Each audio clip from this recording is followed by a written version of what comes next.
Up from Slavery by Booker T. Washington. Recording by Mark Nelson. Preface. This volume is the outgrowth of a series of articles dealing with incidents in my life, which were published consecutively in the Outlook. While they were appearing in that magazine, I was constantly surprised at the number of requests which came to me from all parts of the country, asking that the articles be permanently preserved in book form. I am most grateful to the Outlook for permission to gratify these requests. I have tried to tell a simple, straightforward story, with no attempt at embellishment. My regret is that what I have attempted to do has been done so imperfectly. The greater part of my time and strength is required for the executive work connected with the Tuskegee Normal and Industrial Institute, and in securing the money necessary for the support of the institution. Much of what I have said has been written on board trains, or at hotels or railroad stations, while I have been waiting for trains, or during the moments that I could spare from my work while at Tuskegee. Without the painstaking and generous assistance of Mr. Max Bennett Thrasher, I could not have succeeded in any satisfactory degree. Introduction. The details of Mr. Washington's early life, as frankly set down in Up from Slavery, did not give quite a whole view of his education. He had the training that a colored youth receives at Hampton, which, indeed, the Autobiography does explain. But the reader does not get his intellectual pedigree, for Mr. Washington himself, perhaps, does not as clearly understand it as another man might. The truth is, he had a training during the most impressionable period of his life that was very extraordinary, such a training as few men of his generation have had. To see its full meaning, one must start in the Hawaiian Islands half a century or more ago. Footnote. For this interesting view of Mr. Washington's education, I am indebted to Robert C. Ogden, Esquire, chairman of the Board of Trustees of Hampton Institute, and the intimate friend of General Armstrong during the whole period of his educational work. There Samuel Armstrong, a man of missionary parents, earned enough money to pay his expenses at an American college. Equipped with this small sum and the earnestness that the undertaking implied, he came to Williams College when Dr. Mark Hopkins was president. Williams College had many good things for youth in that day, as it has in this, but the greatest was the strong personality of its famous president. Every student does not profit by a great teacher, but perhaps no young man ever came under the influence of Dr. Hopkins, whose whole nature was so ripe for profit by such an experience as young Armstrong. He lived in the family of President Hopkins, and thus had a training that was wholly out of the common. And this training had much to do with the development of his own strong character, whose originality and force we are only beginning to appreciate. In turn, Samuel Armstrong, the founder of Hampton Institute, took up his work as a trainer of youth. He had very raw material, and doubtless most of his pupils failed to get the greatest lessons from him. But as he had been a peculiarly receptive pupil of Dr. Hopkins, so Booker Washington became a peculiarly receptive pupil of his. To the formation of Mr. Washington's character, then, went the missionary zeal of New England, influenced by one of the strongest personalities in modern education, and the wide-reaching moral earnestness of General Armstrong himself. These influences are easily recognizable in Mr. Washington today by men who knew Dr. Hopkins and General Armstrong. I get the cue to Mr. Washington's character from a very simple incident many years ago. I had never seen him, and I knew little about him, except that he was the head of a school at Tuskegee, Alabama. I had occasion to write to him, and I addressed him as the Reverend Booker T. Washington. In his reply, there was no mention of my addressing him as a clergyman. But when I had occasion to write him again, and persisted in making him a preacher, his second letter brought a postscript. I have no claim to reverend. I knew most of the colored men who at that time had become prominent as leaders of their race, but I had not then known one who was neither a politician nor a preacher. And I had not heard of the head of an important colored school who was not a preacher. A new kind of man in the colored world, I said to myself, A new kind of man, surely, if he looks upon his task as an economic one instead of a theological one. I wrote him an apology for mistaking him for a preacher. The first time that I went to Tuskegee, I was asked to make an address to the school on Sunday evening. I sat upon the platform of the large chapel and looked forth on 1,000 colored faces, and the choir of 100 or more behind me sang a familiar religious melody, and the whole company joined in the chorus with unction. I was the only white man under the roof, and the scene and the songs made an impression on me that I shall never forget. Mr. Washington arose and asked them to sing one after another of the old melodies that I had heard all my life, but I had never before heard them sung by 1,000 voices, nor by the voices of educated Negroes. I had associated them with the Negro of the past, not with the Negro who was struggling upward.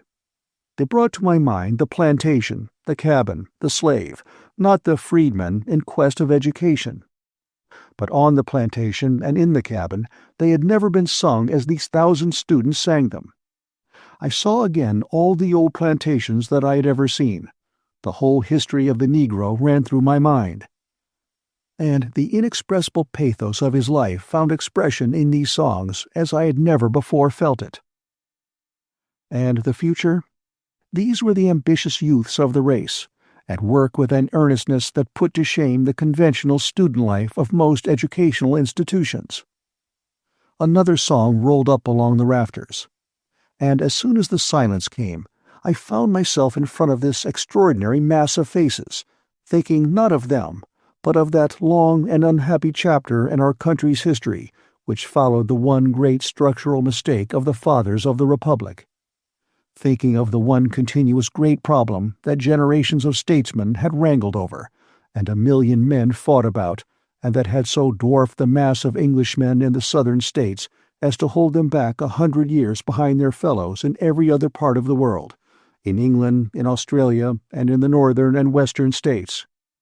I was thinking of this dark shadow that had oppressed every large-minded statesman from Jefferson to Lincoln. These 1,000 young men and women about me were victims of it. I, too, was an innocent victim of it. The whole Republic was a victim of that fundamental error of importing Africa into America.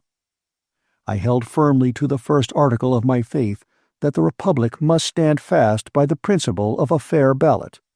But I recalled the wretched mass that Reconstruction had made of it. I recalled the low level of public life in all the black states. Every effort of philanthropy seemed to have miscarried. Every effort at correcting abuses seemed of doubtful value, and the race friction seemed to become severer. Here was the century-old problem in all its pathos seated singing before me. Who were the more to be pitied, these innocent victims of an ancient wrong, or I and men like me, who had inherited the problem? I had long ago thrown aside illusions and theories, and was willing to meet the facts face to face, and to do whatever in God's name a man might do toward saving the next generation from such a burden. But I felt the weight of 20 well-nigh hopeless years of thought and reading and observation, for the old difficulties remained and new ones had sprung up. Then I saw clearly that the way out of a century of blunders had been made by this man who stood beside me and was introducing me to this audience. Before me was the material he had used. All about me was the indisputable evidence that he had found the natural line of development. He had shown the way. Time and patience and encouragement and work would do the rest. It was then more clearly than ever before that I understood the patriotic significance of Mr. Washington's work. It is this conception of it and of him that I have ever since carried with me. It is on this that his claim to our gratitude rests. To teach the Negro to read, whether English or Greek or Hebrew, butters no parsnips. To make the Negro work, that is what his master did in one way and hunger has done in another. Yet both these left Southern life where they found it.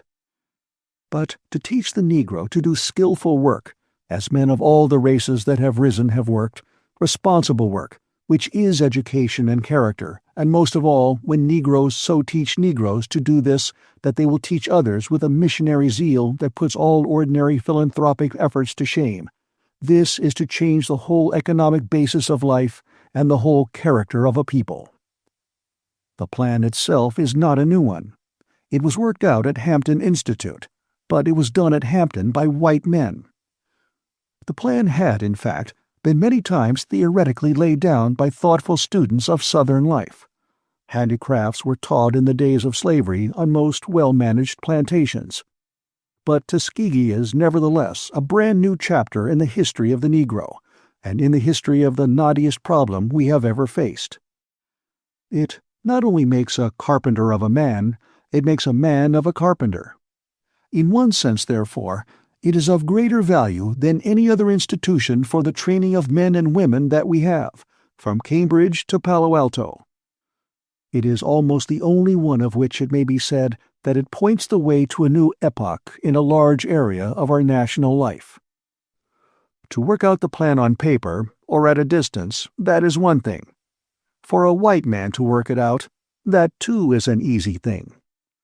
For a colored man to work it out in the South, where, in its constructive period, he was necessarily misunderstood by his own people as well as by the whites, and where he had to adjust it at every step to the strained race relations, that is so very different and more difficult a thing that the man who did it put the country under lasting obligations to him.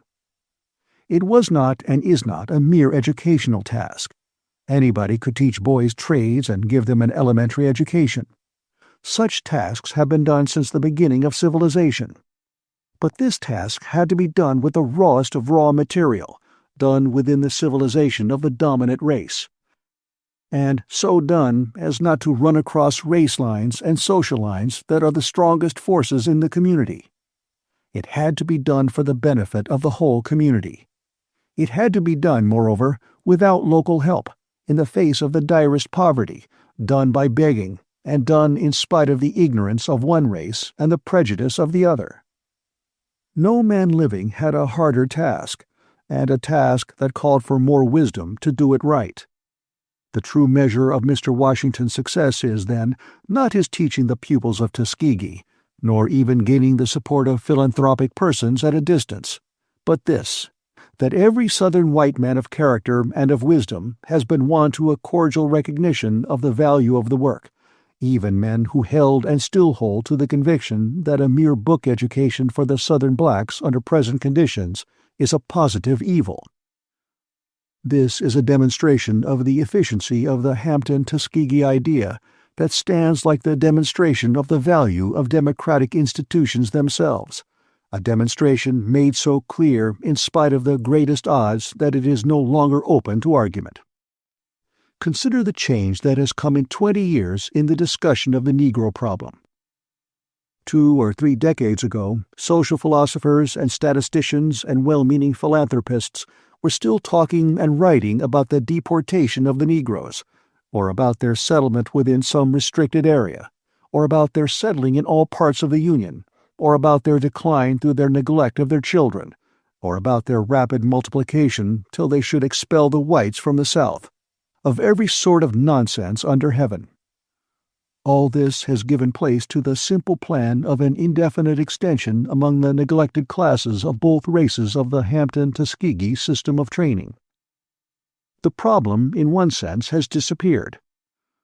The future will have for the South swift or slow development of its masses and of its soil in proportion to the swift or slow development of this kind of training.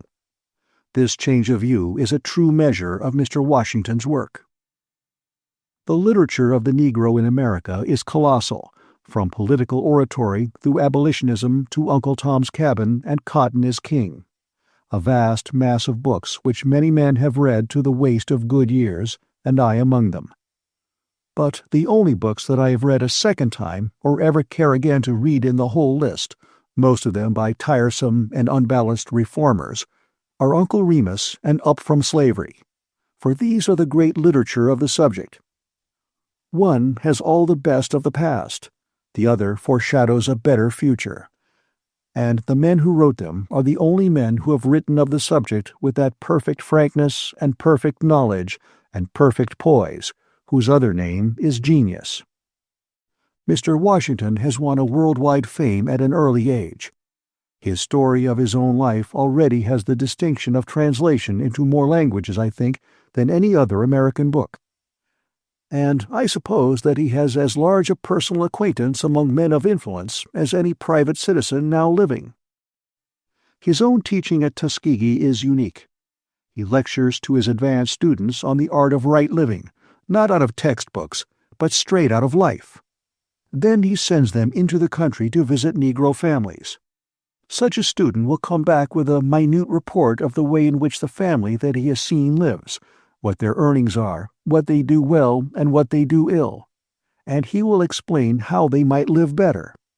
He constructs a definite plan for the betterment of that particular family out of the resources that they have. Such a student, if he be bright, will profit more by an experience like this than he could profit by all the books on sociology and economics that ever were written.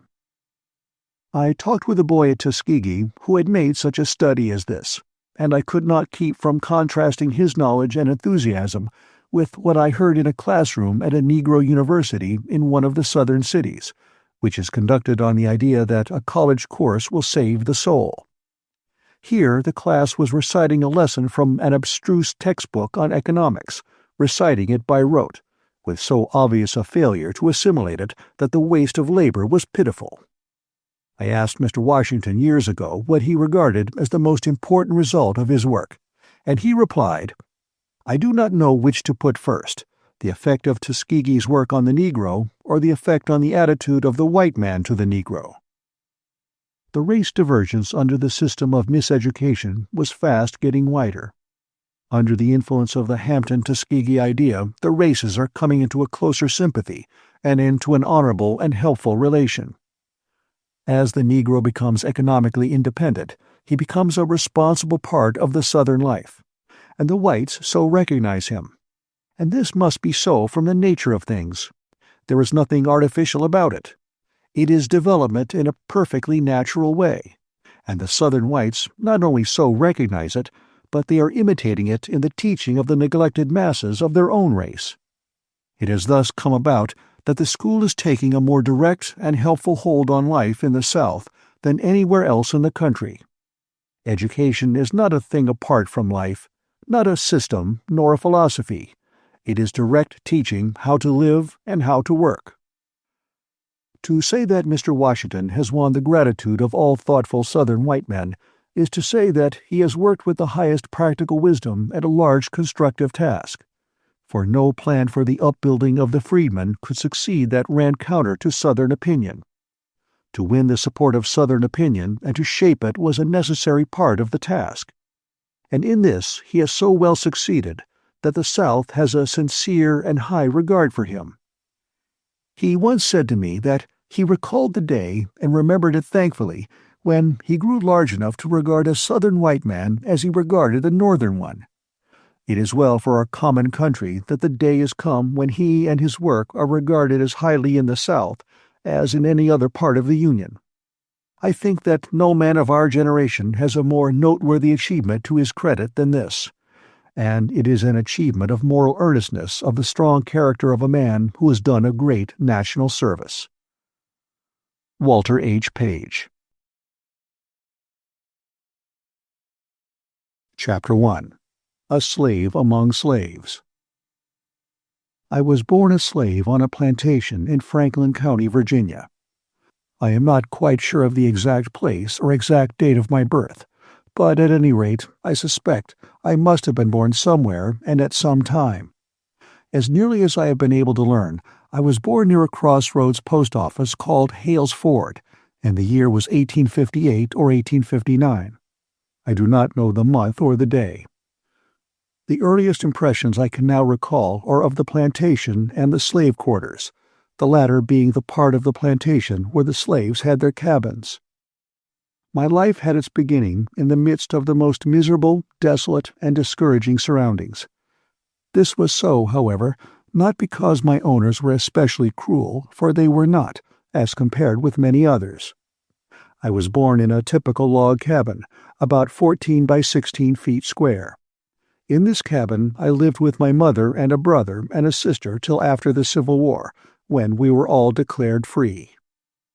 Of my ancestry, I know almost nothing.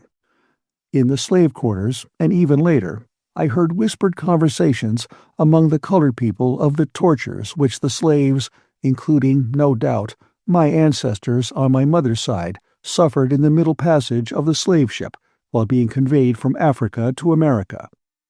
I have been unsuccessful in securing any information that would throw any accurate light upon the history of my family beyond my mother. She, I remember, had a half-brother and a half-sister. In the days of slavery, not very much attention was given to family history and family records, that is, black family records.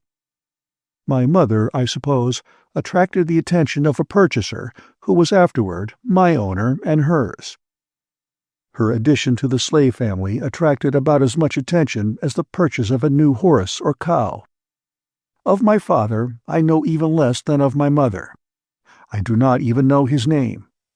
I have heard reports to the effect that he was a white man who lived on one of the nearby plantations. Whoever he was, I never heard of his taking the least interest in me or providing in any way for my rearing. But I do not find a special fault with him. He was simply another unfortunate victim of the institution which the nation unhappily had engrafted upon it at that time. The cabin was not our only living place, but also used as the kitchen for the plantation. My mother was the plantation cook. The cabin was without glass windows. It had only openings in the side which let in the light, and also the cold, chilly air of winter. There was a door to the cabin, that is, something that was called a door, but the uncertain hinges by which it was hung and the large cracks in it, to say nothing of the fact that it was too small, made the room a very uncomfortable one. In addition to these openings, there was, in the lower right-hand corner of the room, the cat-hole, a contrivance which almost every mansion or cabin in Virginia possessed during the antebellum period. The cat-hole was a square opening, about 7 by 8 inches, provided for the purpose of letting the cat pass in and out of the house at will during the night. In the case of our particular cabin, I could never understand the necessity for this convenience, since there were at least a half-dozen other places in the cabin that would have accommodated the cats. There was no wooden floor in our cabin, the naked earth being used as a floor. In the center of the earthen floor there was a large, deep opening covered with boards, which was used as a place in which to store sweet potatoes during the winter. An impression of this potato hole is very distinctly engraved upon my memory, because I recall that during the process of putting the potatoes in or taking them out, I would often come into possession of one or two, which I roasted and thoroughly enjoyed. There was no cooking stove on our plantation, and all the cooking for the whites and slaves my mother had to do over an open fireplace, mostly in pots and skillets. While the poorly built cabin caused us to suffer with cold in the winter, the heat from the open fireplace in summer was equally trying. The early years of my life, which were spent in the little cabin, were not very different from those of thousands of other slaves. My mother, of course, had little time in which to give attention to the training of her children during the day. She snatched a few moments for our care in the early morning before her work began, and at night after the day's work was done. One of my earliest recollections is that of my mother cooking a chicken late at night, and awakening her children for the purpose of feeding them. How or where she got it, I do not know. I presume, however, it was procured from our owner's farm. Some people may call this theft. If such a thing were to happen now, I should condemn it as theft myself. But taking place at the time it did, and for the reason that it did, no one could ever make me believe that my mother was guilty of thieving. She was simply a victim of the system of slavery. I cannot remember having slept in a bed until after our family was declared free by the Emancipation Proclamation. 3 children, John, my older brother, Amanda, my sister, and myself, had a pallet on the dirt floor, or to be more correct, we slept in and on a bundle of filthy rags laid upon the dirt floor. I was asked not long ago to tell something about the sports and pastimes that I engaged in during my youth. Until that question was asked, it had never occurred to me that there was no period of my life that was devoted to play. From the time that I can remember anything, almost every day of my life had been occupied in some kind of labor, though I think I would now be a more useful man if I had had time for sports. During the period that I spent in slavery, I was not large enough to be of much service. Still, I was occupied most of the time in cleaning the yards, carrying water to the men in the fields, or going to the mill to which I used to take the corn once a week to be ground. The mill was about 3 miles from the plantation. This work I always dreaded. The heavy bag of corn would be thrown across the back of the horse, and the corn divided about evenly on each side. But in some way, almost without exception on these trips, the corn would so shift as to become unbalanced and would fall off the horse, and often I would fall with it. As I was not strong enough to reload the corn upon the horse, I would have to wait, sometimes for many hours, till a chance passer-by came along who would help me out of my trouble. The hours while waiting for someone were usually spent in crying. The time consumed in this way made me late in reaching the mill, and by the time I got my corn ground and reached home, it would be far into the night. The road was a lonely one, and often led through dense forests. I was always frightened. The woods were said to be full of soldiers who had deserted from the army, and I had been told that the first thing a deserter did to a Negro boy when he found him alone was to cut off his ears. Besides, when I was late in getting home, I knew I would always get a severe scolding or a flogging. I had no schooling whatever while I was a slave, though I remember on several occasions I went as far as the schoolhouse door with one of my young mistresses to carry her books. The picture of several dozen boys and girls in a schoolroom engaged in study made a deep impression upon me, and I had the feeling that to get into a schoolhouse and study in this way would be about the same as getting into paradise. So far as I can now recall, the first knowledge that I got of the fact that we were slaves and that freedom of the slaves was being discussed was early one morning before day, when I was awaked by my mother kneeling over her children and fervently praying that Lincoln and his armies might be successful, and that one day she and her children might be free. In this connection, I have never been able to understand how the slaves throughout the South, completely ignorant as were the masses so far as books or newspapers were concerned, were able to keep themselves so accurately and completely informed about the great national questions that were agitating the country. From the time that Garrison, Lovejoy, and others began to agitate for freedom, the slaves throughout the South kept in close touch with the progress of the movement. Though I was a mere child during the preparation for the Civil War and during the war itself, I now recall the many late-at-night whispered discussions that I heard my mother and the other slaves on the plantation indulge in. These discussions show that they understood the situation, and that they kept themselves informed of events by what was termed the grapevine telegraph. During the campaign when Lincoln was first a candidate for the presidency, the slaves on our far-off plantation, miles from any railroad or large city or daily newspaper, knew what the issues involved were. When war was begun between the North and the South, every slave on our plantation felt and knew that, though other issues were discussed, the primal one was that of slavery. Even the most ignorant members of my race on the remote plantations felt in their hearts, with a certainty that admitted of no doubt, that the freedom of the slaves would be the one great result of the war, if the Northern armies conquered. Every success of the Federal armies and every defeat of the Confederate forces was watched with the keenest and most intense interest. Often, the slaves got knowledge of the results of great battles before the white people received it. This news was usually gotten from the colored man who was sent to the post office for the mail. In our case, the post office was about 3 miles from the plantation, and the mail came once or twice a week. The man who was sent to the office would linger about the place long enough to get the drift of the conversation from the group of white people who naturally congregated there, after receiving their mail, to discuss the latest news. The mail carrier, on his way back to our master's house, would as naturally retail the news he had secured among the slaves, and in this way they often heard of important events before the white people at the big house, as the master's house was called. I cannot remember a single instance during my childhood or early boyhood when our entire family sat down to the table together, and God's blessings was asked, and the family ate a meal in a civilized manner. On the plantation in Virginia, and even later, meals were gotten by the children very much as dumb animals got theirs. It was a piece of bread here and a scrap of meat there. It was a cup of milk at one time and some potatoes at another. Sometimes a portion of our family would eat out of the skillet or pot, while someone else would eat from a tin plate held on the knees, and often using nothing but the hands with which to hold the food. When I had grown to sufficient size, I was required to go to the big house at mealtimes to fan the flies from the table by means of a large set of paper fans operated by a pulley. Naturally, much of the conversation of the white people turned upon the subject of freedom and the war, and I absorbed a good deal of it. I remember that at one time I saw two of my young mistresses and some lady visitors eating ginger cakes in the yard.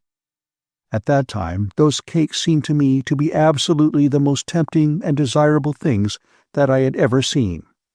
And I then and there resolved that, if I ever got free, the height of my ambition would be reached if I could get to the point where I could secure and eat ginger cakes in the way that I saw those ladies doing.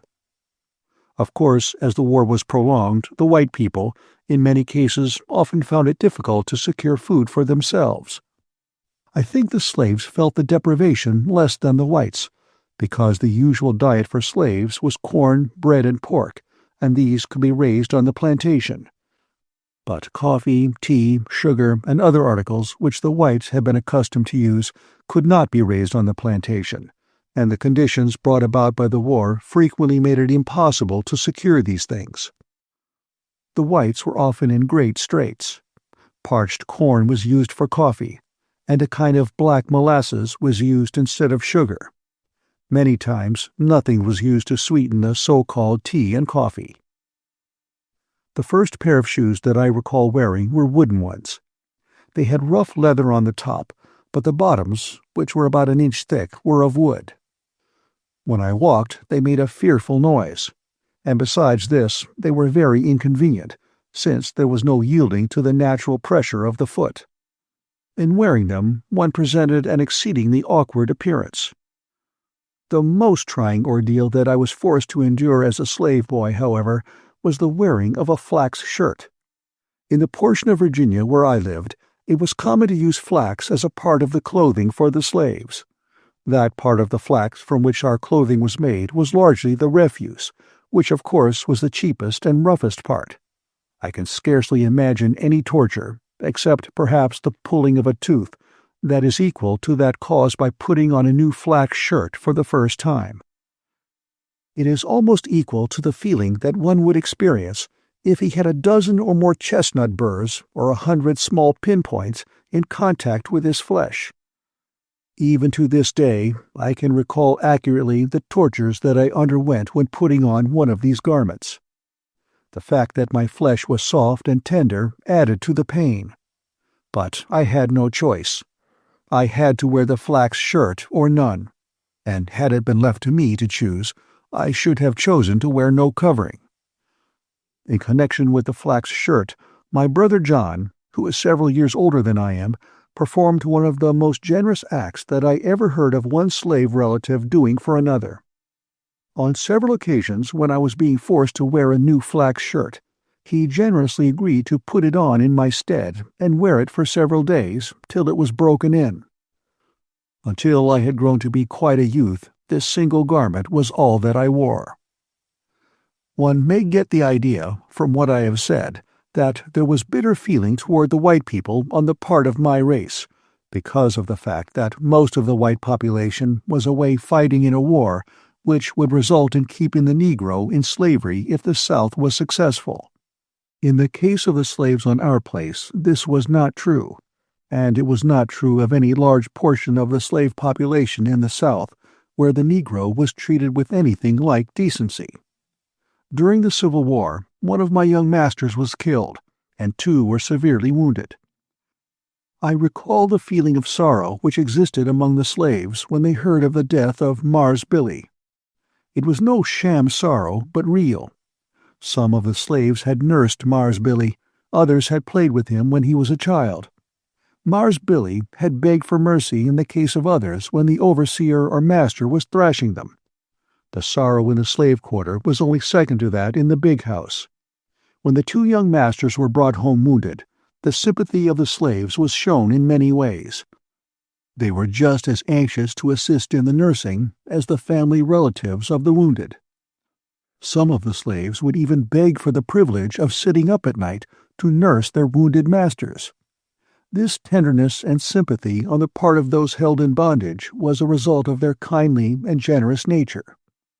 In order to defend and protect the women and children who were left on the plantations when the white males went to war, the slaves would have laid down their lives. The slave who was selected to sleep in the big house during the absence of the males was considered to have the place of honor. Anyone attempting to harm young mistress or old mistress during the night would have had to cross the dead body of the slave to do so. I do not know how many have noticed it, but I think that it will be found to be true that there are few instances, either in slavery or freedom, in which a member of my race has been known to betray a specific trust. As a rule, not only did the members of my race entertain no feelings of bitterness against the whites before and during the war, but there are many instances of Negroes tenderly caring for their former masters and mistresses who, for some reason, have become poor and dependent since the war. I know of instances where the former masters of slaves have for years been supplied with money by their former slaves to keep them from suffering. I have known of still other cases in which the former slaves have assisted in the education of the descendants of their former owners. I know of a case on a large plantation in the South in which a young white man, the son of the former owner of the estate, has become so reduced in purse and self-control by reason of drink that he is a pitiable creature, and yet, notwithstanding the poverty of the colored people themselves on this plantation, they have for years supplied this young white man with the necessities of life. One sends him a little coffee or sugar, another a little meat, and so on. Nothing that the colored people possesses is too good for the son of old Mars Tom, who will perhaps never be permitted to suffer while any remain on the place who knew directly or indirectly of old Mars Tom. I have said that there are few instances of a member of my race betraying a specific trust.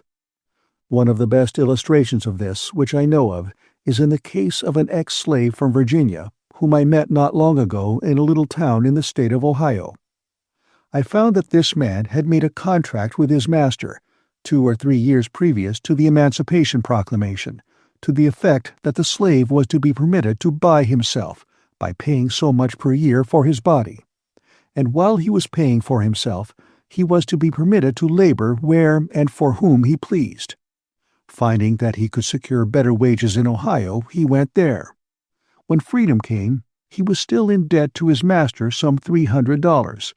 Notwithstanding that the Emancipation Proclamation freed him from any obligation to his master, this black man walked the greater portion of the distance back to where his old master lived in Virginia and placed the last dollar with interest in his hands. In talking to me about this, the man told me that he knew that he did not have to pay the debt, but that he had given his word to the master, and his word he had never broken. He felt that he could not enjoy his freedom till he had fulfilled his promise.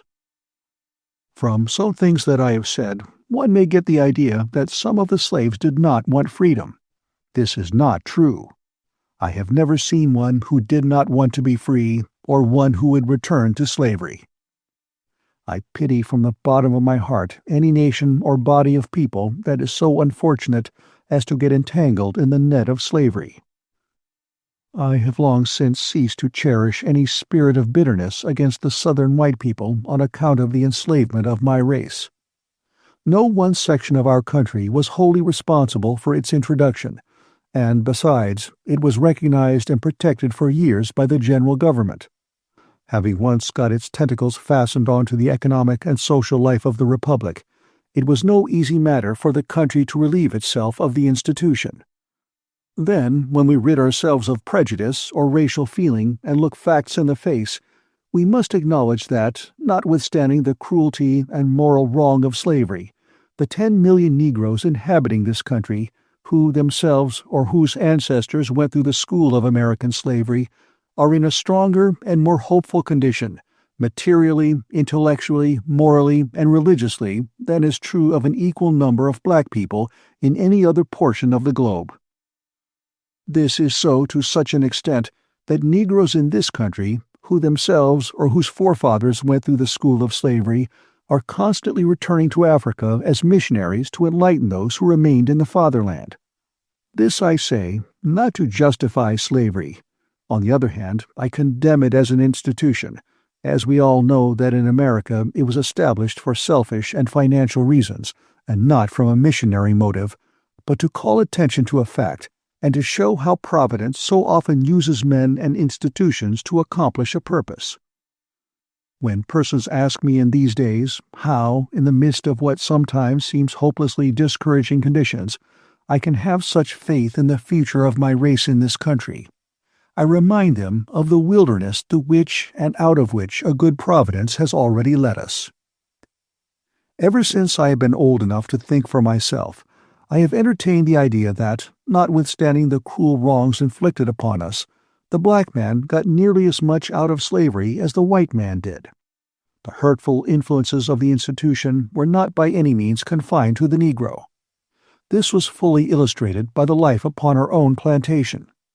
The whole machinery of slavery was so constructed as to cause labor, as a rule, to be looked upon as a badge of degradation, of inferiority. Hence, labor was something that both races on the slave plantation sought to escape. The slave system on our place, on a large measure, took the spirit of self-reliance and self-help out of the white people. My old master had many boys and girls, but not one, so far as I know, ever mastered a single trade or special line of productive industry. The girls were not taught to cook, sew, or to take care of the house. All of this was left to the slaves.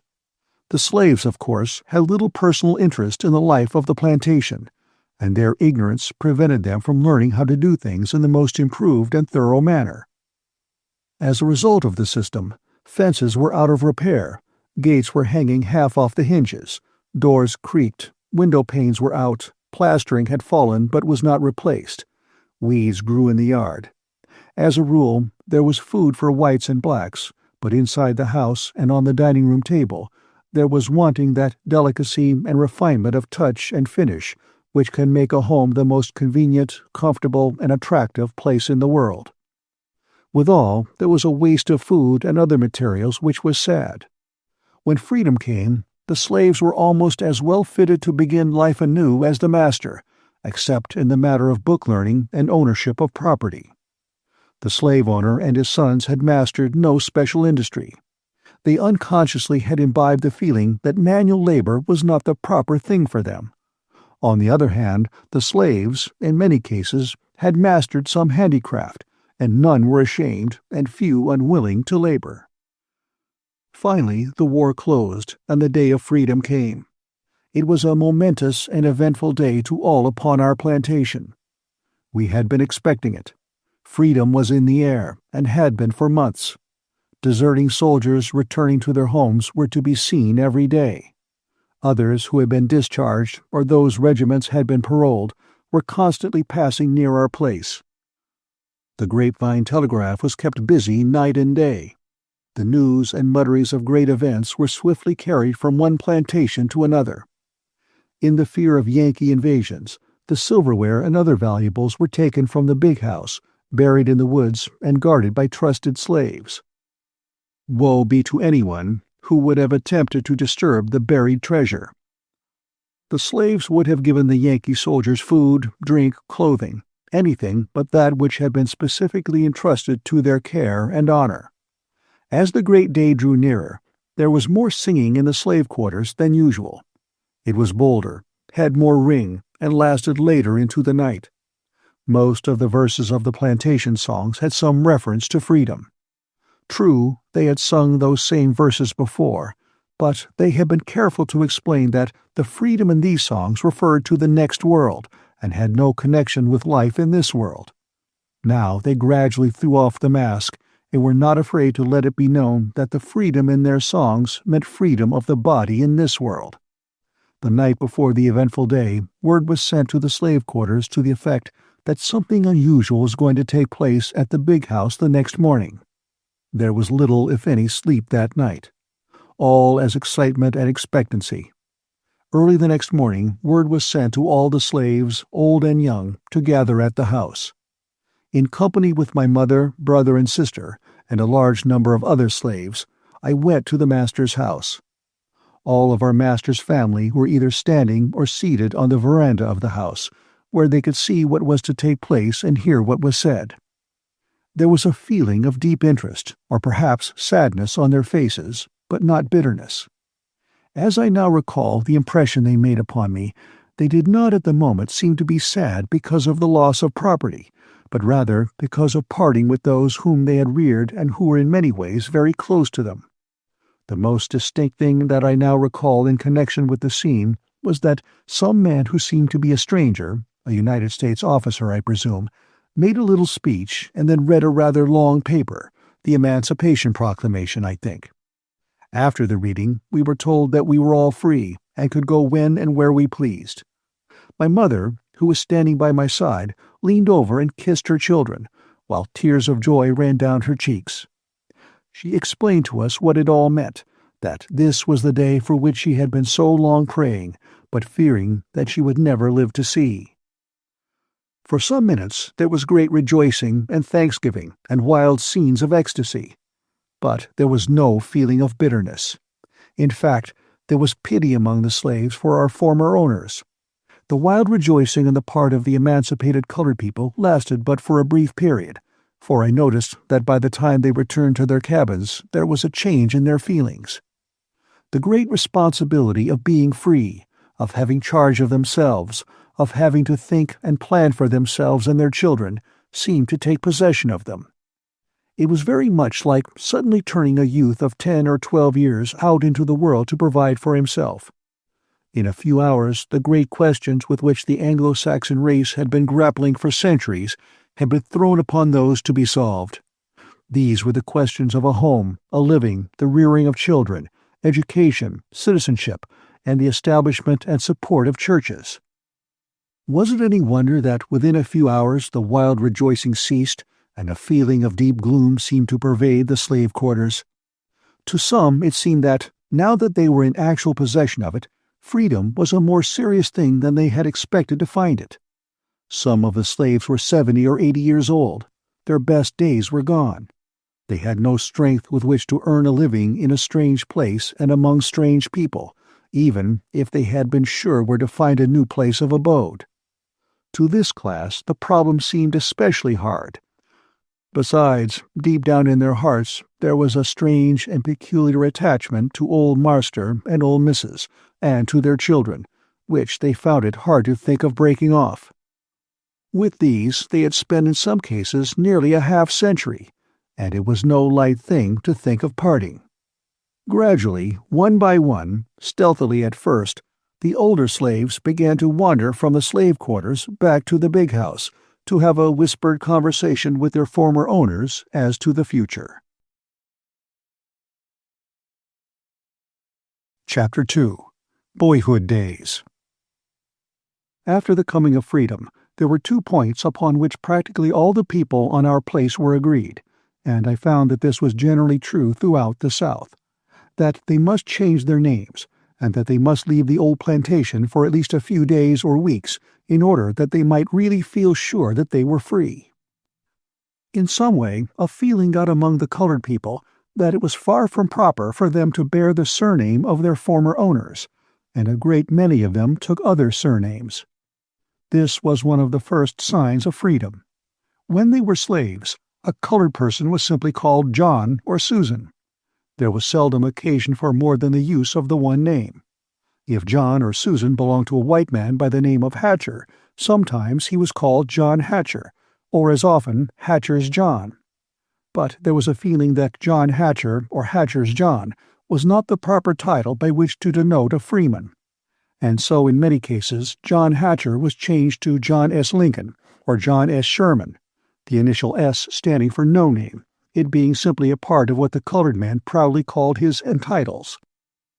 As I have stated, most of the colored people left the old plantation for a short while at least, so as to be sure, it seemed, that they could leave and try their freedom on to see how it felt. After they had remained away for a while, many of the older slaves especially returned to their old homes and made some kind of contract with their former owners by which they remained on the estate. My mother's husband, who was the stepfather of my brother John and myself, did not belong to the same owners as did my mother. In fact, he seldom came to our plantation. I remember seeing him there perhaps once a year, that being about Christmas time. In some way, during the war, by running away and following the Federal soldiers, it seems he found his way into the new state of West Virginia. As soon as freedom was declared, he sent for my mother to come to the Kanawha Valley in West Virginia. At that time, a journey from Virginia over the mountains to West Virginia was rather a tedious, in some cases a painful undertaking. What little clothing and few household goods we had were placed in a cart, but the children walked the greater portion of the distance, which was several hundred miles. I do not think any of us ever had been very far from the plantation, and the taking of a long journey into another state was quite an event. The parting from our former owners and the members of our own race on the plantation was a serious occasion. From the time of our parting till their death we kept up a correspondence with the older members of the family, and in later years we have kept in touch with those who were the younger members. We were several weeks making the trip, and most of the time we slept in the open air and did our cooking over a log fire out of doors. One night I recall that we camped near an abandoned log cabin, and my mother decided to build a fire in that for cooking, and afterward to make a pallet on the floor for our sleeping. Just as the fire had gotten well started, a large black snake, fully a yard and a half long, dropped down the chimney and ran out on the floor. Of course, we at once abandoned that cabin. Finally, we reached our destination, a little town called Malden, which is about 5 miles from Charleston, the present capital of the state. At that time, salt mining was the great industry in that part of West Virginia, and the little town of Malden was right in the midst of the salt furnaces. My stepfather had already secured a job at a salt furnace, and he had also secured a little cabin for us to live in. Our new house was no better than the one we had left on the old plantation in Virginia. In fact, in one respect it was worse. Notwithstanding the poor condition of our plantation cabin, we were at all times sure of pure air. Our new home was in the midst of a cluster of cabins crowded closely together, and as there were no sanitary regulations, the filth about the cabins was often intolerable. Some of our neighbors were colored people, and some were the poorest and most ignorant and degraded white people. It was a motley mixture. Drinking, gambling, quarrels, fights, and shockingly immoral practices were frequent. All who lived in the little town were in one way or another connected with the salt business. Though I was a mere child, my stepfather put me and my brother at work in one of the furnaces. Often I began work as early as 4 o'clock in the morning. The first thing I ever learned in the way of book knowledge was while working in this salt furnace. Each salt packer had his barrels marked with a certain number. The number allotted to my stepfather was 18. At the close of the day's work, the boss of the packers would come around and put 18 on each of our barrels, and I soon learned to recognize that figure wherever I saw it, and after a while got to the point where I could make that figure, though I knew nothing about any other figures or letters. From the time that I can remember, having any thoughts about anything, I recall that I had an intense longing to learn to read. I determined, when quite a small child, that if I accomplished nothing else in life, I would in some way get enough education to enable me to read common books and newspapers. Soon after we got settled in some manner in our new cabin in West Virginia, I induced my mother to get hold of a book for me. How or where she got it, I do not know, but in some way she procured an old copy of Webster's Blueback spelling book, which contained the alphabet, followed by such meaningless words as ab, ba, ka, da. I began at once to devour this book, and I think it was the first one I had ever had in my hands. I had learned from somebody that the way to begin to read was to learn the alphabet, so I tried in all the ways I could think of to learn it, all, of course, without a teacher, for I could find no one to teach me. At that time there was not a single member of my race anywhere near us who could read, and I was too timid to approach any of the white people. In some way, within a few weeks, I mastered the greater portion of the alphabet. In all my efforts to learn to read, my mother shared fully my ambition, and sympathized with me and aided me in every way that she could. Though she was totally ignorant, she had high ambitions for her children, and a large fund of good, hard common sense, which seemed to enable her to meet and master every situation. If I have done anything in life worth attention, I feel sure that I inherited the disposition from my mother. In the midst of my struggles and longing for an education, a young colored boy who had learned to read in the state of Ohio came to Malden. As soon as the colored people found out that he could read, a newspaper was secured, and at the close of nearly every day's work, this young man would be surrounded by a group of men and women who were anxious to hear him read the news contained in the papers. How I used to envy this man! He seemed to me to be the one young man in all the world who ought to be satisfied with his attainments. About this time, the question of having some kind of a school open for the colored children in the village began to be discussed by members of the race. As it would be the first school for Negro children that had ever been opened in that part of Virginia, it was, of course, to be a great event, and the discussion excited the wildest interest. The most perplexing question was where to find a teacher. The young man from Ohio who had learned to read the papers was considered, but his age was against him. In the midst of the discussion about a teacher, another young colored man from Ohio who had been a soldier in some way found his way into town. It was soon learned that he possessed considerable education, and he was engaged by the colored people to teach their first school. As yet, no free schools had been started for colored people in that section, hence each family agreed to pay a certain amount per month, with the understanding that the teacher was to board round, that is, spend a day with each family. This was not bad for the teacher, for each family tried to provide the very best on the day the teacher was to be its guest. I recall that I looked forward with an anxious appetite to the teacher's day at our little cabin.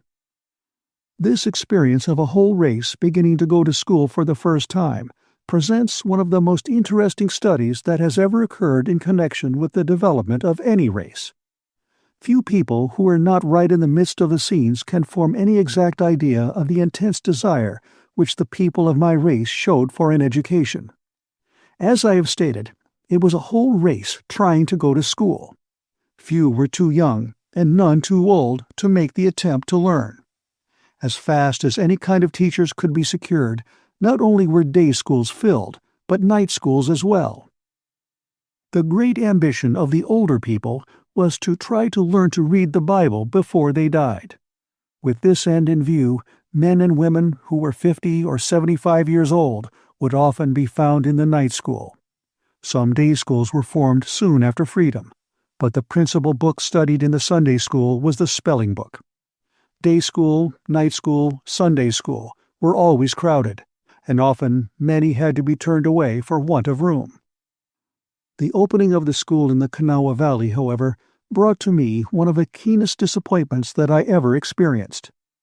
I had been working in a salt furnace for several months, and my stepfather had discovered that I had a financial value, and so when the school opened, he decided that he could not spare me from my work. This decision seemed to cloud my every ambition. The disappointment was made all the more severe by reason of the fact that my place of work was where I could see the happy children passing to and from school mornings and afternoons. Despite this disappointment, however, I determined that I would learn something anyway. I applied myself with greater earnestness than ever to the mastering of what was in the blueback speller. My mother sympathized with me in my disappointment, and sought to comfort me in all the ways she could, and to help me find a way to learn. After a while, I succeeded in making arrangements with the teacher to give me some lessons at night, after the day's work was done. These night lessons were so welcome that I think I learned more at night than the other children did during the day. My own experiences in the night school gave me faith in the night school idea, with which, in after years, I had to do both at Hampton and Tuskegee. But my boyish heart was still set upon going to the day school, and I let no opportunity slip to push my case. Finally, I won, and was permitted to go to the school in the day for a few months, with the understanding that I was to rise early in the morning and work in the furnace till 9 o'clock, and return immediately after school closed in the afternoon for at least 2 more hours of work. The schoolhouse was some distance from the furnace, and as I had to work till 9 o'clock, and the school opened at 9, I found myself in a difficulty. School would always be begun before I reached it, and sometimes my class had recited. To get around this difficulty, I yielded to a temptation for which most people, I suppose, would condemn me.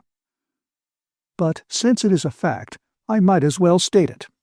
I have great faith in the power and influence of facts. It is seldom that anything is permanently gained by holding back a fact. There was a large clock in a little office in the furnace.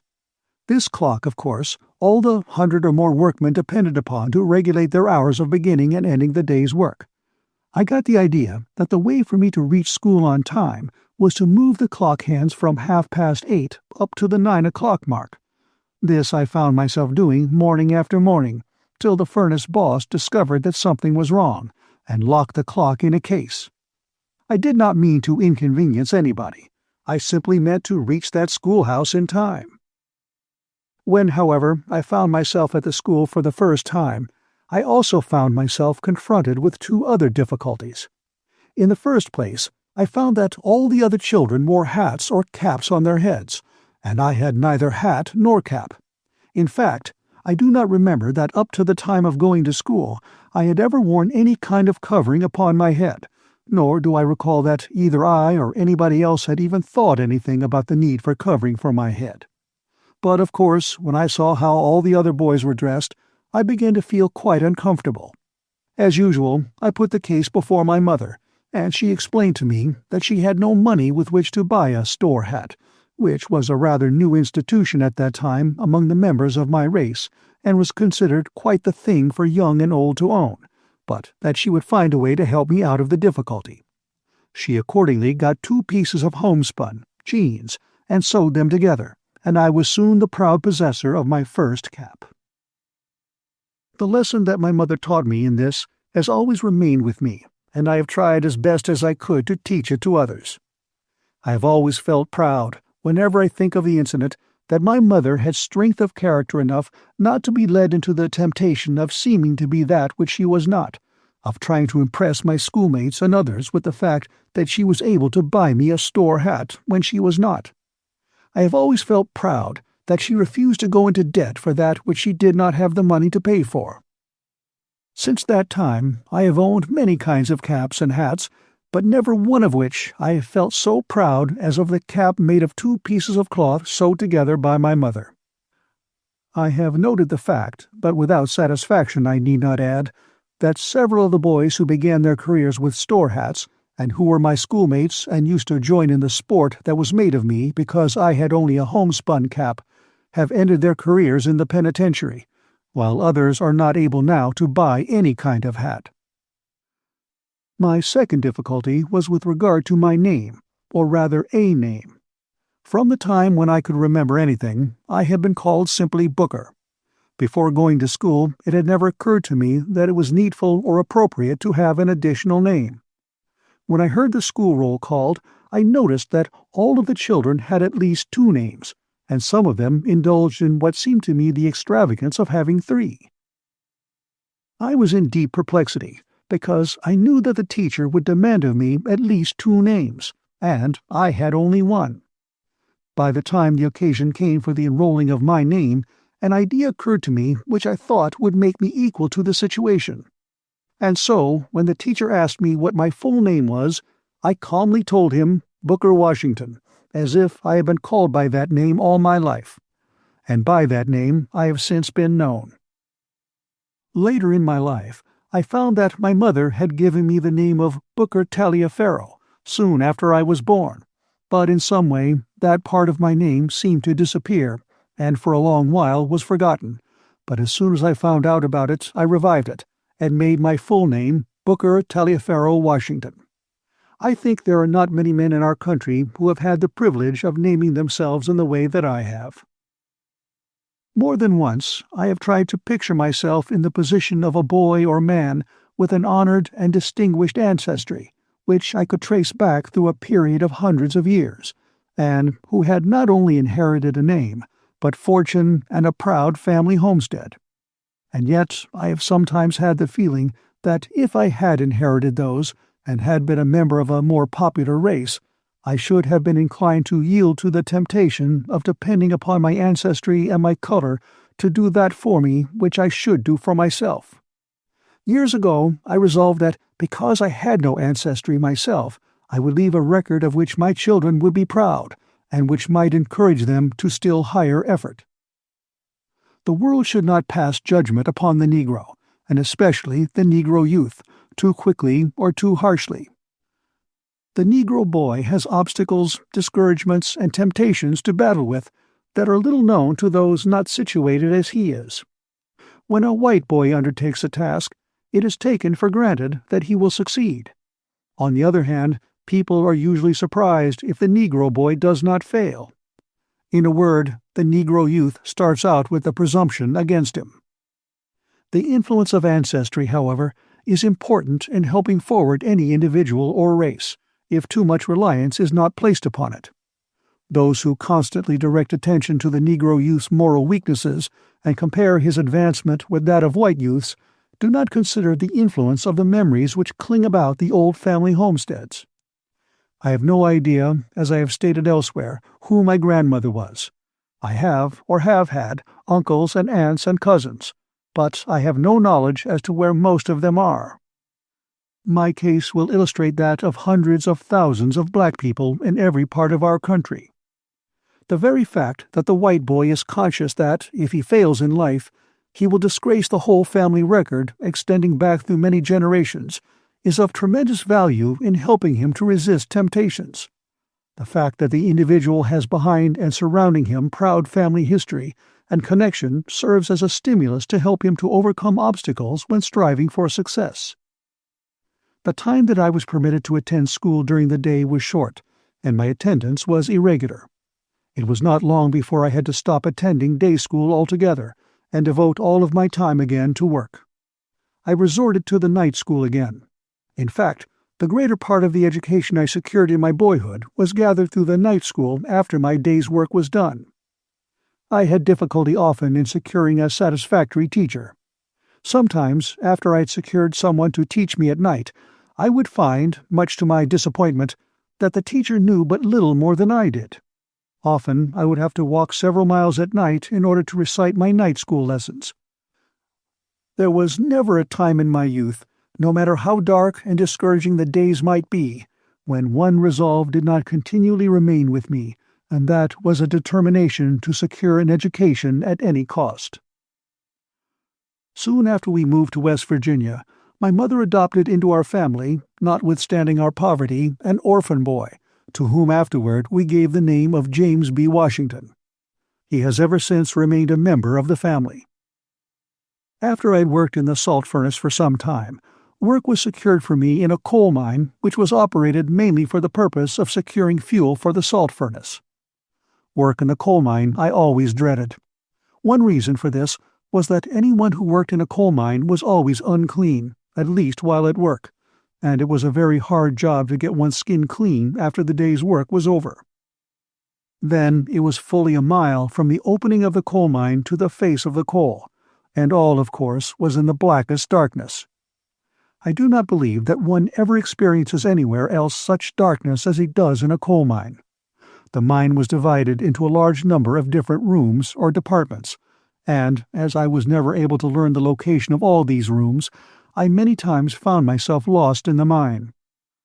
To add to the horror of being lost, sometimes my light would go out, and then, if I did not happen to have a match, I would wander about in the darkness until by chance I found someone to give me a light. The work was not only hard, but it was dangerous. There was always the danger of being blown to pieces by a premature explosion of powder, or of being crushed by falling slate. Accidents from one or the other of these causes were frequently occurring, and this kept me in constant fear. Many children of the tenderest years were compelled then, as is now true, I fear, in most coal mining districts, to spend a large part of their lives in these coal mines, with little opportunity to get an education. And what is worse, I have often noted that, as a rule, young boys who begin life in a coal mine are often physically and mentally dwarfed. They soon lose ambition to do anything else than to continue as a coal miner. In those days, and later as a young man, I used to try to picture in my imagination the feelings and ambitions of a white boy with absolutely no limit placed upon his aspirations and activities. I used to envy the white boy who had no obstacles placed in the way of his becoming a congressman, governor, bishop, or president by reason of the accident of his birth or race. I used to picture the way that I would act under such circumstances, how I would begin at the bottom and keep rising until I reached the highest round of success. In later years, I confess that I do not envy the white boy as I once did. I have learned that success is to be measured not so much by the position that one has reached in life as by the obstacles which he has overcome while trying to succeed.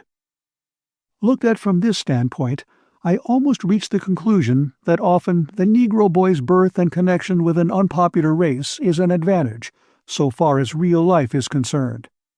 With few exceptions, the Negro youth must work harder and must perform his tasks even better than a white youth in order to secure recognition. But out of the hard and unusual struggle through which he is compelled to pass, he gets a strength, a confidence, that one misses whose pathway is comparatively smooth by reason of birth and race. From any point of view, I had rather be what I am, a member of the Negro race, than be able to claim membership with the most favored of any other race. I have always been made sad when I have heard members of any race claiming rights or privileges, or certain badges of distinction on the ground simply that they were members of this or that race, regardless of their own individual worth or attainments. I have been made to feel sad for such persons because I am conscious of the fact that mere connection with what is known as a superior race will not permanently carry any individual forward unless he has individual worth.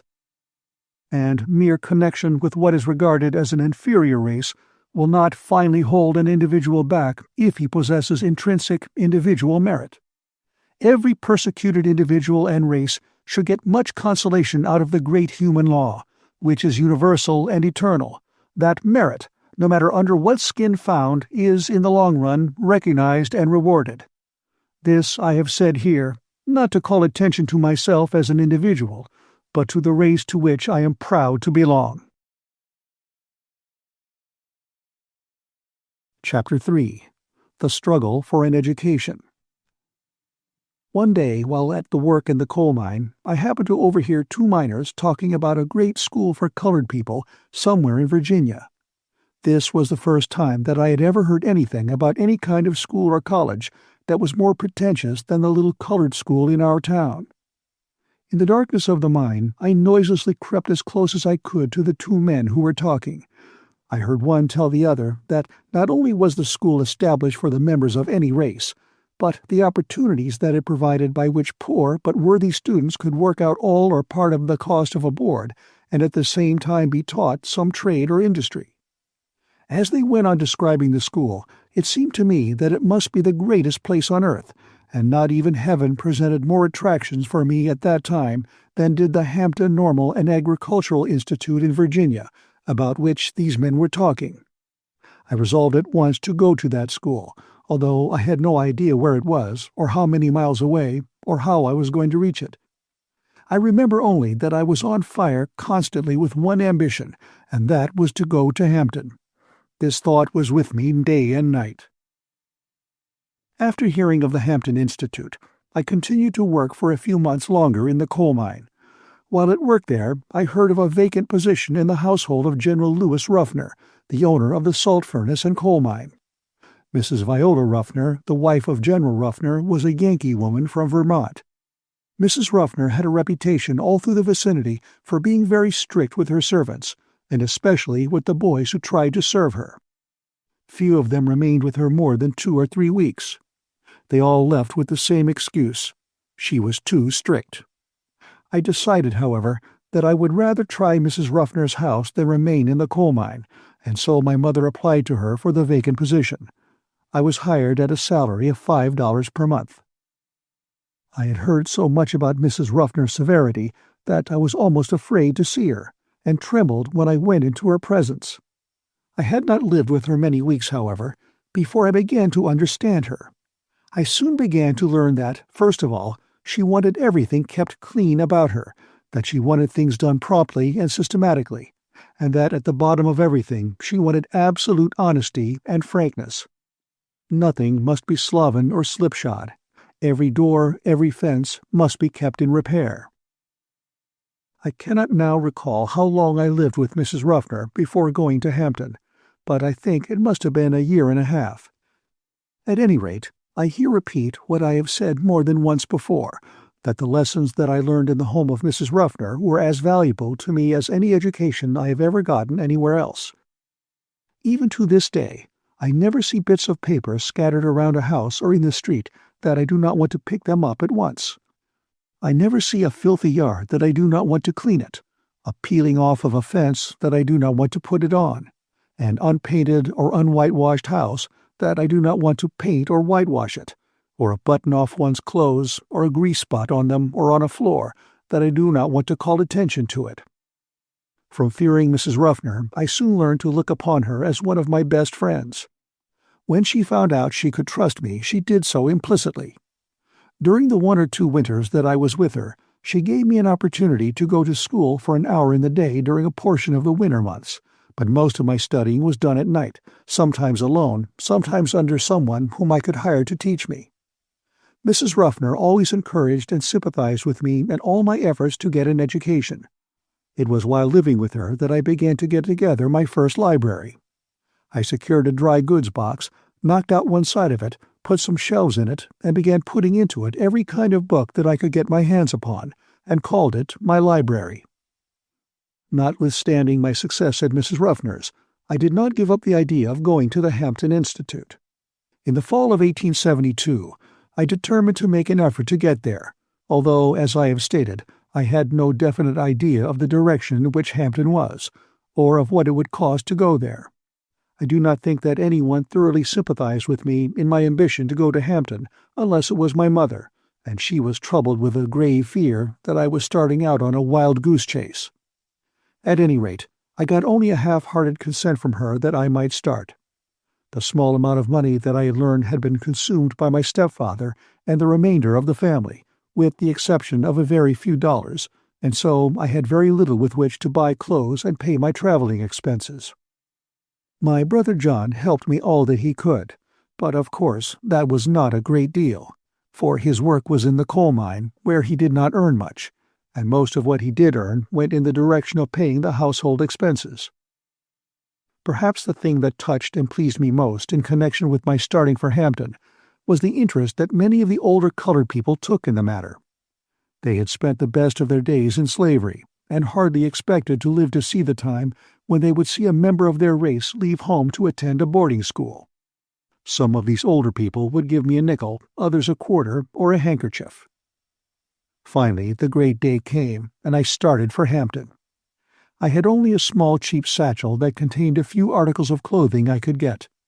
My mother at the time was rather weak and broken in health. I hardly expected to see her again, and thus our parting was all the more sad. She, however, was very brave through it all. At the time there were no through trains connecting that part of West Virginia with eastern Virginia. Trains ran only a portion of the way, and the remainder of the distance was traveled by stagecoaches. The distance from Malden to Hampton is about 500 miles. I had not been away from home many hours before it began to grow painfully evident that I did not have enough money to pay my fare to Hampton. One experience I shall long remember. I had been traveling over the mountains most of the afternoon in an old-fashioned stagecoach, when, late in the evening, the coach stopped for the night at a common, unpainted house called a hotel. All the other passengers except myself were whites. In my ignorance, I supposed that the little hotel existed for the purpose of accommodating the passengers who traveled on the stagecoach. The difference that the color of one's skin would make I had not thought anything about. After all the other passengers had been shown rooms and were getting ready for supper, I shyly presented myself before the man at the desk. It is true I had practically no money in my pocket with which to pay for bed or food, but I had hoped in some way to beg my way into the good graces of the landlord, for at that season in the mountains of Virginia the weather was cold, and I wanted to get indoors for the night. Without asking as to whether I had any money, the man at the desk firmly refused to even consider the matter of providing me with food or lodging. This was my first experience in finding out what the color of my skin meant. In some way I managed to keep warm by walking about, and so got through the night. My whole soul was so bent upon reaching Hampton that I did not have time to cherish any bitterness toward the hotel keeper. By walking, begging rides both in wagons and in the cars, in some way, after a number of days, I reached the city of Richmond, Virginia, about 82 miles from Hampton. When I reached there, tired, hungry, and dirty, it was late in the night. I had never been in a large city, and this rather added to my misery. When I reached Richmond, I was completely out of money. I had not a single acquaintance in the place, and, being unused to city ways, I did not know where to go. I applied at several places for lodging, but they all wanted money, and that was what I did not have. Knowing nothing else better to do, I walked the streets. In doing this, I passed many food stands, where fried chicken and half-moon apple pies were piled high and made to present a most tempting appearance. At that time, it seemed to me that I would have promised all that I expected to possess in the future to have gotten hold of one of those chicken legs or one of those pies. But I could not get either of these, nor anything else to eat. I must have walked the street till after midnight. At last I became so exhausted that I couldn't walk no longer. I was tired, I was hungry, I was everything but discouraged. Just about the time when I reached extreme physical exhaustion, I came upon a portion of a street where the board sidewalk was considerably elevated. I waited for a few minutes till I was sure that no passers-by could see me, and then crept under the sidewalk and lay for the night upon the ground, with my satchel of clothing for a pillow. Nearly all night I could hear the tramp of feet over my head. The next morning I found myself somewhat refreshed, but I was extremely hungry, because it had been a long time since I had had sufficient food. As soon as it became light enough for me to see my surroundings, I noticed that I was near a large ship, and that this ship seemed to be unloading a cargo of pig iron. I went at once to the vessel and asked the captain to permit me to help unload the vessel in order to get money for food. The captain, a white man, who seemed to be kind-hearted, consented. I worked long enough to earn money for my breakfast, and it seems to me, as I remember it now, to have been about the best breakfast that I have ever eaten. My work pleased the captain so well that he told me if I desired I could continue working for a small amount per day. This I was very glad to do. I continued working on this vessel for a number of days. After buying food with the small wages I received, there was not much left to add on the amount I must get to pay my way to Hampton. In order to economize in every way possible, so as to be sure to reach Hampton in a reasonable time, I continued to sleep under the same sidewalk that gave me shelter the first night I was in Richmond. Many years after that, the colored citizens of Richmond very kindly tendered me a reception at which there must have been 2,000 people present. This reception was held not far from the spot where I slept the first night I spent in the city, and I must confess that my mind was more upon the sidewalk that first gave me shelter than upon the recognition, agreeable and cordial as it was. When I had saved what I considered enough money with which to reach Hampton, I thanked the captain of the vessel for his kindness and started again.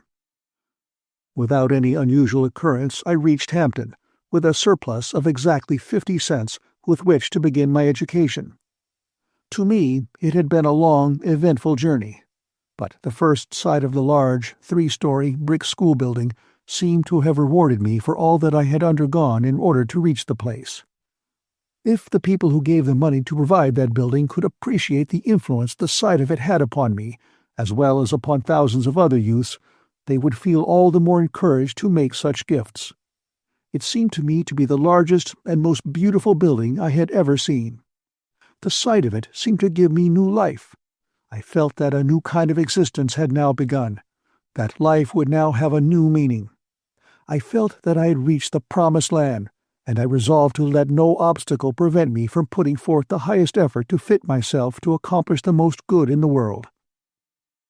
As soon as possible after reaching the grounds of the Hampton Institute, I presented myself before the head teacher for an assignment to a class. Having been so long without proper food, a bath, and a change of clothing, I did not, of course, make a very favorable impression upon her, and I could see at once that there were doubts in her mind about the wisdom of admitting me as a student. I felt that I could hardly blame her if she got the idea that I was a worthless loafer or tramp. For some time she did not refuse to admit me, neither did she decide in my favor, and I continued to linger about her, and to impress her in all the ways I could with my worthiness. In the meantime, I saw her admitting other students, and that added greatly to my discomfort, for I felt, deep down in my heart, that I could do as well as they if I could only get a chance to show what was in me. After some hours had passed, the head teacher said to me, "The adjoining recitation room needs sweeping. Take the broom and sweep it." It occurred to me at once that here was my chance. Never did I receive an order with more delight. I knew that I could sweep, for Mrs. Ruffner had thoroughly taught me how to do that when I lived with her. I swept the recitation room 3 times. Then I got a dusting cloth and dusted it 4 times. All the woodwork around the walls, every bench, table, and desk, I went over 4 times with my dusting cloth. Besides, every piece of furniture had been moved and every closet and corner in the room had been thoroughly cleaned. I had the feeling that in a large measure my future depended upon the impression I made upon the teacher in the cleaning of that room. When I was through, I reported to the head teacher. She was a Yankee woman who knew just where to look for dirt. She went into the room and inspected the floor and closets. Then she took her handkerchief and rubbed it on the woodwork about the walls, and over the table and benches. When she was unable to find one bit of dirt on the floor or a particle of dust on any of the furniture, she quietly remarked, "I guess you will do to enter this institution." I was one of the happiest souls on earth. The sweeping of that room was my college examination, and never did any youth pass an examination for entrance into Harvard or Yale that gave him more genuine satisfaction. I have passed several examinations since then, but I have always felt that this was the best one I ever passed. I have spoken of my own experience in entering the Hampton Institute. Perhaps few, if any, had anything like the same experience that I had, but about the same period there were hundreds who found their way to Hampton and other institutions after experiencing something of the same difficulties that I went through. The young men and women were determined to secure an education at any cost. The sweeping of the recitation room in the manner that I did it seems to have paved the way for me to get through Hampton. Miss Mary F. Mackey, the head teacher, offered me a position as janitor. This, of course, I gladly accepted, because it was a place where I could work out nearly all the cost of my board. The work was hard and taxing, but I stuck to it. I had a large number of rooms to care for, and had to work late into the night, while at the same time I had to rise by 4 o'clock in the morning in order to build the fires and have a little time in which to prepare my lessons. In all my career at Hampton, and ever since I have been out in the world, Miss Mary F. Mackey, the head teacher to whom I have referred, proved one of my strongest and most helpful friends. Her advice and encouragement were always helpful in strengthening to me in the darkest hour. I have spoken of the impression that was made upon me by the buildings and general appearance of the Hampton Institute, but I have not spoken of that which made the greatest and most lasting impression on me, and that was a great man, the noblest, rarest human being that it has ever been my privilege to meet. I refer to the late General Samuel C. Armstrong. It has been my fortune to meet personally many of what are called great characters, both in Europe and America, but I do not hesitate to say that I never met any man who, in my estimation, was the equal of General Armstrong. Fresh from the degrading influences of the slave plantation and the coal mines, it was a rare privilege for me to be permitted to come into direct contact with such a character as General Armstrong. I shall always remember that the first time I went into his presence, he made the impression upon me of being a perfect man. I was made to feel that there was something about him that was superhuman. It was my privilege to know the General personally from the time I entered Hampton till he died, and the more I saw of him, the greater he grew in my estimation.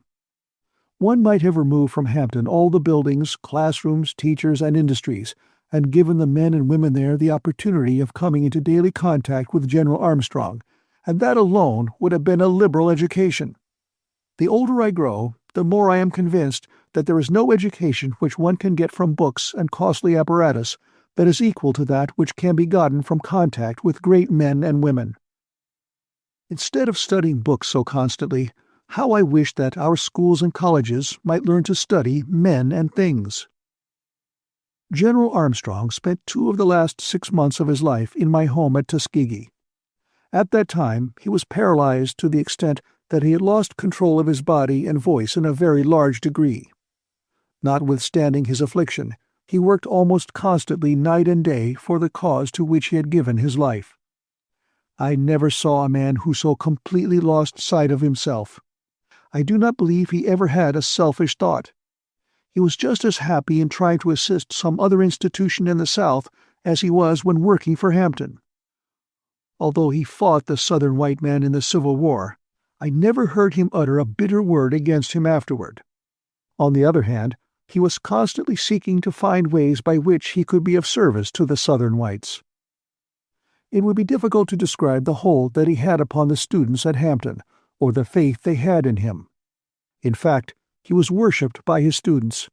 It never occurred to me that General Armstrong could fail in anything that he undertook. There was almost no request that he could have made that would not have been complied with. When he was a guest at my home in Alabama, and was so badly paralyzed that he had to be wheeled about in an invalid's chair, I recalled that one of the General's former students had occasion to push his chair up a long, steep hill that taxed his strength to the utmost. When the top of the hill was reached, the former pupil, with a glow of happiness on his face, exclaimed, "I am so glad that I have been permitted to do something that was real hard for the General before he dies." While I was a student at Hampton, the dormitories became so crowded that it was impossible to find a room for all who wanted to be admitted. In order to help remedy the difficulty, the General conceived the plan of putting up tents to be used as rooms. As soon as it became known that General Armstrong would be pleased if some of the older students would live in the tents during the winter, nearly every student in school volunteered to go. I was one of the volunteers. The winter we spent in those tents was an intensely cold one, and we suffered severely.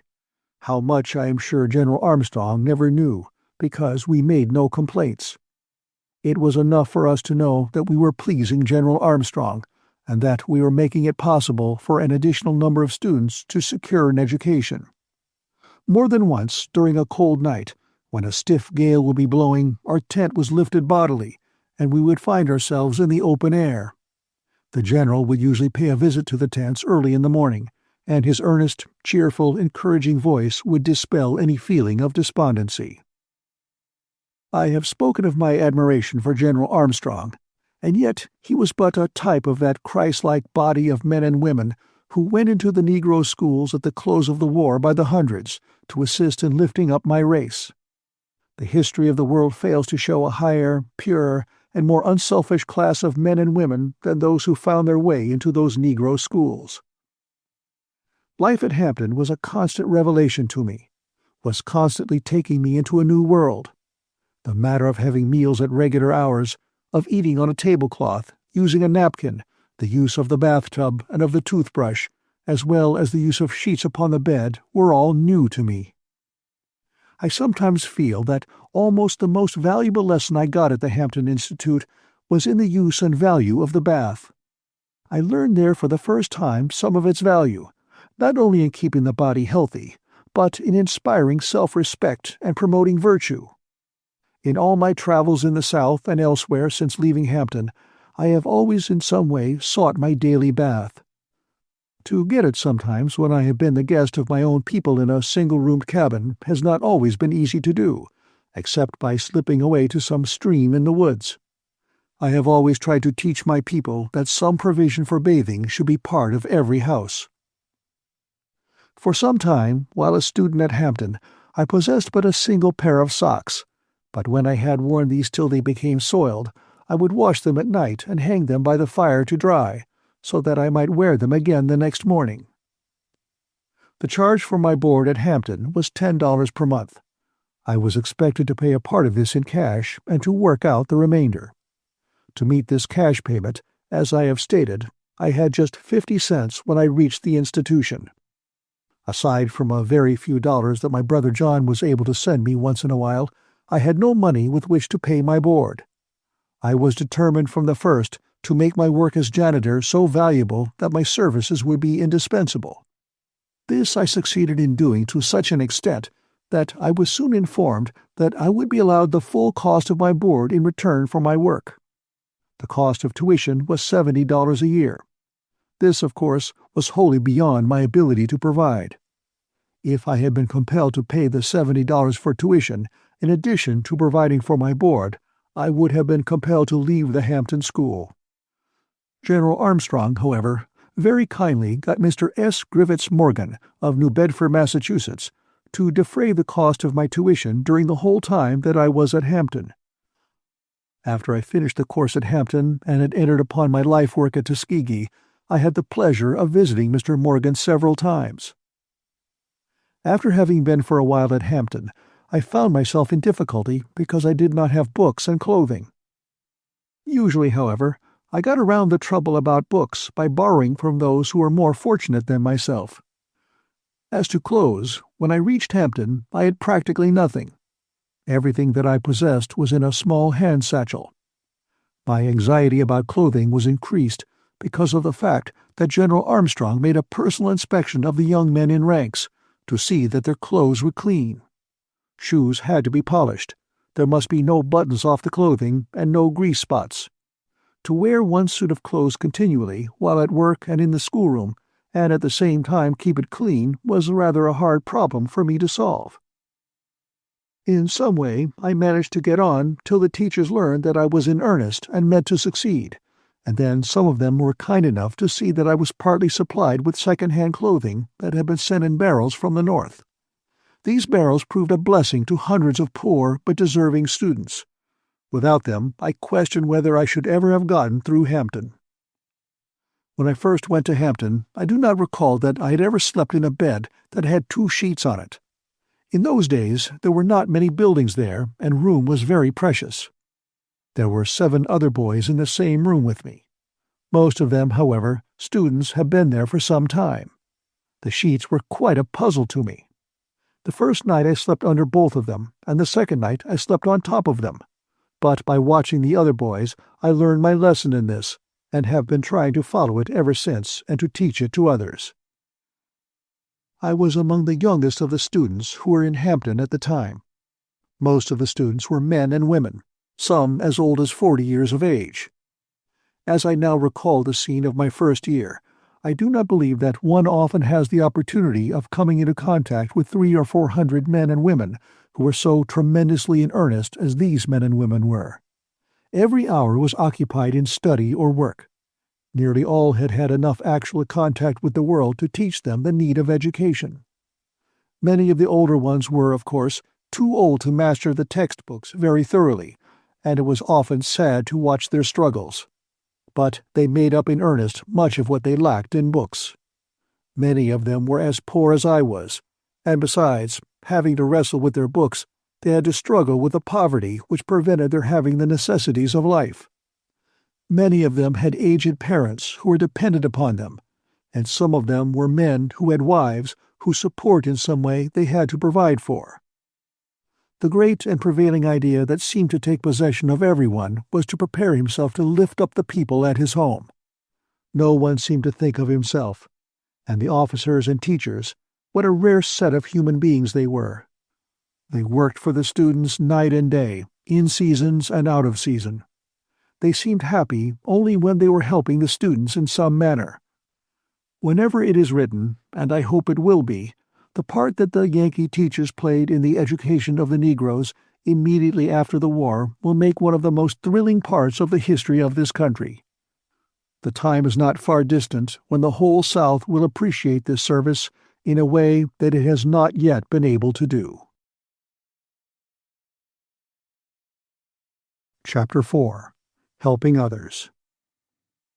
At the end of my first year at Hampton, I was confronted with another difficulty. Most of the students went home to spend their vacation. I had no money with which to go home, but I had to go somewhere. In those days, very few students were permitted to remain at the school during vacation. It made me feel very sad and homesick to see the other students preparing to leave and starting for home. I not only had no money with which to go home, but I had none with which to go anywhere. In some way, however, I had gotten hold of an extra second-hand coat, which I thought was a pretty valuable coat. This I decided to sell, in order to get a little money for traveling expenses. I had a good deal of boyish pride, and I tried to hide, as far as I could, from the other students the fact that I had no money and nowhere to go. I made it known to a few people in the town of Hampton that I had this coat to sell, and after a good deal of persuading, one colored man promised to come to my room to look the coat over and consider the matter of buying it. This cheered my drooping spirits considerably. Early the next morning, my prospective customer appeared. After looking the garment over carefully, he asked me how much I wanted for it. I told him I thought it was worth $3.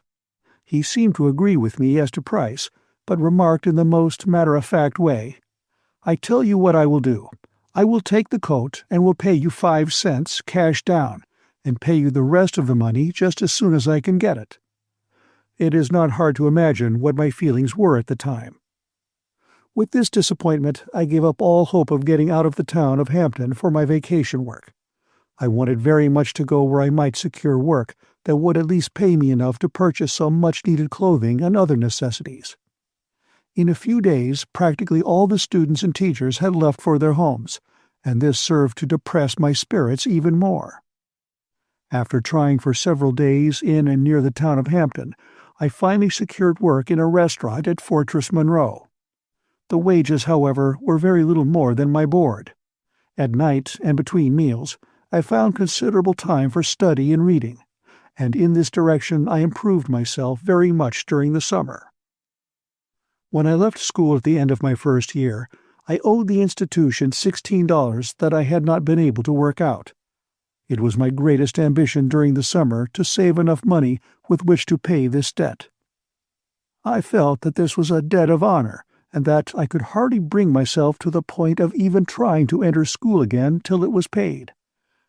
I economized in every way that I could think of, did my own washing, and went without necessary garments, but still I found my summer vacation ending, and I did not have the $16. One day, during the last week of my stay in the restaurant, I found under one of the tables a crisp new $10 bill. I could hardly contain myself, I was so happy. As it was not my place of business, I felt it to be the proper thing to show the money to the proprietor. This I did. He seemed as glad as I was, but he coolly explained to me that, as it was his place of business, he had a right to keep the money, and he proceeded to do so. This, I confess, was another pretty hard blow to me. I will not say that I became discouraged, for as I now look back over my life, I do not recall that I ever became discouraged over anything that I set out to accomplish.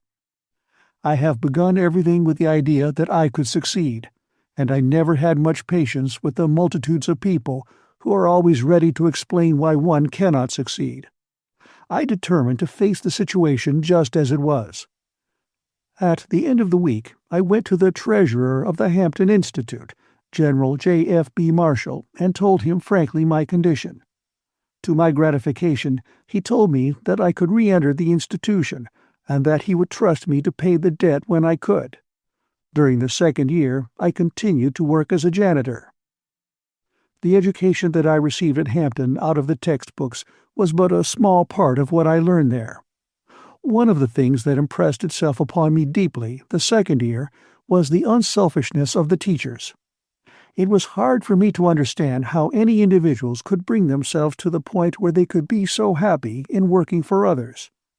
Before the end of the year, I think I began learning that those who are happiest are those who do the most for others. This lesson I have tried to carry with me ever since. I also learned a valuable lesson at Hampton by coming into contact with the best breeds of livestock and fowls. No student, I think, who has had the opportunity of doing this could go out into the world and content himself with the poorest grades. Perhaps the most valuable thing that I got out of my second year was an understanding of the use and value of the Bible. Miss Natalie Lord, one of the teachers from Portland, Maine, taught me how to use and love the Bible.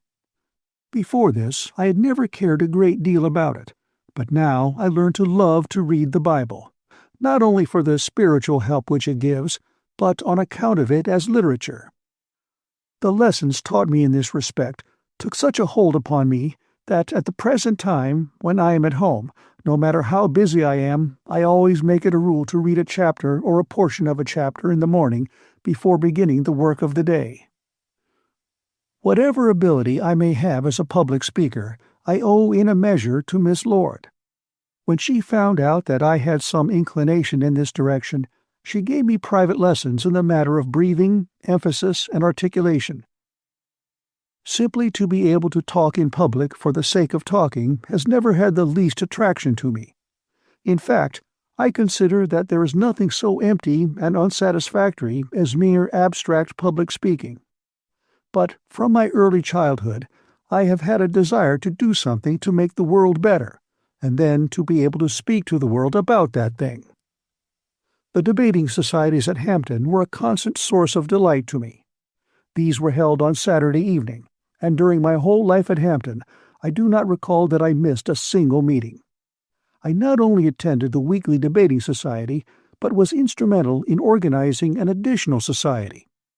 I noticed that between the time when supper was over and the time to begin evening study, there were about 20 minutes which the young men usually spent in idle gossip.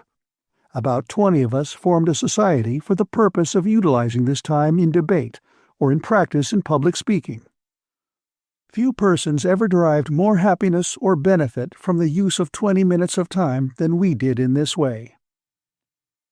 At the end of my second year at Hampton, by the help of some money sent me by my mother and brother John, supplemented by a small gift from one of the teachers at Hampton, I was enabled to return to my home in Malden, West Virginia, to spend my vacation. When I reached home, I found that the salt furnaces were not running, and that the coal mine was not being operated on account of the miners being out on strike. This was something which, it seemed, usually occurred whenever the men got 2 or 3 months ahead in their savings. During the strike, of course, they spent all that they had saved, and would often return to work in debt at the same wages, or would move to another mine at considerable expense. In either case, my observations convinced me that the miners were worse off at the end of the strike. Before the days of strikes in that section of the country, I knew miners who had considerable money in the bank, but as soon as the professional labor agitators got control, the savings of even the more thrifty ones began disappearing. My mother and the other members of my family were, of course, much rejoiced to see me and to note the improvement that I had made during my 2 years' absence. The rejoicing on the part of all classes of the colored people, and especially the older ones, over my return was almost pathetic. I had to pay a visit to each family and take a meal with each, and at each place tell the story of my experiences at Hampton. In addition to this, I had to speak before the church and Sunday school, and at various other places. The thing that I was most in search of, though, work, I could not find. There was no work on account of the strike. I spent nearly the whole of the first month of my vacation in an effort to find something to do by which I could earn money to pay my way back to Hampton and save a little money to use after reaching there. Toward the end of the first month, I went to a place a considerable distance from my home to try to find employment. I did not succeed, and it was night before I got started on my return. When I had gotten within a mile or so of my home, I was so completely tired out that I could not walk any farther, and I went into an old, abandoned house to spend the remainder of the night. About 3 o'clock in the morning, my brother John found me asleep in this house, and broke to me, as gently as he could, the sad news that our dear mother had died during the night. This seemed to me the saddest and blankest moment in my life. For several years my mother had not been in good health, but I had no idea, when I parted from her the previous day, that I should never see her alive again. Besides that, I had always had an intense desire to be with her when she did pass away. One of the chief ambitions which spurred me on at Hampton was that I might be able to be in a position in which I could better make my mother comfortable and happy. She had so often expressed the wish that she might be permitted to live to see her children educated and started out in the world. In a very short time after the death of my mother, our little home was in confusion. My sister Amanda, although she tried to do the best she could, was too young to know anything about keeping house, and my stepfather was not able to hire a housekeeper. Sometimes we had food cooked for us, and sometimes we did not. I remember that more than once a can of tomatoes and some crackers constituted a meal. Our clothing went uncared for, and everything about our home was soon in a tumble-down condition.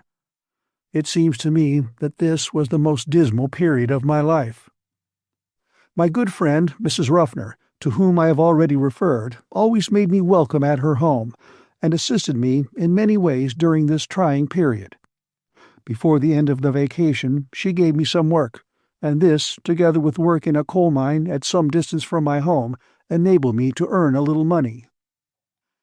At one time, it looked as if I would have to give up the idea of returning to Hampton, but my heart was so set on returning that I determined not to give up going back without a struggle. I was very anxious to secure some clothes for the winter, but in this I was disappointed, except for a few garments which my brother John secured for me. Notwithstanding my need of money and clothing, I was very happy in the fact that I had secured enough money to pay my traveling expenses back to Hampton. Once there, I knew that I could make myself so useful as a janitor that I could in some way get through the school year. 3 weeks before the time for the opening of the term at Hampton, I was pleasantly surprised to receive a letter from my good friend Miss Mary F. Mackey, the lady principal, asking me to return to Hampton 2 weeks before the opening of the school, in order that I might assist her in cleaning the buildings and getting things in order for the new school year. This was just the opportunity I wanted. It gave me a chance to secure a credit in the treasurer's office. I started for Hampton at once. During these 2 weeks, I was taught a lesson which I shall never forget.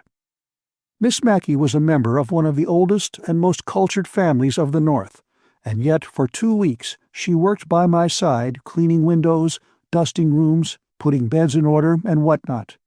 She felt that things would not be in condition for the opening of school unless every window pane was perfectly clean, and she took the greatest satisfaction in helping to clean them herself. The work which I have described she did every year that I was at Hampton. It was hard for me at this time to understand how a woman of her education and social standing could take such delight in performing such service, in order to assist in the elevation of an unfortunate race. Ever since then, I have had no patience with any school for my race in the South which did not teach its students the dignity of labor. During my last year at Hampton, every minute of my time that was not occupied with my duties as janitor was devoted to hard study. I was determined, if possible, to make such a record in my class as would cause me to be placed on the honor roll of commencement speakers. This I was successful in doing. It was June of 1875 when I finished the regular course of study at Hampton. The greatest benefits that I got out of my life at the Hampton Institute, perhaps, may be classified under 2 heads. First was contact with a great man, General S.C. Armstrong, who, I repeat, was, in my opinion, the rarest, strongest, and most beautiful character that it has ever been my privilege to meet. Second, at Hampton, for the first time, I learned what education was expected to do for an individual. Before going there, I had a good deal of the then rather prevalent idea among our people that to secure an education meant to have a good, easy time, free from all necessity for manual labor. At Hampton, I not only learned that it was not a disgrace to labor, but learned to love labor, not alone for its financial value, but for labor's own sake and for the independence and self-reliance which the ability to do something which the world wants done brings. At that institution, I got my first taste of what it meant to live a life of unselfishness, my first knowledge of the fact that the happiest individuals are those who do the most to make others useful and happy.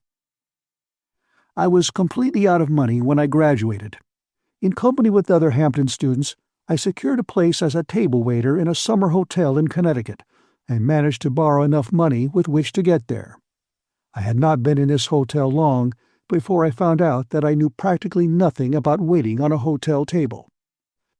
The head waiter, however, supposed that I was an accomplished waiter. He soon gave me charge of the table at which there sat 4 or 5 wealthy and rather aristocratic people. My ignorance of how to wait upon them was so apparent that they scolded me in such a severe manner that I became frightened and left their table, leaving them sitting there without food. As a result of this, I was reduced from the position of waiter to that of a dish carrier. But I determined to learn the business of waiting, and did so within a few weeks and was restored to my former position. I have had the satisfaction of being a guest in this hotel several times since I was a waiter there. At the close of the hotel season, I returned to my former home in Malden and was elected to teach the colored school at that place. This was the beginning of one of the happiest periods of my life. I now felt that I had the opportunity to help the people of my hometown to a higher life. I felt from the first that mere book education was not all that the young people of that town needed. I began my work at 8 o'clock in the morning, and as a rule, it did not end until 10 o'clock at night. In addition to the usual routine of teaching, I taught the pupils to comb their hair and to keep their hands and faces clean, as well as their clothing. I gave special attention to teaching them the proper use of the toothbrush and the bath. In all my teaching, I have watched carefully the influence of the toothbrush, and I am convinced that there are few single agencies of civilization that are more far-reaching. There were so many of the older boys and girls in the town, as well as men and women who had to work in the daytime and still were craving an opportunity for education, that I soon opened a night school. From the first, this was crowded every night, being about as large as the school that I taught in the day. The efforts of some of the men and women, who in many cases were over 50 years of age, to learn, were in some cases very pathetic. My day and night school work was not all that I undertook. I established a small reading room and a debating society. On Sundays I taught 2 Sunday schools, one in the town of Malden in the afternoon, and the other in the morning at a place 3 miles distant from Malden. In addition to this, I gave private lessons to several young men whom I was fitting to send to the Hampton Institute. Without regard to pay and with little thought of it, I taught anyone who wanted to learn anything that I could teach him. I was supremely happy in the opportunity of being able to assist somebody else. I did receive, however, a small salary from the public fund for my work as a public school teacher. During the time that I was a student at Hampton, my older brother John not only assisted me all that he could, but worked all of the time in the coal mines in order to support the family. He willingly neglected his own education that he might help me. It was my earnest wish to help him to prepare to enter Hampton, and to save money to assist him in his expenses there. Both of these objects I was successful in accomplishing. In 3 years, my brother finished the course at Hampton, and he is now holding the important position of Superintendent of Industries at Tuskegee. When he returned from Hampton, we both combined our efforts and savings to send our adopted brother James through the Hampton Institute. This we succeeded in doing, and he is now the postmaster at the Tuskegee Institute.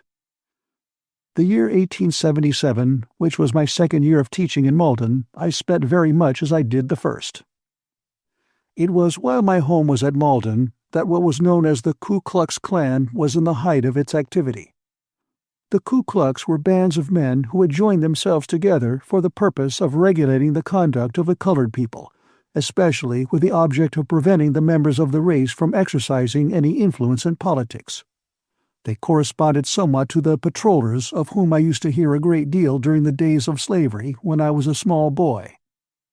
The patrollers were bands of white men, usually young men, who were organized largely for the purpose of regulating the conduct of the slaves at night in such matters as preventing the slaves from going from one plantation to another without passes, and for preventing them from holding any kind of meetings without permission, and without the presence at these meetings of at least one white man.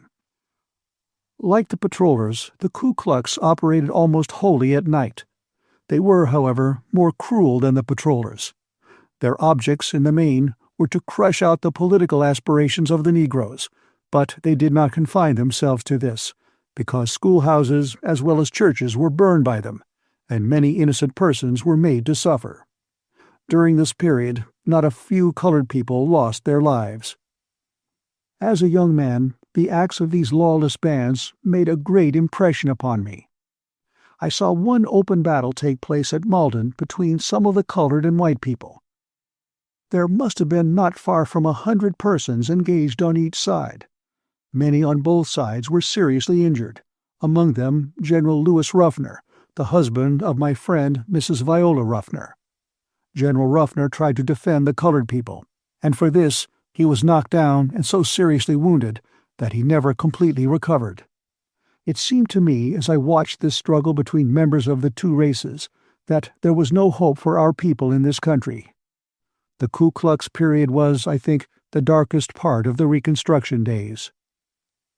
I have referred to this unpleasant part of the history of the South simply for the purpose of calling attention to the great change that has taken place since the days of the Ku Klux. Today, there are no such organizations in the South, and the fact that such ever existed is almost forgotten by both races. There are few places in the South now where public sentiment would permit such organizations to exist. Chapter 5. The Reconstruction Period. The years from 1867 to 1878, I think, may be called the period of Reconstruction.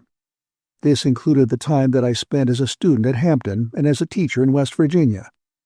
During the whole of the Reconstruction period, two ideas were constantly agitating in the minds of the colored people, or at least in the minds of a large part of the race. One of these was the craze for Greek and Latin learning, and the other was a desire to hold office. It could not have been expected that a people who had spent generations in slavery, and before that generations in the darkest heathenism, could at first form any proper conception of what an education meant. In every part of the South, during the Reconstruction period, schools, both day and night, were filled to overflowing with people of all ages and conditions, some being as far along in age as 60 and 70 years. The ambition to secure an education was most praiseworthy and encouraging. The idea, however, was too prevalent that as soon as one secured a little education, in some unexplainable way, he would be free from most of the hardships of the world, and at any rate could live without manual labor.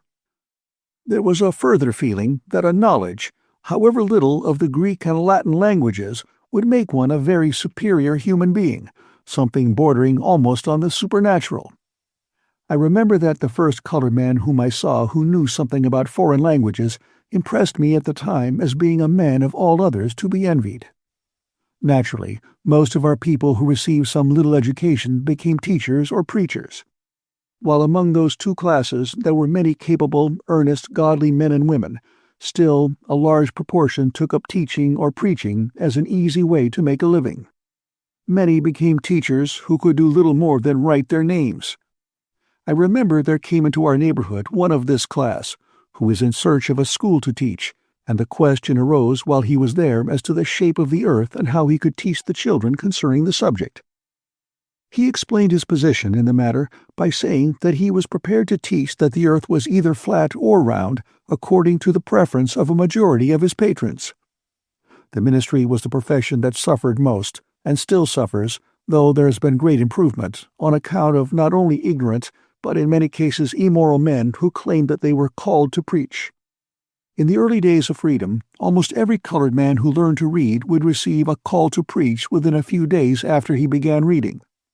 At my home in West Virginia, the process of being called to the ministry was a very interesting one. Usually, the call came when the individual was sitting in church. Without warning, the one called would fall upon the floor as if struck by a bullet, and would lie there for hours, speechless and motionless. Then the news would spread all through the neighborhood that this individual had received a call. If he were inclined to resist the summons, he would fall or be made to fall a second or third time. In the end, he always yielded to the call. While I wanted an education badly, I confess that in my youth I had a fear that when I had learned to read and write very well, I would receive one of these calls, but for some reason my call never came. When we add the number of wholly ignorant men who preached or exhorted to that of those who possessed something of an education, it can be seen at a glance that the supply of ministers was large.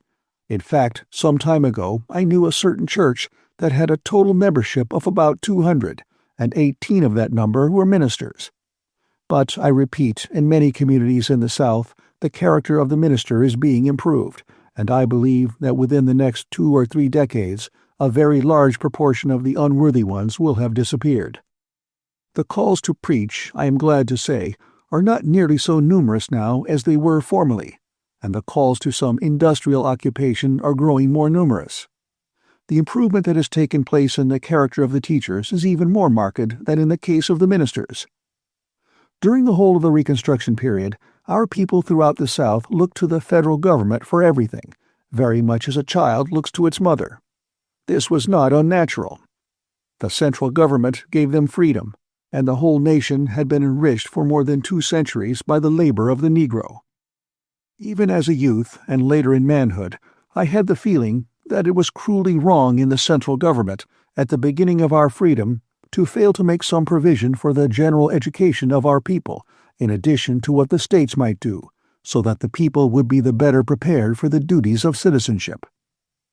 It is easy to find fault, to remark what might have been, and perhaps, after all, and under all the circumstances, those in charge of the conduct of affairs did the only thing that could be done at the time.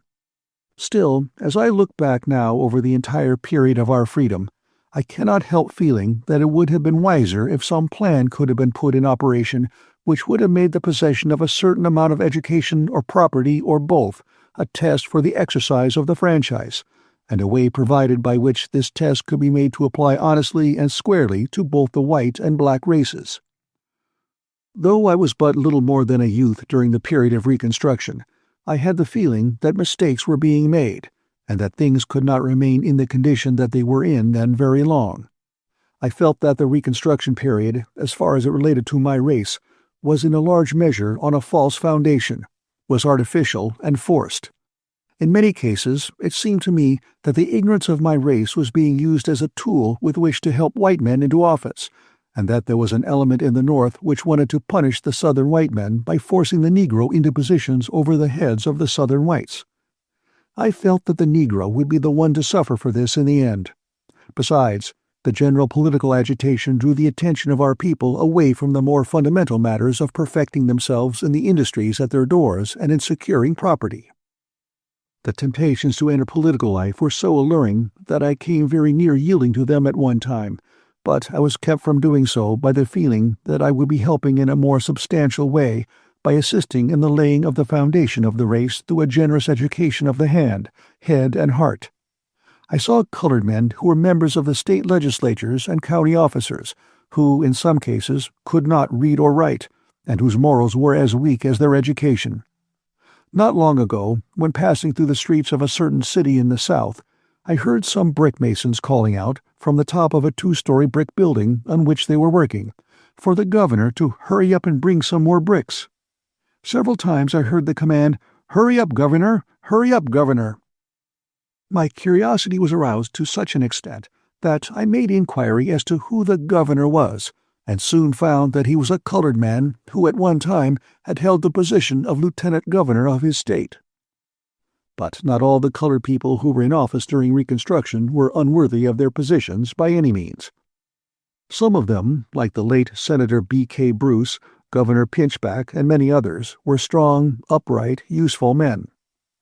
Neither were all the class designated as carpetbaggers dishonorable men. Some of them, like ex-Governor Bullock of Georgia, were men of high character and usefulness. Of course, the colored people, so largely without education and wholly without experience in government, made tremendous mistakes, just as many people similarly situated would have done. Many of the Southern whites have a feeling that if the Negro is permitted to exercise his political rights now to any degree, the mistakes of the Reconstruction period will repeat themselves.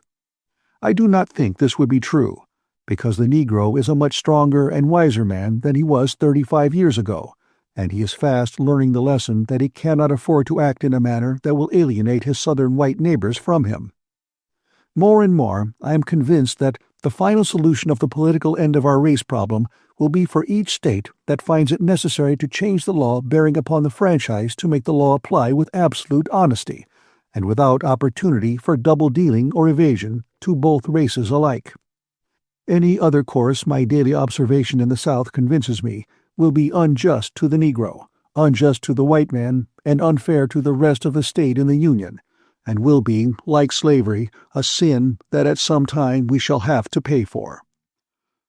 In the fall of 1878, after having taught school in Malden for 2 years, and after I had succeeded in preparing several of the young men and women, besides my 2 brothers, to enter the Hampton Institute, I decided to spend some months in study at Washington, D.C.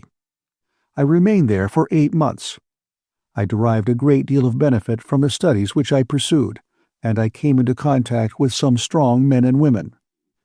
At the institution I attended, there was no industrial training given to the students, and I had an opportunity of comparing the influence of an institution with no industrial training with that of one like the Hampton Institute that emphasizes the industries. At this school I found the students, in most cases, had more money, were better dressed, wore the latest style of all manner of clothing, and in some cases were more brilliant mentally.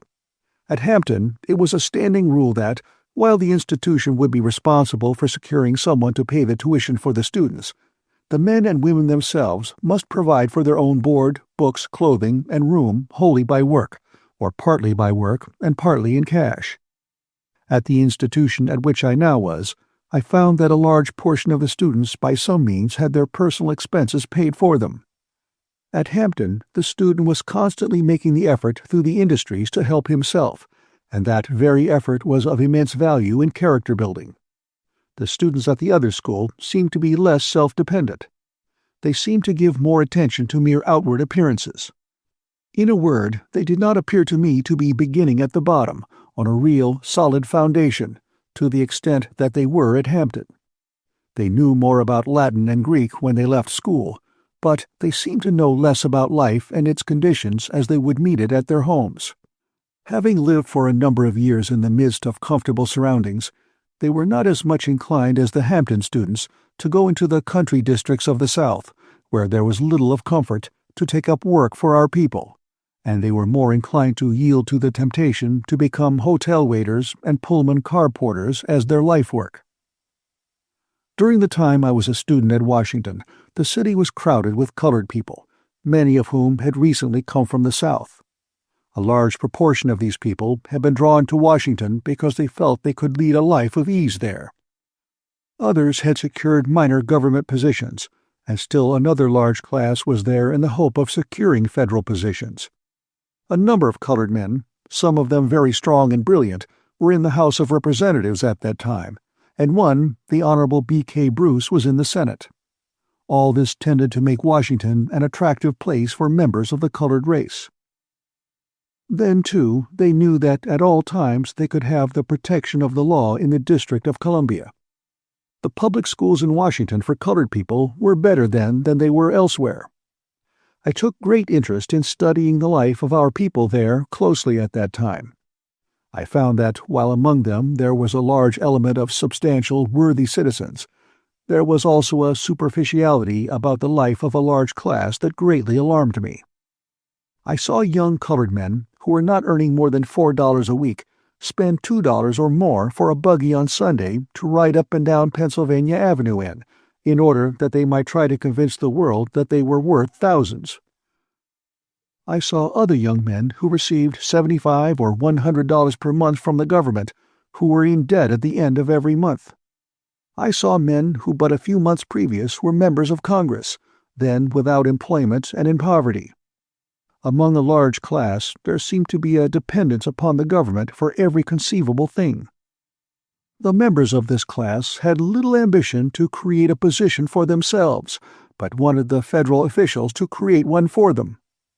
How many times I wished then, and have often wished since, that by some power of magic I might remove the great bulk of these people into the county districts, and plant them upon the soil, upon the solid and never deceptive foundation of Mother Nature, where all nations and races that have ever succeeded have gotten their start, a start that at first may be slow and toilsome, but one that nevertheless is real.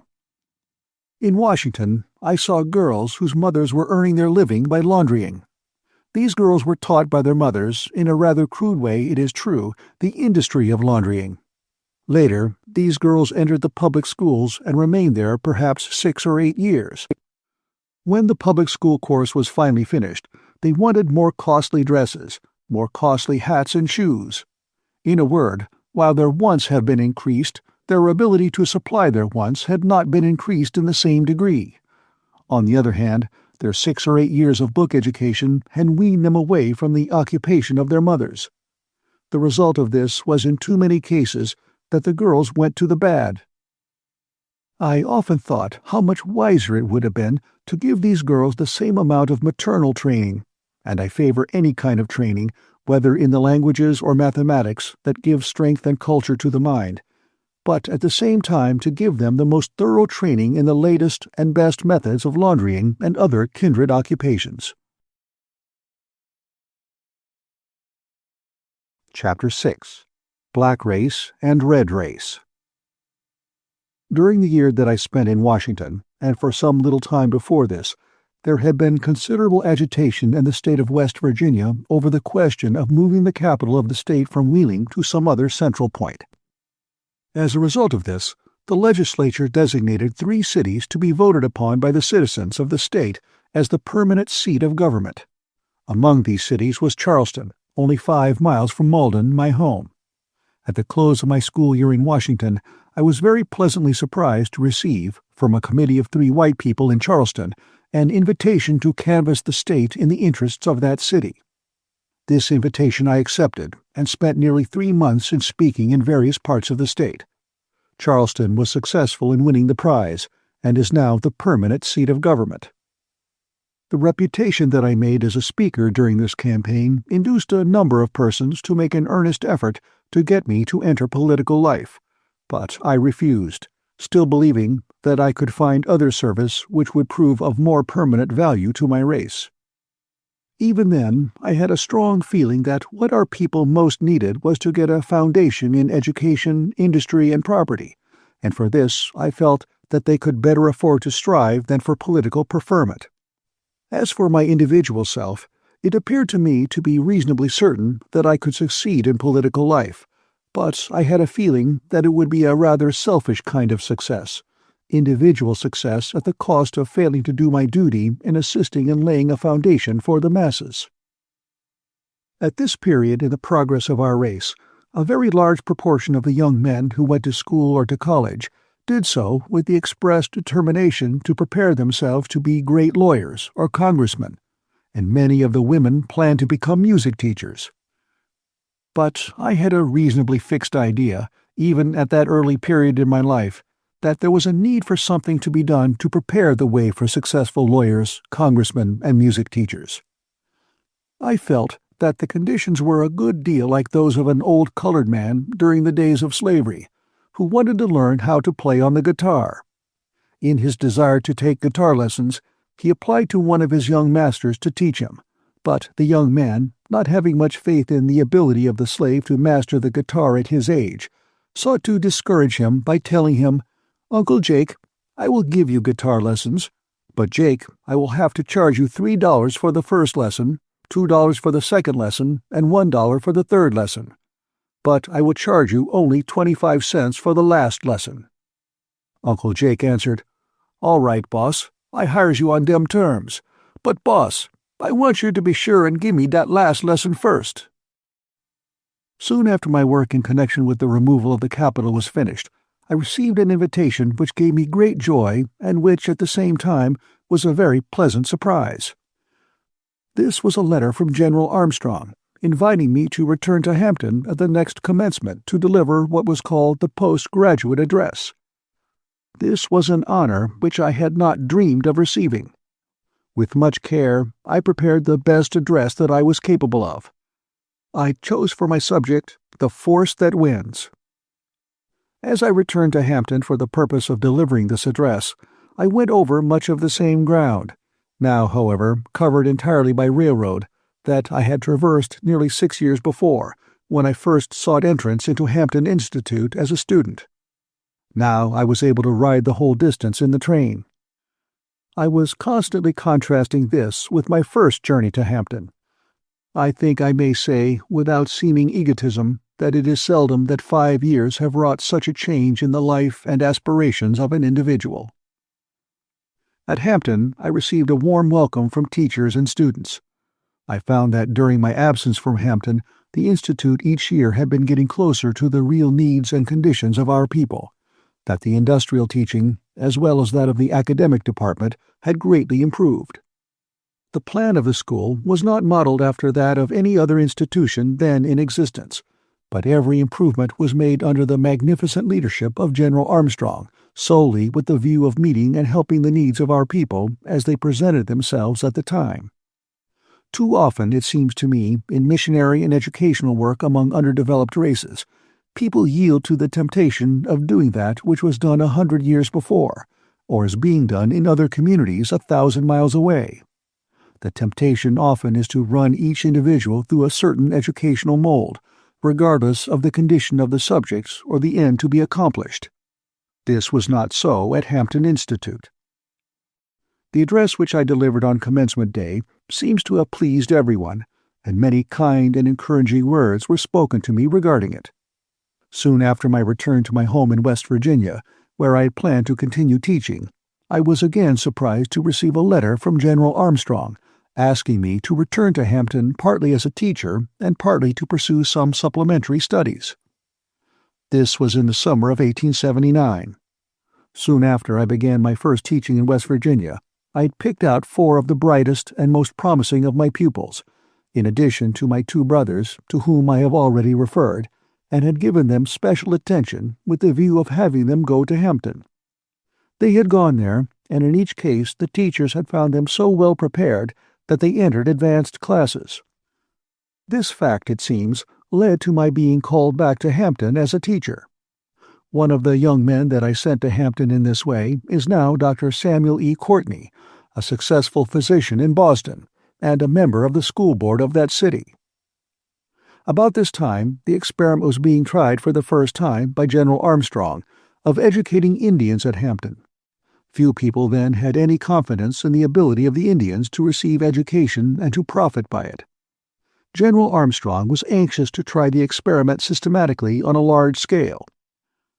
He secured from the reservations in the western states over 100 wild and for the most part perfectly ignorant Indians, the greater proportion of whom were young men. The special work which the general desired me to do was to be a sort of house-father to the Indian young men. That is, I was to live in the building with them and have the charge of their discipline, clothing, rooms, and so on. This was a very tempting offer, but I had become so much absorbed in my work in West Virginia that I dreaded to give it up. However, I tore myself away from it. I did not know how to refuse to perform any service that General Armstrong desired of me. On going to Hampton, I took up my residence in a building with about 75 Indian youths. I was the only person in the building who was not a member of their race. At first, I had a good deal of doubt about my ability to succeed. I knew that the average Indian felt himself above the white man, and of course he felt himself far above the Negro, largely on account of the fact of the Negro having submitted to slavery, a thing which the Indian would never do. The Indians in the Indian Territory owned a large number of slaves during the days of slavery. Aside from this, there was a general feeling that the attempt to educate and civilize the red men at Hampton would be a failure. All this made me proceed very cautiously, for I felt keenly the great responsibility. But I was determined to succeed. It was not long before I had the complete confidence of the Indians, and not only this, but I think I am safe in saying that I had their love and respect. I found that they were about like any other human beings, that they responded to kind treatment and resented ill treatment. They were continually planning to do something that would add to my happiness and comfort. The things that they disliked most, I think, were to have their long hair cut, to give up wearing their blankets, and to cease smoking. But no white American ever thinks that any other race is wholly civilized until he wears the white man's clothes, eats the white man's food, speaks the white man's language, and professes the white man's religion. When the difficulty of learning the English language was subtracted, I found that in the matter of learning trades and in mastering academic studies, there was little difference between the colored and Indian students. It was a constant delight to me to note the interests which the colored students took in trying to help the Indians in every way possible. There were a few of the colored students who felt that the Indians ought not to be admitted to Hampton, but these were in the minority. Whenever they were asked to do so, the Negro students gladly took the Indians as roommates, in order that they might teach them to speak English and to acquire civilized habits. I have often wondered if there was a white institution in this country whose students would have welcomed the incoming of more than 100 companions of another race, in the cordial way that these black students at Hampton welcomed the red ones. How often I have wanted to say to white students that they lift themselves up in proportion as they help to lift others, and the more unfortunate the race, and the lower in the scale of civilization, the more does one raise oneself by giving the assistance. This reminds me of a conversation which I once had with the Honorable Frederick Douglass. At one time, Mr. Douglass was traveling in the state of Pennsylvania, and was forced, on account of his color, to ride in the baggage car, in spite of the fact that he had paid the same price for his passage that the other passengers had paid. When some of the white passengers went into the baggage car to console Mr. Douglass, and one of them said to him, "I am sorry, Mr. Douglass, that you have been degraded in this manner," Mr. Douglass straightened himself up on the box upon which he was sitting, and replied, "They cannot degrade, Frederick Douglass. The soul that is within me no man can degrade. I am not the one that is being degraded on account of this treatment, but those who are inflicting it upon me." In one part of the country, where the law demands the separation of the races on the railroad trains, I saw at one time a rather amusing instance which showed how difficult it sometimes is to know where the black begins and the white ends. There was a man who was well known in his community as a Negro, but who was so white that even an expert would have hard work to classify him as a black man. This man was riding in the part of the train set aside for the colored passengers. When the train conductor reached him, he showed at once that he was perplexed. If the man was a Negro, the conductor did not want to send him to the white people's coach. At the same time, if he was a white man, the conductor did not want to insult him by asking him if he was a Negro. The official looked him over carefully, examining his hair, eyes, nose, and hands, but still seemed puzzled. Finally, to solve the difficulty, he stooped over and peeped at the man's feet. When I saw the conductor examining the feet of the man in question, I said to myself, "That will settle it." And so it did, for the trainman promptly decided that the passenger was a Negro, and let him remain where he was. I congratulated myself that my race was fortunate in not losing one of its members.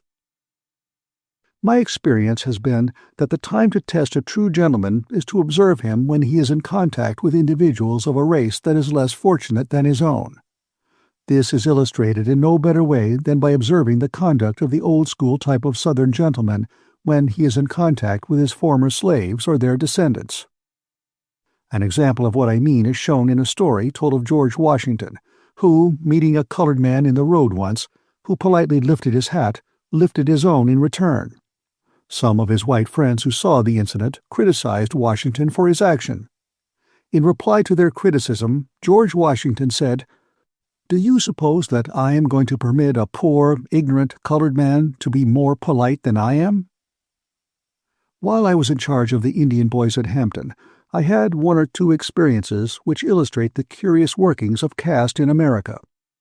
One of the Indian boys was taken ill, and it became my duty to take him to Washington, deliver him over to the Secretary of the Interior, and get a receipt for him, in order that he might be returned to his Western reservation. At that time, I was rather ignorant of the ways of the world. During my journey to Washington on a steamboat, when the bell rang for dinner, I was careful to wait and not enter the dining room until after the greater part of the passengers had finished their meal. Then, with my charge, I went to the dining saloon. The man in charge politely informed me that the Indian could be served, but that I could not. I never could understand how he knew just where to draw the color line, since the Indian and I were of about the same complexion. The steward, however, seemed to be an expert in this matter. I had been directed by the authorities at Hampton to stop at a certain hotel in Washington with my charge, but when I went to this hotel, the clerk stated that he would be glad to receive the Indian into the house, but said that he could not accommodate me. An illustration of something of this same feeling came under my observation afterward. I happened to find myself in a town in which so much excitement and indignation were being expressed that it seemed likely for a time that there would be a lynching. The occasion of the trouble was that a dark-skinned man had stopped at the local hotel. Investigation, however, developed the fact that this individual was a citizen of Morocco, and that while traveling in this country he spoke the English language. As soon as it was learned that he was not an American Negro, all the signs of indignation disappeared.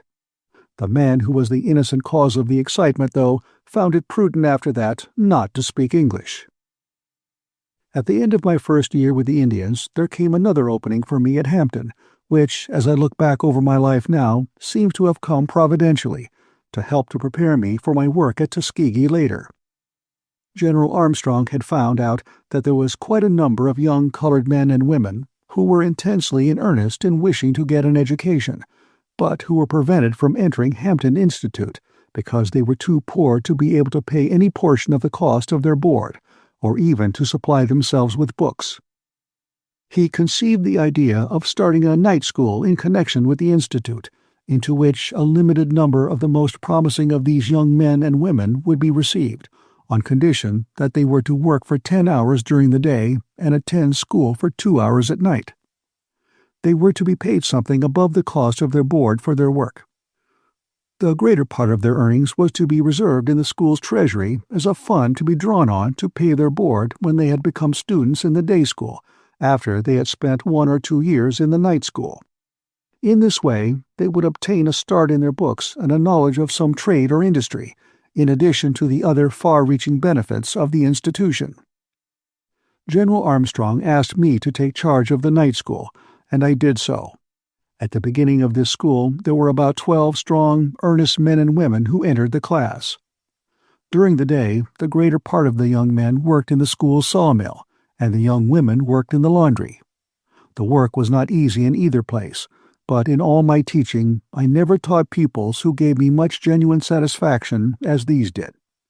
They were good students and mastered their work thoroughly. They were so much in earnest that only the ringing of the retiring bell would make them stop studying, and often they would urge me to continue the lessons after the usual hour for going to bed had come. These students showed so much earnestness, both in their hard work during the day as well as in their application to their studies at night, that I gave them the name of the Plucky Class, a name which soon grew popular and spread throughout the institution. After a student had been in the night school long enough to prove what was in him, I gave him a printed certificate which read something like this: "This is to certify that James Smith is a member of the Plucky Class of the Hampton Institute, and is in good and regular standing." The students prized these certificates highly, and they added greatly to the popularity of the night school. Within a few weeks, this department had grown to such an extent that there were about 25 students in attendance.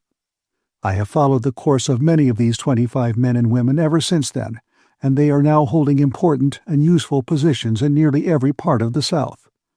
The night school at Hampton, which started with only 12 students, now numbers between 300 and 400, and is one of the permanent and most important features of the institution. Chapter 7. Early Days at Tuskegee. During the time that I had charge of the Indians and the night school at Hampton, I pursued some studies myself, under the direction of the instructors there. One of these instructors was the Reverend Dr. H. B. Fursell, the present principal of the Hampton Institute, General Armstrong's successor. In May 1881, near the close of my first year in teaching the night school, in a way I had not dared expect, the opportunity opened for me to begin my life work. One night in the chapel, after the usual chapel exercises were over, General Armstrong referred to the fact that he had received a letter from some gentleman in Alabama asking him to recommend someone to take charge of what was to be a normal school for the colored people in the little town of Tuskegee in that state. These gentlemen seemed to take it for granted that no colored man suitable for the position could be secured, and they were expecting the general to recommend a white man for the place. The next day, General Armstrong sent for me to come to his office, and, much to my surprise, asked me if I thought I could fill the position in Alabama. I told him that I would be willing to try. Accordingly, he wrote to the people who had applied to him for the information that he did not know of any white man to suggest, but if they would be willing to take a colored man, he had one whom he could recommend. In this letter, he gave them my name. Several days passed before anything more was heard about the matter. Some time afterward, one Sunday evening during the chapel exercises, a messenger came in and handed the general a telegram.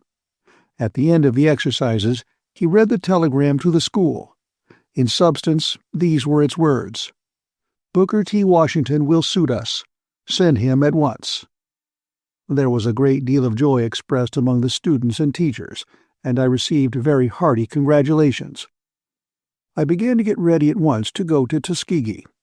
I went by way of my old home in West Virginia, where I remained for several days, after which I proceeded to Tuskegee.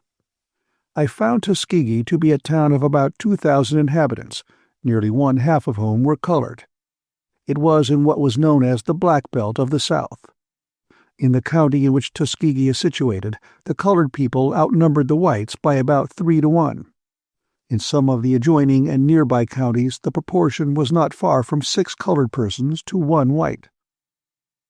I have often been asked to define the term Black Belt.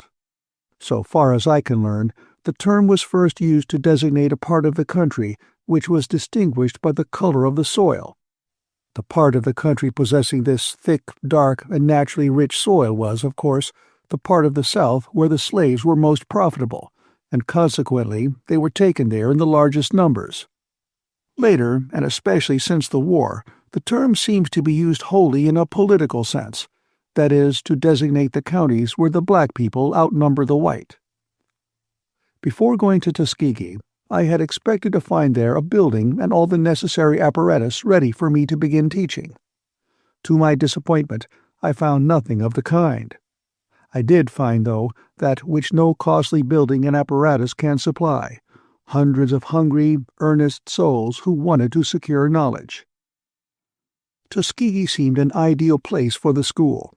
It was in the midst of the great bulk of the Negro population, and was rather secluded, being 5 miles from the main line of railroad, with which it was connected by a short line. During the days of slavery, and since, the town had been a center for the education of the white people.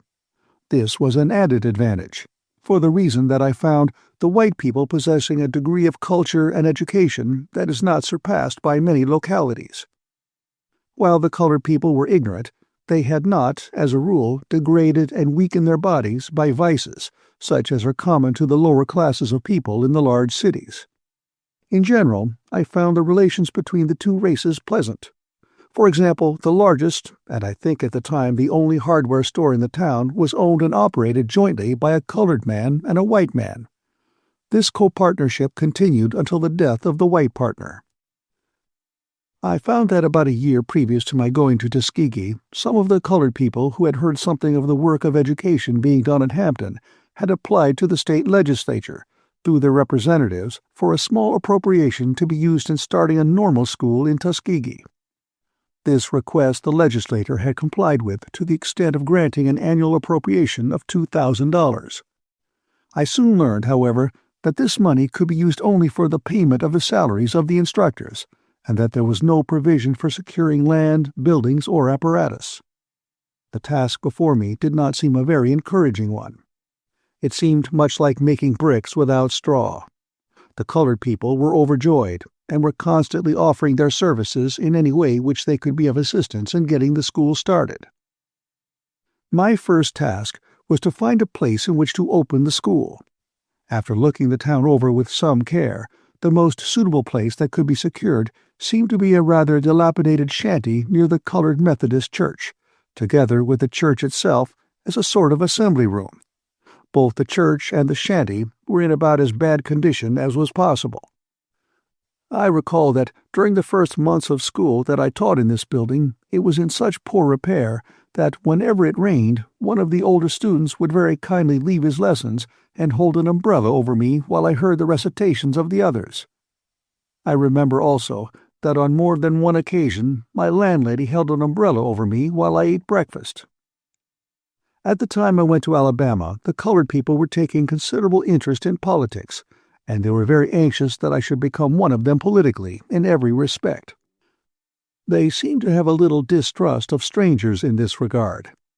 I recall that one man, who seemed to have been designated by the others to look after my political destiny, came to me on several occasions and said, with a good deal of earnestness, "We wants you to be sure to vote just like we votes. We can't read the newspapers very much, but we knows how to vote, and we wants you to vote just like we votes." He added, "We watches the white man, and we keeps watching the white man till we finds out which way the white man's gwine to vote, and when we finds out which way the white man's gwine to vote, then we votes exactly the other way. Then we know we's right." I am glad to add, however, that at the present time the disposition to vote against the white man merely because he is white is largely disappearing, and the race is learning to vote from principle, for what the voter considers to be for the best interests of both races. I reached Tuskegee, as I have said, early in June 1881. The first month I spent in finding accommodations for the school, and in traveling through Alabama, examining into the actual life of the people, especially in the court districts, and in getting the school advertised among the class of people that I wanted to have attend it. The most of my traveling was done over the country roads, with a mule and a cart or a mule and a buggy wagon for conveyance. I ate and slept with the people in their little cabins. I saw their farms, their schools, their churches. Since, in the case of the most of these visits, there had been no notice given in advance that a stranger was expected, I had the advantage of seeing the real, everyday life of the people. In the plantation districts, I found that, as a rule, the whole family slept in one room, and that, in addition to the immediate family, there sometimes were relatives, or others not related to the family, who slept in the same room. On more than one occasion, I went outside the house to get ready for bed, or to wait until the family had gone to bed. They usually contrived some kind of a place for me to sleep, either on the floor or in a special part of another's bed. Rarely was there any place provided in the cabin where one could bathe even the face and hands, but usually some provision was made for this outside the house in the yard. The common diet of the people was fat pork and cornbread. At times I have eaten in cabins where they had only cornbread and black-eyed peas cooked in plain water.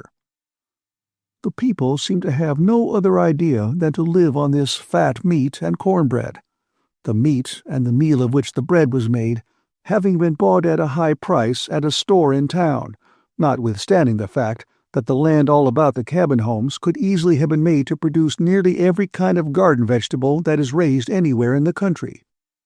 Their one object seemed to be to plant nothing but cotton, and in many cases cotton was planted up to the very door of the cabin. In these cabin homes I often found sewing machines which had been bought, or were being bought, on installments, frequently at a cost of as much as $60, or showy clocks for which the occupants of the cabins had paid $12 or $14.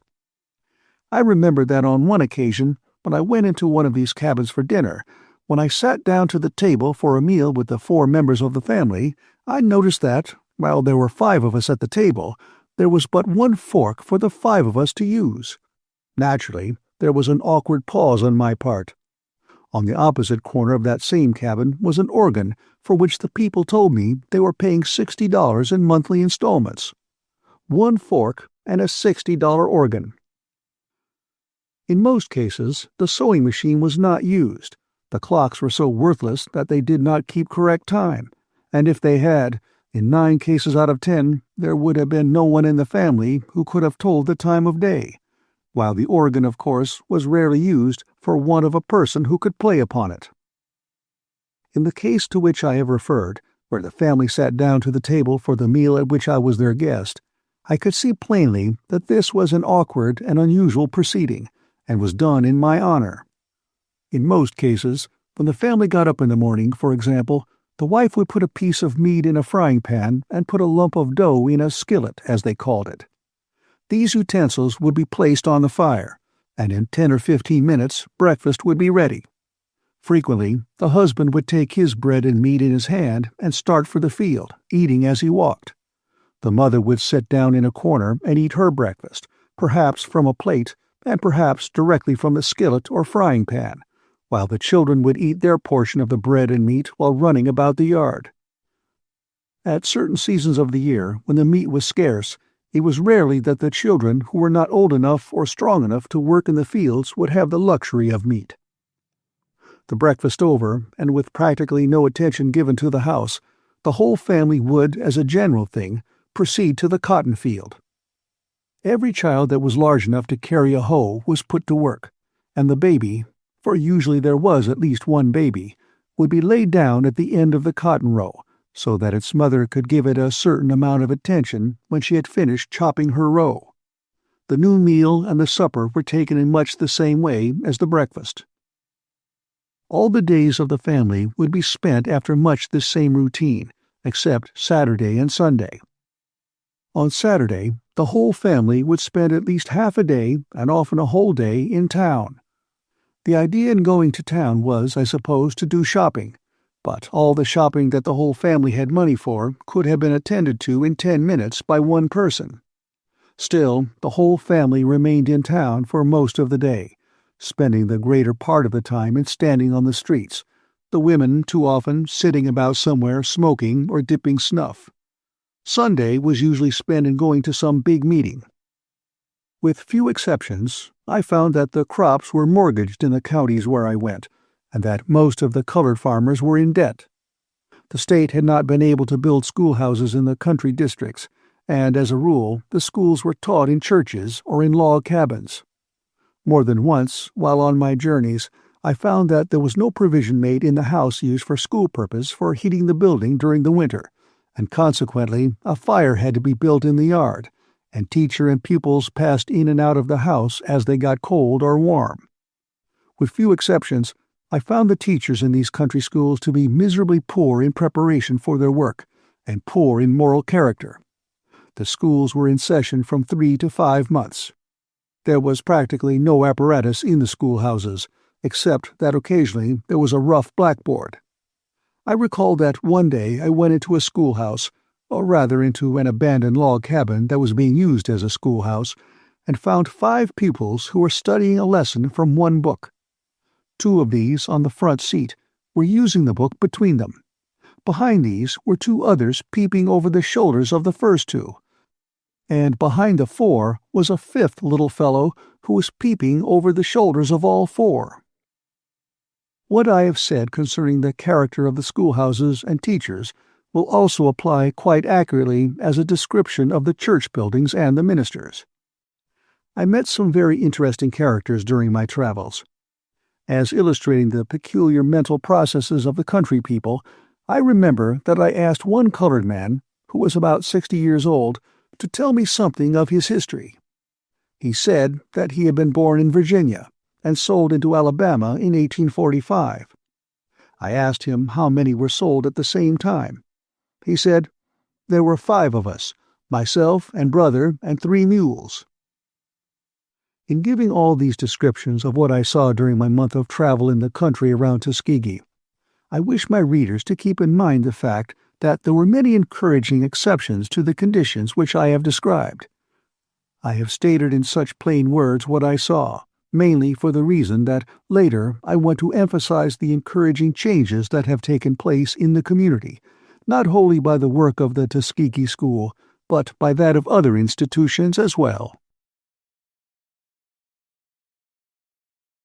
Chapter 8. Teaching School in a Stable and a Hen-House.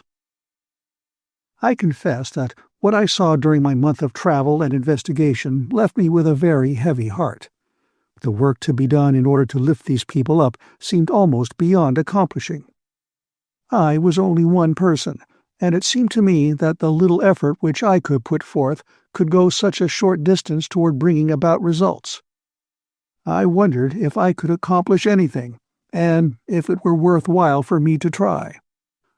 Of one thing I felt more strongly convinced than ever after spending this month in seeing the actual life of the colored people, and that was that, in order to lift them up, something must be done more than merely to imitate New England education as it then existed.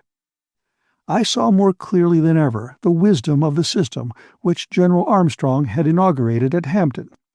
To take the children of such people as I had been among for a month, and each day give them a few hours of mere book education, I felt would be almost a waste of time. After consultation with the citizens of Tuskegee, I set July 4th, 1881, as the day for the opening of the school in the little shanty and church which had been secured for its accommodation. The white people, as well as the colored, were greatly interested in the starting of the new school, and the opening day was looked forward to with much earnest discussion. There were not a few white people in the vicinity of Tuskegee who looked with some disfavor upon the project. They questioned its value to the colored people, and had a fear that it might result in bringing about trouble between the races. Some had the feeling that in proportion as the Negro received education, in the same proportion would his value decrease as an economic factor in the state. These people feared the result of education would be that the Negroes would leave the farms and that it would be difficult to secure them for domestic service. The white people who questioned the wisdom of starting this new school had in their minds pictures of what was called an educated Negro, with a high hat, imitation gold eyeglasses, a showy walking stick, kid gloves, fancy boots, and whatnot. In a word, a man who was determined to live by his wits. It was difficult for these people to see how education would produce any other kind of a colored man. In the midst of all the difficulties which I encountered in getting the little school started, and since then through a period of 19 years, there are two men among all the many friends of the school in Tuskegee upon whom I have depended constantly for advice and guidance, and the success of the undertaking is largely due to these men, from whom I have never sought anything in vain. I mention them simply as types.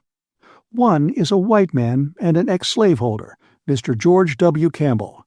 The other is a black man and an ex-slave, Mr. Lewis Adams. These were the men who wrote to General Armstrong for a teacher. Mr. Campbell is a merchant and banker, and had little experience in dealing with matters pertaining to education. Mr. Adams was a mechanic, and had learned the trades of shoemaking, harness-making, and tinsmithing during the days of slavery. He had never been to school a day in his life, but in some way had learned to read and write while a slave. From the first, these two men saw clearly what my plan of education was, sympathized with me, and supported me in every effort. In the days which were darkest financially for the school, Mr. Campbell was never appealed to when he was not willing to extend all the aid in his power. I do not know two men, one an ex-slaveholder and one an ex-slave, whose advice and judgment I would feel more like following in everything which concerns the life and development of the school at Tuskegee than those of these two men. I have always felt that Mr. Adams, in a large degree, derived his unusual power of mind from the training given his hands in the process of mastering well 3 trades during the days of slavery. If one goes today into any Southern town and asks for the leading and most reliable colored man in the community, I believe that in 5 cases out of 10 he will be directed to a Negro who learned a trade during the days of slavery. On the morning that the school opened, 30 students reported for admission. I was the only teacher. The students were about equally divided between the sexes. Most of them lived in Macon County, the county in which Tuskegee is situated, and of which it is the county seat. A great many more students wanted to enter the school, but it had been decided to receive only those who were above 15 years of age, and who had previously received some education. The greater part of the 30 were public school teachers, and some of them were nearly 40 years of age. With the teachers came some of their former pupils, and when they were examined it was amusing to note that in several cases the pupil entered a higher class than did his former teacher. It was also interesting to note how many big books some of them studied, and how many high-sounding subjects some of them claimed to have mastered. The bigger the book and the longer the name of the subject, the prouder they felt of their accomplishment. Some had studied Latin and one or two Greek. This they thought entitled them to special distinction. In fact, one of the saddest things I saw during the month of travel which I have described was a young man who had attended some high school, sitting down in a one-room cabin with grease on his clothing, filth all around him, and weeds in the yard and garden, engaged in studying a French grammar. The students who came first seemed to be fond of memorizing long and complicated rules in grammar and mathematics, but had little thought or knowledge of applying these rules to their everyday affairs of their life. One subject which they liked to talk about and tell me that they had mastered in arithmetic was banking and discount, but I soon found out that neither they nor almost anyone in the neighborhood in which they had lived had ever had a bank account. In registering the names of the students, I found that almost every one of them had one or more middle initials.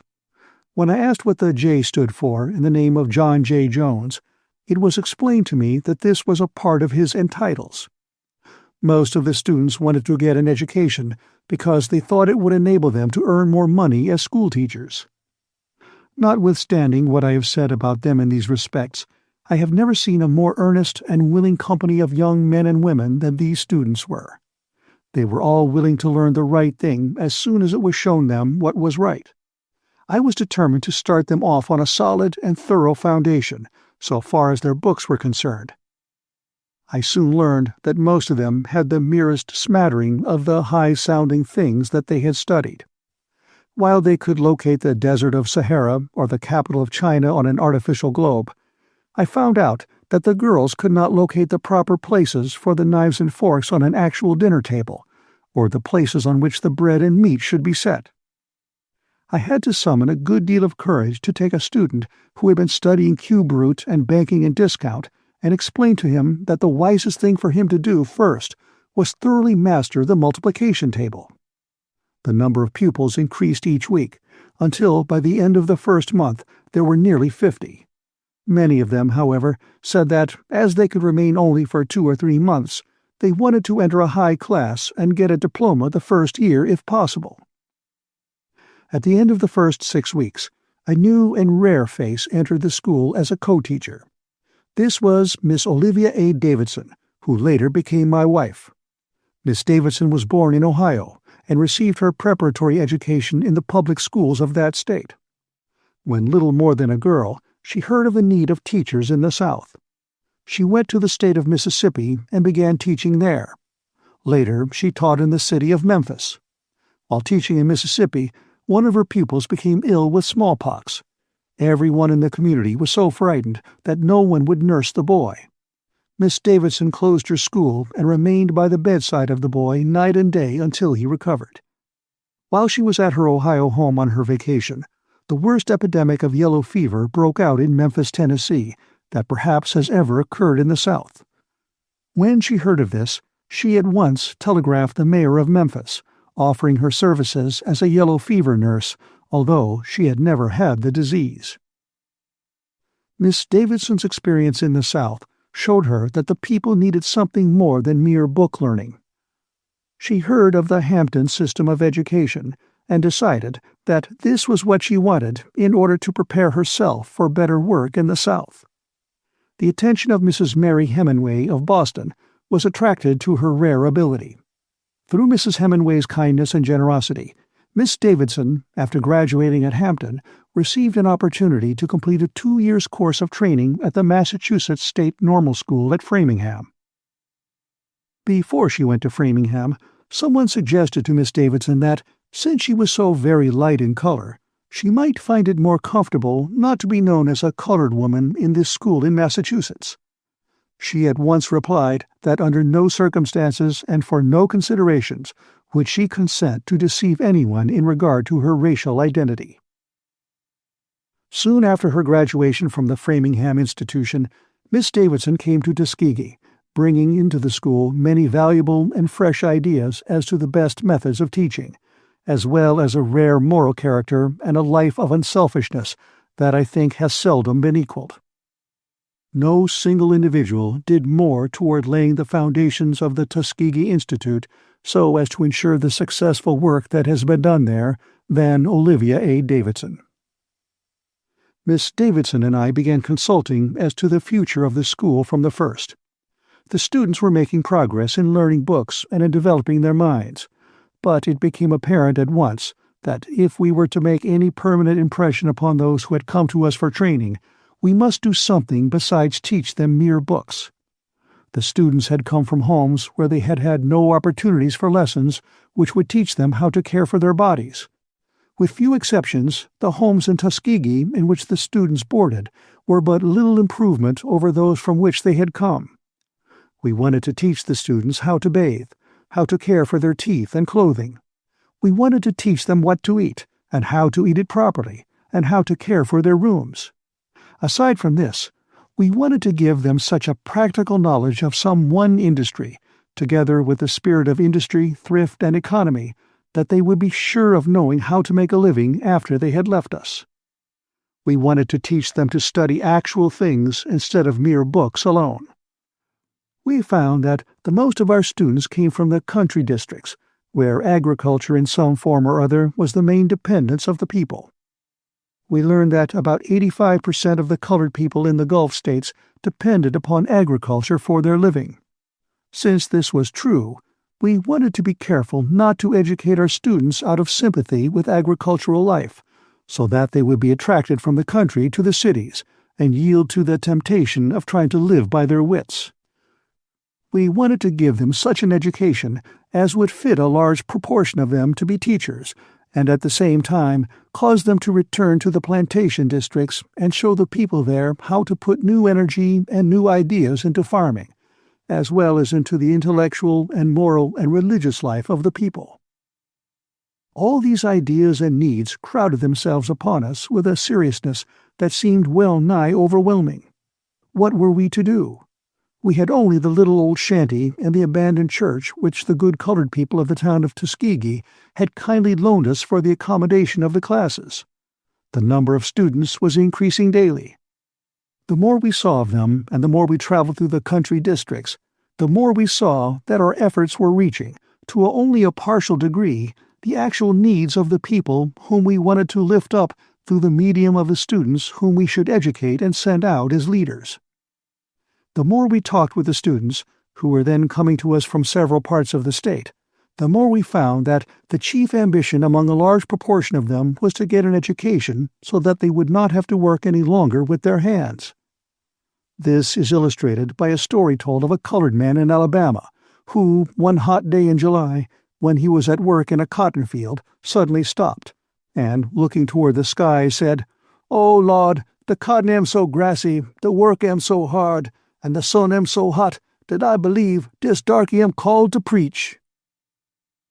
About 3 months after the opening of the school, and at the time when we were in the greatest anxiety about our work, there came into the market for sale an old and abandoned plantation which was situated about a mile from the town of Tuskegee.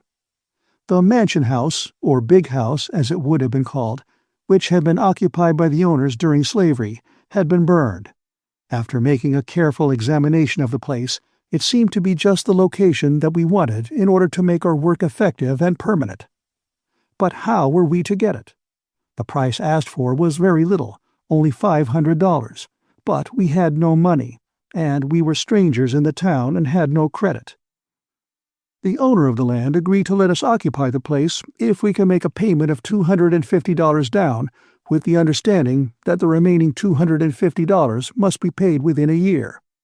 Although $500 was cheap for the land, it was a large sum when one did not have any part of it. In the midst of the difficulty, I summoned a great deal of courage and wrote to my friend, General J.F.B. Marshall, the treasurer of the Hampton Institute, putting the situation before him and beseeching him to lend me the $250 on my own personal responsibility. Within a few days a reply came to the effect that He had no authority to lend me the money belonging to the Hampton Institute, but that he would gladly lend me the amount needed from his own personal funds. I confess that the securing of this money in this way was a great surprise to me, as well as a source of gratification. Up to that time, I had never had in my possession so much money as $100 at a time, and the loan which I had asked General Marshall for seemed a tremendously large sum to me. The fact of my being responsible for the repaying of such a large amount of money weighed very heavily upon me. I lost no time in getting ready to move the school on to the new farm. At the time we occupied the place, there were standing upon it a cabin, formerly used as a dining room, an old kitchen, a stable, and an old hen-house. Within a few weeks, we had all of these structures in use. The stable was repaired and used as a recitation room, and very presently the hen-house was utilized for the same purpose. I recall that one morning when I told an old colored man who lived near, and who sometimes helped me, that our school had grown so large that it would be necessary for us to use the hen-house for school purposes, and that I wanted him to help me give it a thorough cleaning out the next day, he replied in the most earnest manner, "What you mean, boss? You surely ain't gwine clean out the hen-house in the daytime." Nearly all the work of getting the new location ready for school purposes was done by the students after school was over in the afternoon. As soon as we got the cabins in condition to be used, I determined to clear up some land so that we could plant a crop. When I explained my plan to the young men, I noticed that they did not seem to take it very kindly. It was hard for them to see the connection between clearing land and an education. Besides, many of them had been school teachers, and they questioned whether or not clearing land would be in keeping with their dignity. In order to relieve them from any embarrassment, each afternoon after school I took my axe and led the way to the woods. When they saw that I was not afraid or ashamed to work, they began to assist with more enthusiasm. We kept at the work each afternoon until we had cleared about 20 acres and had planted a crop. In the meantime, Miss Davidson was devising plans to repay the loan. Her first effort was made by holding festivals or suppers. She made a personal canvass among the white and colored families in the town of Tuskegee and got them to agree to give something, like a cake, a chicken, bread, or pies, that could be sold at the festival. Of course, the colored people were glad to give anything that they could spare. But I want to add that Miss Davidson did not apply to a single white family, so far as I now remember, that failed to donate something, and in many ways the white families showed their interest in the school. Several of these festivals were held, and quite a little sum of money was raised. A canvass was also made among the people of both races for direct gifts of money, and most of those applied to give small sums. It was often pathetic to note the gifts of the older colored people, most of whom had spent their best days in slavery. Sometimes they would give 5 cents, sometimes 25 cents. Sometimes the contribution was a quilt or a quantity of sugar cane. I recall one old colored woman who was about 70 years of age, who came to see me when we were raising money to pay for the farm. She hobbled into the room where I was, leaning on a cane. She was clad in rags, but they were clean. She said, "Mr. Washington, God knows I spent the best days of my life in slavery. God knows I's ignorant and poor. But," she added, "I knows what you and Miss Davidson is trying to do. I knows you is trying to make better men and better women for the colored race. I ain't got no money, but I want you to take these 6 eggs, what I's been saving up, and I want you to put these 6 eggs into the education of these boys and gals." Since the work at Tuskegee started, it has been my privilege to receive many gifts for the benefit of the institution, but never any, I think, that touched me so deeply as this one. Chapter 9. Anxious Days and Sleepless Nights. The coming of Christmas, that first year of our residence in Alabama, gave us an opportunity to get a farther insight into the real life of the people. The first thing that reminded us that Christmas had arrived was the 4-day visits of scores of children rapping at our doors, asking for Christmas gifts, Christmas gifts. Between the hours of 2 o'clock and 5 o'clock in the morning, I presume that we must have had a 100 such calls. This custom prevails throughout this portion of the South today. During the days of slavery, it was a custom quite generally observed throughout all the Southern states to give the colored people a week of holiday at Christmas, or to allow the holiday to continue as long as the Yule log lasted. The male members of the race, and often the female members, were expected to get drunk. We found that for a whole week the colored people in and around Tuskegee dropped work the day before Christmas, and that it was difficult for anyone to perform any service from the time they stopped work until after the New Year. Persons who at other times did not use strong drink thought it quite the proper thing to indulge in it rather freely during the Christmas week. There was a widespread hilarity and a free use of guns, pistols, and gunpowder generally. The sacredness of the season seemed to have been almost wholly lost sight of. During this first Christmas vacation, I went some distance from the town to visit the people on one of the large plantations. In their poverty and ignorance, it was pathetic to see their attempts to get joy out of the season that in most parts of the country is so sacred and so dear to the heart. In one cabin, I noticed that all that the 5 children had to remind them of the coming of Christ was a single bunch of firecrackers, which they had divided among them. In another cabin, where there were at least a half-dozen persons, they had only 10 cents worth of ginger cakes, which had been bought in the store the day before. In another family, they had only a few pieces of sugar cane. In still another cabin, I found nothing but a new jug of cheap, mean whiskey, which the husband and wife were making free use of, notwithstanding the fact that the husband was one of the local ministers. In a few instances, I found that the people had gotten hold of some bright-colored cards that had been designed for advertising purposes, and were making the most of these. In other homes, some member of the family had bought a new pistol. In the majority of cases, there was nothing to be seen in the cabin to remind one of the coming of the Savior, except that the people had ceased work in the fields and were lounging about their homes. At night during Christmas week, they usually had what they called a frolic, in some cabin on the plantation. That meant a kind of rough dance, where there was likely to be a good deal of whiskey used, and where there might be some shooting or cutting with razors. While I was making this Christmas visit, I met an old colored man who was one of the numerous local preachers, who tried to convince me, from the experience Adam had in the Garden of Eden, that God had cursed all labor, and that, therefore, it was a sin for any man to work. For that reason, this man sought to do as little work as possible.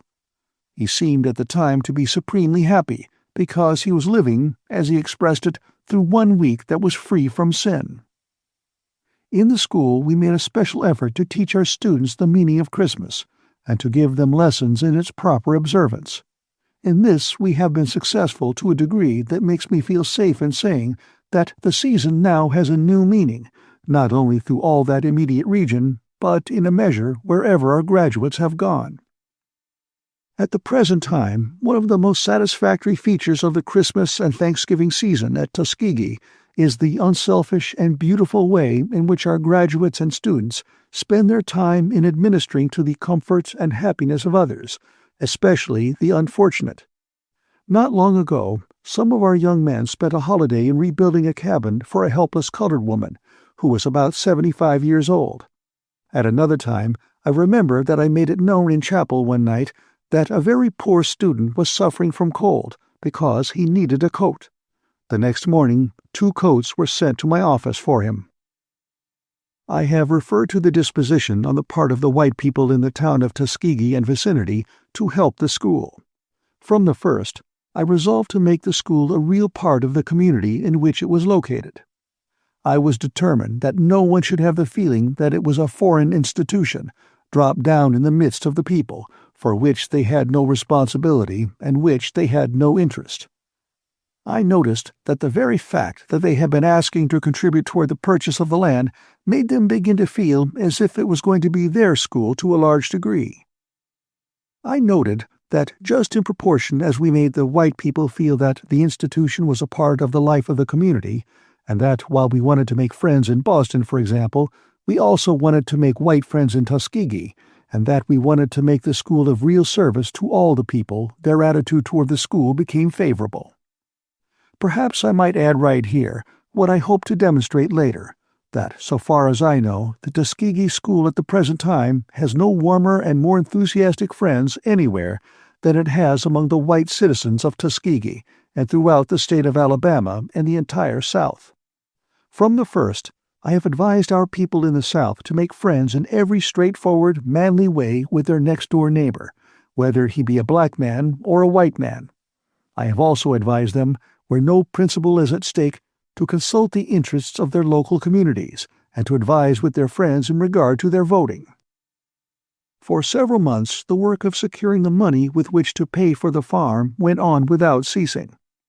At the end of 3 months, enough was secured to repay the loan of $250 to General Marshall, and within 2 months more, we had secured the entire $500 and had received a deed of the 100 acres of land. This gave us a great deal of satisfaction. It was not only a source of satisfaction to secure a permanent location for the school, but it was equally satisfactory to know that the greater part of the money with which it was paid for had been gotten from the white and colored people in the town of Tuskegee. The most of this money was obtained by holding festivals and concerts and from small individual donations. Our next effort was in the direction of increasing the cultivation of the land so as to secure some return from it and at the same time give the students training in agriculture. All the industries at Tuskegee have been started in natural and logical order, growing out of the needs of a community settlement. We began with farming because we wanted something to eat. Many of the students also were able to remain in school but a few weeks at a time because they had so little money with which to pay their board. Thus, another object which made it desirable to get an industrial system started was in order to make it available as a means of helping the students to earn money enough so that they might be able to remain in school during the 9-month session of the school year. The first animal that the school came into possession of was an old blind horse given us by one of the white citizens of Tuskegee. Perhaps I may add here that at the present time the school owns over 200 horses, colts, mules, cows, calves, and oxen, and about 700 hogs and pigs, as well as a large number of sheep and goats. The school was constantly growing in numbers, so much so that, after we got the farm paid for, the cultivation of the land begun, and the old cabins which we had found on the place somewhat repaired, we turned our attention toward providing a large, substantial building. After having given a good deal of thought on the subject, we finally had the plans drawn for a building that was estimated to cost about $6,000. This seemed to us a tremendous sum, but we knew that the school must go backward or forward, and that our work would mean little unless we could get hold of the students in their home life. One incident which occurred about this time gave me a great deal of satisfaction as well as surprise. When it became known in the town that we were discussing the plans for a new large building, a southern white man who was operating a sawmill not far from Tuskegee came to me and said that he would gladly put all the lumber necessary to erect the building on the grounds, with no other guarantee for payment than my word that it would be paid for when we secured some money. I told the man frankly that at the time we did not have in our hands $1 of the money needed. Notwithstanding this, he insisted on being allowed to put the lumber on the grounds. After we had secured some portion of the money, we permitted him to do this. Miss Davidson again began the work of securing in various ways small contributions for the new building from the white and colored people in and near Tuskegee. I think I never saw a community of people so happy over anything as were the colored people over the prospect of this new building. One day, when we were holding a meeting to secure funds for its erection, an old antebellum colored man came a distance of 12 miles and brought in his ox cart a large hog. When the meeting was in progress, he rose in the midst of the company and said that he had no money which he could give, but he had raised 2 fine hogs, and that he had brought one of them as a contribution toward the expenses of the building. He closed his announcement by saying, "Any nigger that's got any love for his race, or any respect for himself, will bring a hog to the next meeting." Quite a number of men in the community also volunteered to give several days' work, each toward the erection of the building. After we had secured all the help we could in Tuskegee, Miss Davidson decided to go north for the purpose of securing additional funds. For weeks, she visited individuals and spoke in churches and before Sunday schools and other organizations. She found this work quite trying and often embarrassing. The school was not known, but she was not long in winning her way into the confidence of the best people in the North. The first gift from any Northern person was received from a New York lady whom Miss Davidson met on the boat that was bringing her north. They fell into a conversation, and the Northern lady became so much interested in the effort being made at Tuskegee that before they parted, Miss Davidson was handed a check for $50. For some time before our marriage, and also after it, Miss Davidson kept up the work of securing money in the North and in the South by interesting people by personal visits and through correspondence. At the same time, she kept in close touch with the work at Tuskegee as lady principal and classroom teacher. In addition to this, she worked among the older people in and near Tuskegee and taught a Sunday school class in the town. She was never very strong, but never seemed happy unless she was giving all of her strength to the cause which she loved. Often at night, after spending the day in going from door to door trying to interest persons in the work at Tuskegee, she would be so exhausted that she could not undress herself. A lady upon whom she had called in Boston afterward told me that at one time when Miss Davidson called her to see and send up her card, the lady was detained a little before she could see Miss Davidson, and when she entered the parlor, she found Miss Davidson so exhausted that she had fallen asleep.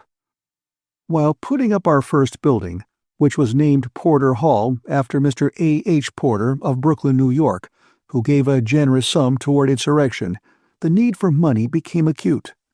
I had given one of our creditors a promise that upon a certain day he should be paid $400. On the morning of that day we did not have $1. The mail arrived at the school at 10 o'clock, and in this mail there was a check sent by Miss Davidson for exactly $400. I could relate many instances of almost the same character. This $400 was given by two ladies in Boston. 2 years later, when the work at Tuskegee had grown considerably, and when we were in the midst of a season when we were so much in need of money that the future looked doubtful and gloomy, the same two Boston ladies sent us $6,000. Words cannot describe our surprise or the encouragement that the gift brought to us. Perhaps I might add here that for 14 years these same friends had sent us $6,000 a year. As soon as the plans were drawn for the new building, the students began digging out the earth where the foundations were to be laid, working after the regular classes were over. They had not fully outgrown the idea that it was hardly the proper thing for them to use their hands, since they had come there, as one of them expressed it, to be educated and not to work. Gradually, though, I noted with satisfaction that a sentiment in favor of work was gaining ground. After a few weeks of hard work, the foundations were ready, and a day was appointed for the laying of the cornerstone. When it is considered that the laying of this cornerstone took place in the heart of the South, in the Black Belt, in the center of that part of our country that was most devoted to slavery, that at that time slavery had been abolished only about 16 years, that only 16 years before no Negro could be taught from books without the teacher receiving the condemnation of the law or of public sentiment. When all this is considered, the scene that was witnessed on that spring day at Tuskegee was a remarkable one. I believe there are few places in the world where it could have taken place. The principal address was delivered by the Honorable Waddy Thompson, the Superintendent of Education for the county. About the cornerstone were gathered the teachers, the students, their parents and friends, the county officials, who were white, and all the leading white men in that vicinity, together with many of the black men and women whom the same white people but a few years before had held a title to as property. The members of both races were anxious to exercise the privilege of placing under the cornerstone some memento. Before the building was completed, we passed through some very trying seasons. More than once our hearts were made to bleed, as it were, because bills were falling due that we did not have the money to meet. Perhaps no one who has not gone through the experience, month after month, of trying to erect buildings and provide equipment for a school when no one knew where the money was to come from, can properly appreciate the difficulties under which we labored. During the first years at Tuskegee, I recall that night after night I would roll and toss on my bed without sleep because of the anxiety and uncertainty which we were in regarding money. I knew that, in a large degree, we were trying an experiment, that of testing whether or not it was possible for Negroes to build up and control the affairs of a large education institution. I knew that if we failed, it would injure the whole race. I knew that the presumption was against us. I knew that in the case of white people beginning such an enterprise, it would be taken for granted that they were going to succeed, but in our case I felt that people would be surprised if we succeeded. All this made a burden which pressed down on us, sometimes it seemed at the rate of £1,000 to the square inch. In all our difficulties and anxieties, however, I never went to a white or a black person in the town of Tuskegee for any assistance that was in their power to render, without being helped according to their means. More than a dozen times, when bills figuring up into the hundreds of dollars were falling due, I applied to the white men of Tuskegee for small loans, often borrowing small amounts from as many as a half-dozen persons, to meet our obligations. One thing I was determined to do from the first, and that was to keep the credit of the school high, and this I think I can say without boasting we have done all through these years. I shall always remember a bit of advice given me by Mr. George W. Campbell, the white man to whom I have referred to as the one who induced General Armstrong to send me to Tuskegee. Soon after I entered upon the work, Mr. Campbell said to me in his fatherly way, "Washington, always remember that credit is capital." At one time, when we were in the greatest distress for money that we ever experienced, I placed the situation frankly before General Armstrong. Without hesitation, he gave me his personal check for all the money which he had saved for his own use. This was not the only time that General Armstrong helped Tuskegee in this way. I do not think I have ever made this fact public before. During the summer of 1882, at the end of the first year's work of the school, I was married to Miss Fanny N. Smith of Malden, West Virginia. We began keeping house in Tuskegee early in the fall. This made a home for our teachers, who now have been increased to 4 in number. My wife was also a graduate of the Hampton Institute. After earnest and constant work in the interests of the school, together with her housekeeping duties, my wife passed away in May 1884. One child, Portia M. Washington, was born during our marriage. From the first, my wife most earnestly devoted her thoughts and time to the work of the school, and was completely one with me in every interest and ambition. She passed away, however, before she had an opportunity of seeing what the school was designed to be. Chapter 10. A Harder Task Than Making Bricks Without Straw. From the very beginning at Tuskegee, I was determined to have the students do not only the agricultural and domestic work, but to have them erect their own buildings. My plan was to have them, while performing this service, taught the latest and best methods of labor, so that the school would not only get the benefit of their efforts, but the students themselves would be taught to see not only utility in labor, but beauty and dignity. Would be taught, in fact, how to lift labor up from mere drudgery and toil, and would learn to love work for its own sake. My plan was not to teach them to work in the old way, but to show them how to make the forces of nature, air, water, steam, electricity, horsepower, assist them in their labor. At first, many advised against the experiment of having the buildings erected by the labor of the students, but I was determined to stick to it. I told those who doubted the wisdom of the plan that I knew that our first buildings would not be so comfortable or so complete in their finish as buildings erected by the experienced hands of outside workmen, but that in the teaching of civilization, self-help, and self-reliance, the erection of buildings by the students themselves would more than compensate for any lack of comfort or fine finish. I further told those who doubted the wisdom of this plan that the majority of our students came to us in poverty, from the cabins of the cotton, sugar, and rice plantations of the South, and that while I knew it would please the students very much to place them at once in finely constructed buildings, I felt that it would be following out a more natural process of development to teach them how to construct their own buildings. Mistakes, I knew, would be made, but these mistakes would teach us valuable lessons for the future. During the now 19 years' existence of the Tuskegee School, the plan of having the buildings erected by student labor has been adhered to. In this time, 40 buildings, counting small and large, have been built, and all except 4 are almost wholly the product of student labor. As an additional result, hundreds of men are now scattered throughout the South who receive their knowledge of mechanics while being taught how to erect these buildings. Skill and knowledge are now handed down from one set of students to another in this way, until at the present time a building of any description or size can be constructed wholly by our instructors and students, from the drawing of the plans to the putting in of the electric fixtures, without going off the grounds for a single workman. Not a few times, when a new student has been led into the temptation of marring the looks of some building by lead pencil marks or by the cuts of a jackknife, I have heard an old student remind him, "Don't do that. That is our building. I helped put it up." In the early days of the school, I think my most trying experience was in the matter of brickmaking. As soon as we got the farm work reasonably well started, we directed our next efforts toward the industry of making bricks. We needed these for use in connection with the erection of our own buildings, but there was also another reason for establishing this industry. There was no brickyard in the town, and in addition to our own needs, there was a demand for bricks in the general market.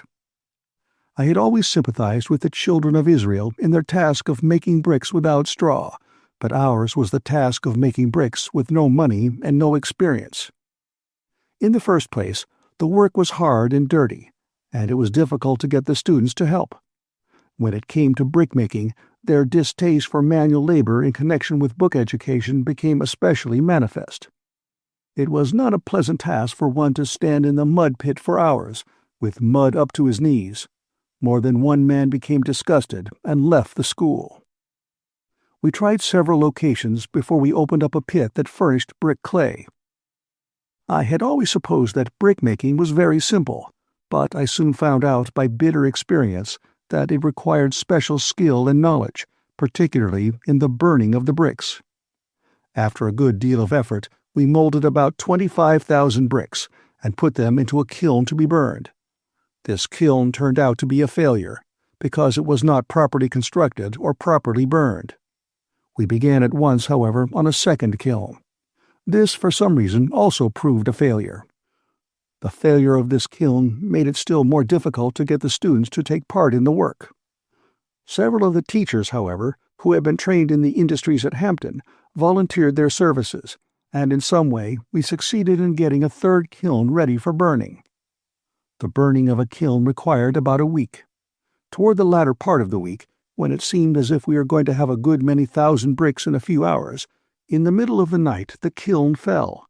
For the third time, we had failed. The failure of this last kiln left me without a single dollar with which to make another experiment. Most of the teachers advised the abandoning of the effort to make bricks. In the midst of my troubles, I thought of a watch which had come into my possession years before. I took the watch to the city of Montgomery, which was not far distant, and placed it in a pawn shop. I secured cash upon it to the amount of $15, with which to renew the brickmaking experiment. I returned to Tuskegee, and with the help of the $15, rallied our rather demoralized and discouraged forces and began a fourth attempt to make bricks. This time, I am glad to say, we were successful. Before I got hold of any money, the time limit on my watch had expired, and I have never seen it since. But I have never regretted the loss of it. Brickmaking has now become such an important industry at the school that last season our students manufactured 1,200,000 of first-class bricks, of a quality suitable to be sold in any market. Aside from this, scores of young men have mastered the brickmaking trade, both the making of bricks by hand and by machinery, and are now engaged in this industry in many parts of the South. The making of these bricks taught me an important lesson in regard to the relations of the two races in the South. Many white people who had had no contact with the school, and perhaps no sympathy with it, came to us to buy bricks because they found out that ours were good bricks. They discovered that we were supplying a real want in the community. The making of these bricks caused many of the white residents of the neighborhood to begin to feel that the education of the Negro was not making him worthless, but that in educating our students, we were adding something to the wealth and comfort of the community. As the people of the neighborhood came to us to buy bricks, we got acquainted with them. They traded with us and we with them. Our business interests became intermingled. We had something which they wanted. They had something which we wanted. This, in a large measure, helped to lay the foundation for the pleasant relations that have continued to exist between us and the white people in that section, and which now extend throughout the South. Wherever one of our brickmakers has gone in the South, we find that he has something to contribute to the well-being of the community and to which he has gone, something that has made the community feel that, in a degree, it is indebted to him, and perhaps, to a certain extent, dependent upon him. In this way, pleasant relations between the races have been simulated. My experience is that there is something in human nature which always makes an individual recognize and reward merit, no matter under what color of skin merit is found. I have found, too, that it is the visible, the tangible, that goes a long ways in softening prejudices. The actual sight of a first-class house that a Negro has built is 10 times more potent than pages of discussion about a house that he ought to build, or perhaps could build. The same principle of industrial education has been carried out in the building of our own wagons, carts, and buggies from the first. We now own and use on our farm and about the school dozens of these vehicles, and every one of them has been built by the hands of the students. Aside from this, we help supply the local market with these vehicles. The supplying of them to the people in the community has had the same effect as the supplying of bricks, and the man who learns at Tuskegee to build and repair wagons and carts is regarded as a benefactor by both races in the community where he goes. The people with whom he lives and works are going to think twice before they part with such a man. The individual who can do something that the world wants done will, in the end, make his way regardless of race. One man may go into a community prepared to supply the people there with an analysis of Greek sentences. The community may not at the time be prepared for or feel the need of Greek analysis, but it may feel its need of bricks and houses and wagons. If the man can supply the need for those, then it will lead eventually to a demand for the first product, and with the demand will come the ability to appreciate it and to profit by it. About the time that we succeeded in burning our first kiln of bricks, we began facing, in an emphasized form, the objection of the students to being taught to work. By this time, it had gotten to be pretty well advertised throughout the state that every student who came to Tuskegee, no matter what his financial ability might be, must learn some industry.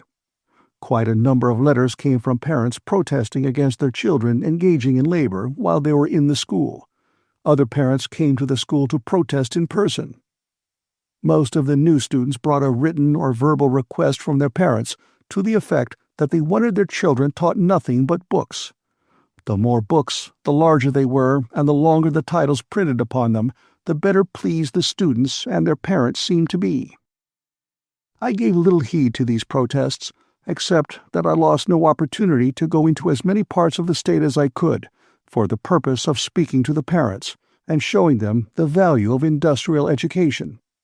Besides, I talked to the students constantly on the subject.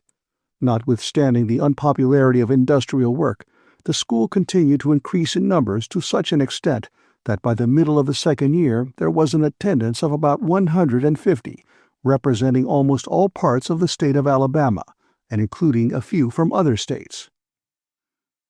In the summer of 1882, Miss Davidson and I both went north and engaged in the work of raising funds for the completion of our new building. On my way north, I stopped in New York to try to get a letter of recommendation from an officer of a missionary organization who had become somewhat acquainted with me a few years previous. This man not only refused to give me the letter, but advised me most earnestly to go back home at once and not make any attempt to get money, for he was quite sure that I would never get more than enough to pay my traveling expenses. I thanked him for his advice and proceeded on my journey. The first place I went to in the North was Northampton, Massachusetts, where I spent nearly a half-day in looking for a colored family with whom I could board, never dreaming that any hotel would admit me. I was greatly surprised when I found that I would have no trouble in being accommodated at a hotel. We were successful in getting money enough so that on Thanksgiving Day of that year we held our first service in the chapel of Porter Hall, although the building was not completed. In looking about for someone to preach the Thanksgiving sermon, I found one of the rarest men that it has ever been my privilege to know. This was the Reverend Robert C. Bedford, a white man from Wisconsin, who was then pastor of a little colored congregational church in Montgomery, Alabama. Before going to Montgomery to look for someone to preach this sermon, I had never heard of Mr. Bedford. He had never heard of me. He gladly consented to come to Tuskegee and hold the Thanksgiving service. It was the first service of the kind that the colored people there had ever observed, and what a deep interest they manifested in it. The sight of the new building made it a day of Thanksgiving for them never to be forgotten. Mr. Bedford consented to become one of the trustees of the school, and in that capacity, and as a worker for it, he has been connected with it for 18 years. During this time, he has borne the school upon his heart day and night, and is never so happy as when he is performing some service, no matter how humble, for it. He completely obliterates himself in everything, and looks only for permission to serve where service is most disagreeable, and where others would not be attracted. In all my relations with him, he has seemed to me to approach as nearly to the spirit of the Master as almost any man I ever met. A little later there came into the service of the school another man, quite young at the time and fresh from Hampton, without whose service the school never could have become what it is. This was Mr. Warren Logan, who now for 17 years has been the treasurer of the Institute and the acting principal during my absence. He has always shown a degree of unselfishness and an amount of business tact, coupled with a clear judgment, that has kept the school in good condition no matter how long I have been absent from it. During all the financial stress through which the school has passed, his patience and faith in our ultimate success have not left him. As soon as our first building was near enough to completion so that we could occupy a portion of it, which was near the middle of the second year of the school, we opened a boarding department. Students had begun coming from quite a distance, and in such increasing numbers that we felt more and more that we were merely skimming over the surface, in that we were not getting hold of the students in their home life. We had nothing but the students and their appetites with which to begin a boarding department. No provision had been made in the new building for a kitchen and dining room, but we discovered that by digging out a large amount of earth from under the building, we can make a partially lighted basement room that could be used for a kitchen and dining room. Again, I called on the students to volunteer for work, this time to assist in digging out the basement.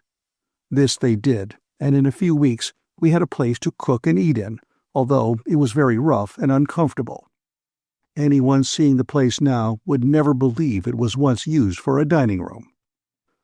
The most serious problem, though, was to get the boarding department started off in running order, with nothing to do with in the way of furniture, and with no money with which to buy anything. The merchants in the town would let us have what food we wanted on credit. In fact, in those earlier years, I was constantly embarrassed because people seemed to have more faith in me than I had in myself. It was pretty hard to cook, however, without stoves, and awkward to eat without dishes. At first, the cooking was done out of doors, in the old-fashioned, primitive style, in pots and skillets placed over a fire. Some of the carpenter's benches had been used in the construction of the building were utilized for tables. As for dishes, there were too few to make it worthwhile to spend time in describing them. No one connected with the boarding department seemed to have any idea that meals must be served at certain fixed and regular hours, and this was a source of great worry. Everything was so out of joint and so inconvenient that I feel safe in saying that for the first 2 weeks something was wrong at every meal. Either the meat was not done or had been burnt, or the salt had been left out of the bread, or the tea had been forgotten. Early one morning I was standing near the dining room listening to the complaints of the students. The complaints that morning were especially emphatic and numerous, because the whole breakfast had been a failure. One of the girls who had failed to get any breakfast came out and went to the well to draw some water to drink and take the place of the breakfast which she had not been able to get. When she reached the well, she found that the rope was broken and that she could get no water. She turned from the well and said in the most discouraged tone, not knowing that I was where I could hear her, "We can't even get water to drink at this school." I think no one remark ever came so near discouraging me as that one. At another time, when Mr. Bedford, whom I have already spoken of as one of our trustees, and a devoted friend of the institution, was visiting the school, he was given a bedroom immediately over the dining room. Early in the morning he was awakened by a rather animated discussion between two boys in the dining room below. The discussion was over the question as to whose turn it was to use the coffee cup that morning. One boy won the case by proving that for 3 mornings he had not had an opportunity to use the cup at all. But gradually, with patience and hard work, we brought order out of chaos, just as will be true of any problem if we stick to it with patience and wisdom and earnest effort. As I look back now over that part of our struggle, I am glad to see that we had it. I am glad that we endured all those discomforts and inconveniences. I am glad that our students had to dig out the place for their kitchen and dining room. I am glad that our first boarding place was in the dismal, ill-lighted, and damp basement. Had we started in a fine, attractive, convenient room, I fear we would have lost our heads and become stuck up. It means a great deal, I think, to start off on a foundation which one has made for oneself. When our old students return to Tuskegee now, as they often do, and go into our large, beautiful, well-ventilated, and well-lighted dining room, and see tempting, well-cooked food, largely grown by the students themselves, and see tables, neat tablecloths and napkins, and vases of flowers upon the tables, and hear singing birds, and note that each meal is served exactly upon the minute, with no disorder, and with almost no complaint coming from the hundreds that now fill our dining room, they, too, often say to me that they are glad that we started as we did, and built ourselves up year by year by a slow and natural process of growth. Chapter 11. Making their beds before they could lie on them. A little later in the history of the school, we had a visit from General J.F.B. Marshall, the treasurer of the Hampton Institute, who had had faith enough to lend us the first $250 with which to make a payment down on the farm. He remained with us a week and made a careful inspection of everything. He seemed well pleased with our progress, and wrote back interesting and encouraging reports to Hampton. A little later, Miss Mary F. Mackey, the teacher who had given me the sweeping examination when I entered Hampton, came to see us, and still later, General Armstrong himself came. At the time of the visits of these Hampton friends, the number of teachers at Tuskegee had increased considerably, and the most of the new teachers were graduates of the Hampton Institute. We gave our Hampton friends, especially General Armstrong, a cordial welcome. They were all surprised and pleased at the rapid progress that the school had made within so short a time. The colored people from miles around came to the school to get a look at General Armstrong, about whom they had heard so much. The general was not only welcomed by the members of my own race, but by the Southern white people as well. This first visit which General Armstrong made to Tuskegee gave me an opportunity to get an insight into his character, such as I had not before had. I referred to his interest in the Southern white people. Before this, I had had the thought that General Armstrong, having fought the Southern white man, rather cherished a feeling of bitterness toward the white South, and was interested in helping only the colored man there. But this visit convinced me that I did not know the greatness and the generosity of the man. I soon learned, by his visits to the Southern white people, and from his conversations with them, that he was as anxious about the prosperity and the happiness of the white race as the black. He cherished no bitterness against the South, and was happy when an opportunity offered for manifesting his sympathy. In all my acquaintance with General Armstrong, I never heard him speak, in public or in private, a single bitter word against the white man in the South. From his example in this respect, I learned the lesson that great men cultivate love, and that only little men cherish a spirit of hatred. I learned that assistance given to the weak makes the one who gives it strong, and that oppression of the unfortunate makes one weak.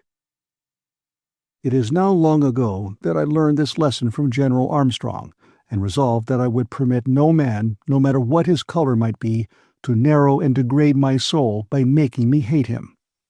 With God's help, I believe that I have completely rid myself of any ill feeling toward the Southern white man for any wrong that he may have inflicted upon my race.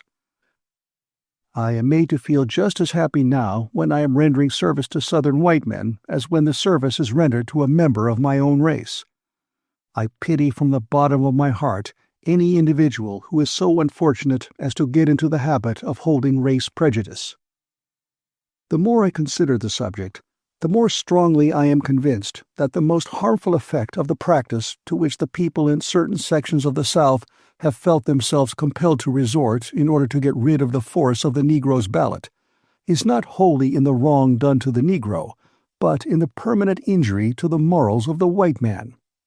The wrong to the Negro is temporary, but to the morals of the white man the injury is permanent. I have noted time and time again that when an individual perjures himself in order to break the force of the black man's ballot, he soon learns to practice dishonesty in other relations of life, not only where the Negro is concerned, but equally so where a white man is concerned.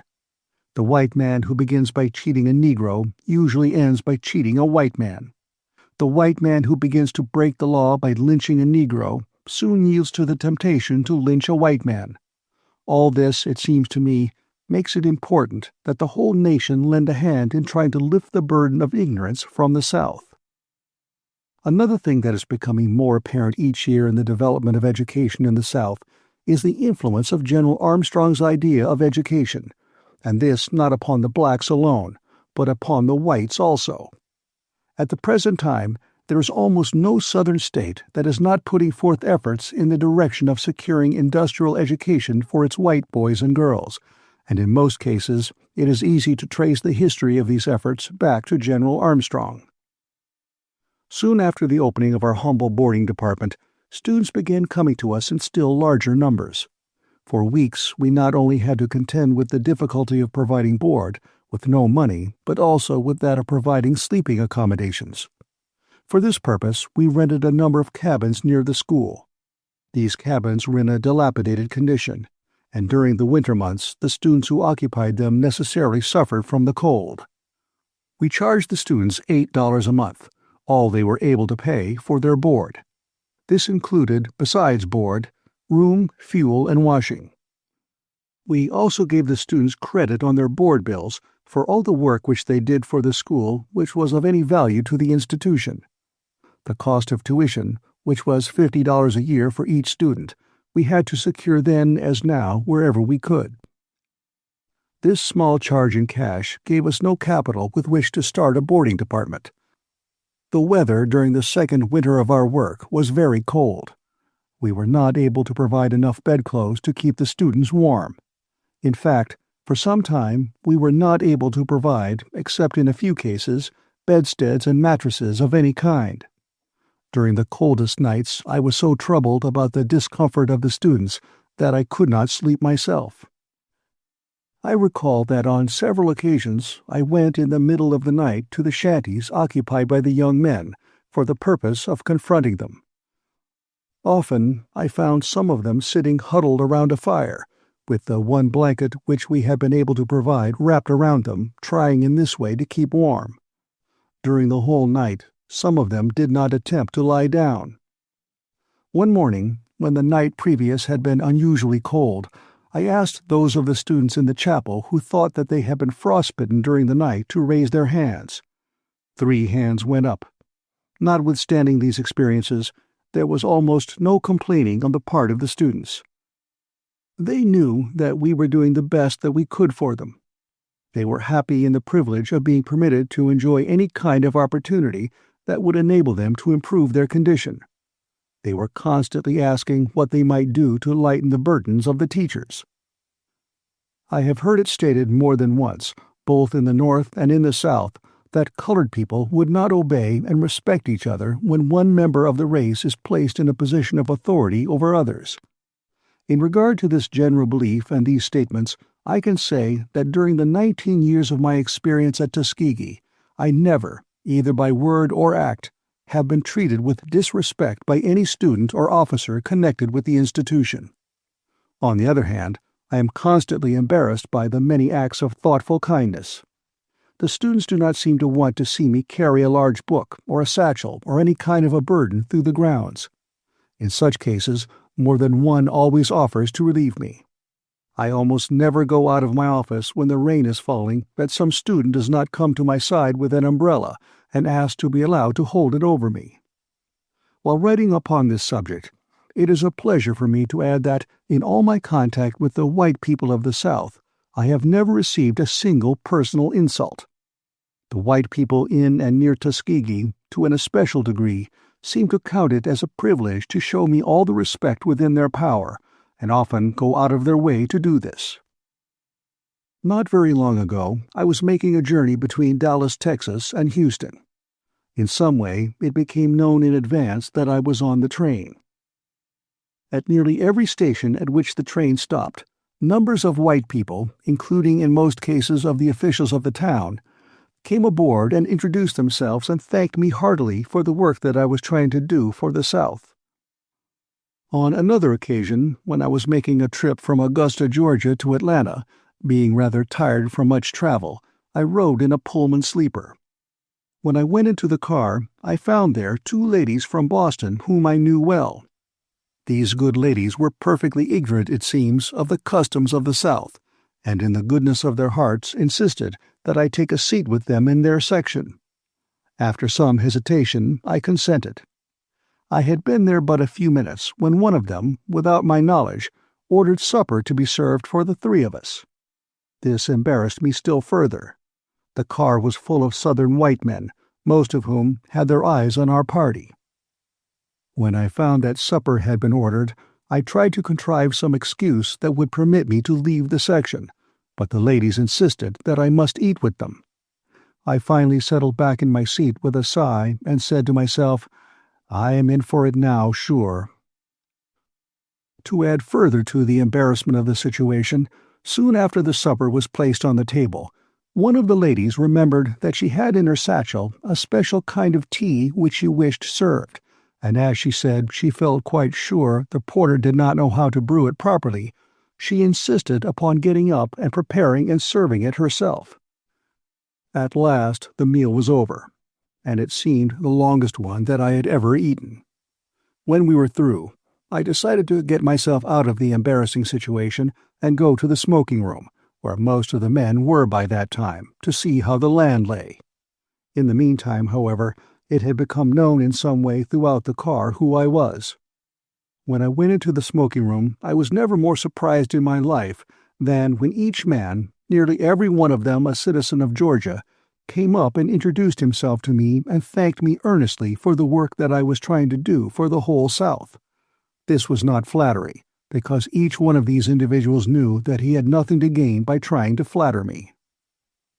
From the first, I have sought to impress the students with the idea that Tuskegee is not my institution or that of the officers, but that it is their institution, and that they have as much interest in it as any of the trustees or instructors. I have further sought to have them feel that I am at the institution as their friend and adviser, and not as their overseer. It has been my aim to have them speak with directness and frankness about anything that concerns the life of the school. 2 or 3 times a year, I ask the students to write me a letter criticizing or making complaints or suggestions about anything connected with the institution. When this is not done, I have them meet me in the chapel for a heart-to-heart talk about the conduct of the school. There are no meetings with our students that I enjoy more than these, and none are more helpful to me in planning for the future. These meetings, it seems to me, enable me to get at the very heart of all that concerns the school. Few things help an individual more than to place responsibility upon him and to let him know that you trust him. When I have read of labor troubles between employers and employees, I have often thought that many strikes and similar disturbances might be avoided if the employers would cultivate the habit of getting nearer to their employees, of consulting and advising with them, and letting them feel that the interests of the two are the same. Every individual responds to confidence, and this is not more true of any race than of the Negroes. Let them once understand that you are unselfishly interested in them, and you can lead them to any extent. It was my aim from the first at Tuskegee to not only have the buildings erected by the students themselves, but to have them make their own furniture as far as was possible. I now marvel at the patience of the students while sleeping upon the floor while waiting for some kind of bedstead to be constructed, or at their sleeping without any kind of mattress while waiting for something that looked like a mattress to be made. In the early days, we had very few students who had been used to handling carpenter's tools, and the bedsteads made by the students then were very rough and very weak. Not unfrequently, when I went into the students' rooms in the morning, I would find at least 2 bedsteads lying about on the floor. The problem of providing mattresses was a difficult one to solve. We finally mastered this, however, by getting some cheap cloth and sewing pieces of this together as to make large bags. These bags we filled with the pine straw, or as it is sometimes called, pine needles, which we secured from the forests nearby. I am glad to say that the industry of mattress-making has grown steadily since then, and has been improved to such an extent that at the present time it is an important branch of the work which is taught systematically to a number of our girls, and that the mattresses that now come out of the mattress shop at Tuskegee are about as good as those bought in the average store. For some time after the opening of the boarding department, we had no chairs in the students' bedrooms or in the dining rooms. Instead of chairs, we used stools which the students constructed by nailing together 3 pieces of rough board. As a rule, the furniture in the students' rooms during the early days of the school consisted of a bed, some stools, and sometimes a rough table made by the students.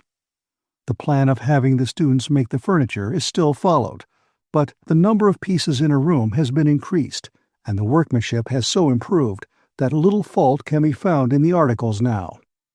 One thing that I have always insisted upon at Tuskegee is that everywhere there should be absolute cleanliness.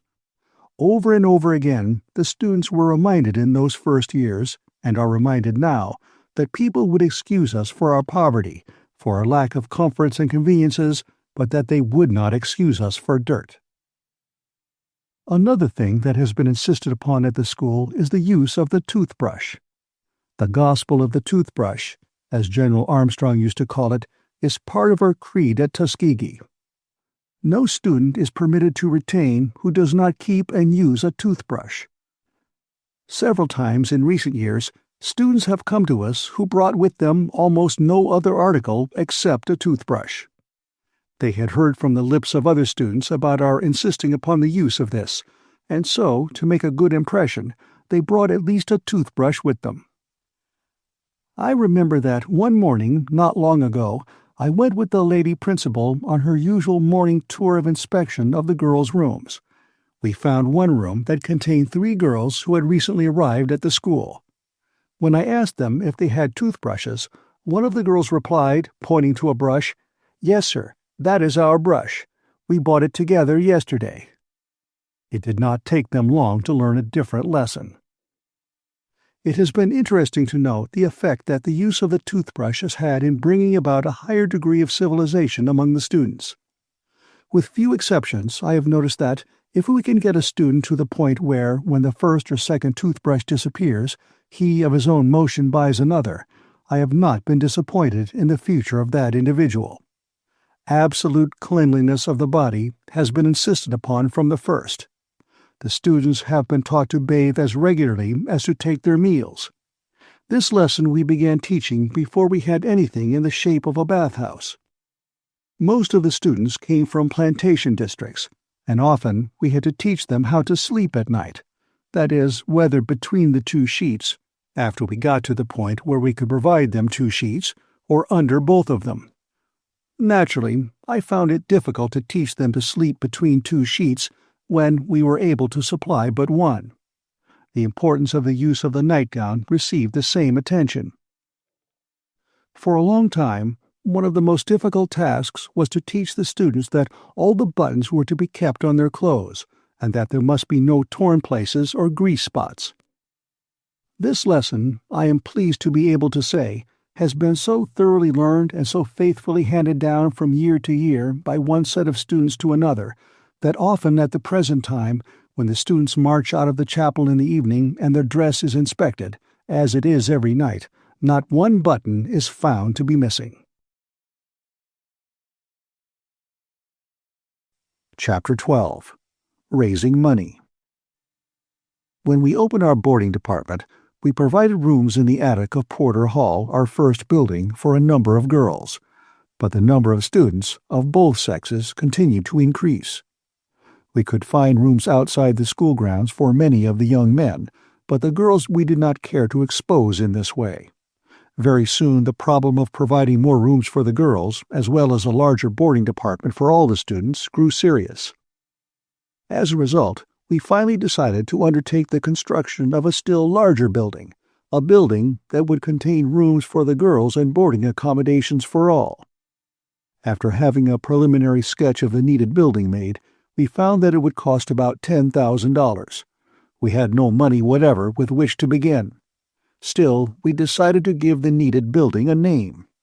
We knew we could name it, even though we were in doubt about our ability to secure the means for its construction. We decided to call the proposed building Alabama Hall, in honor of the state in which we were laboring. Again, Miss Davidson began making efforts to enlist the interest and help of the colored and white people in and near Tuskegee. They responded willingly, in proportion to their means. The students, as in the case of our first building, Porter Hall, began digging out the dirt in order to allow the laying of the foundations. When we seemed at the end of our resources, so far as securing money was concerned, something occurred which showed the greatness of General Armstrong, something which proved how far he was above the ordinary individual. When we were in the midst of great anxiety as to where and how we were to get funds for the new building, I received a telegram from General Armstrong asking me if I could spend a month traveling with him through the North, and asking me, if I could do so, to come to Hampton at once. Of course, I accepted General Armstrong's invitation, and went to Hampton immediately.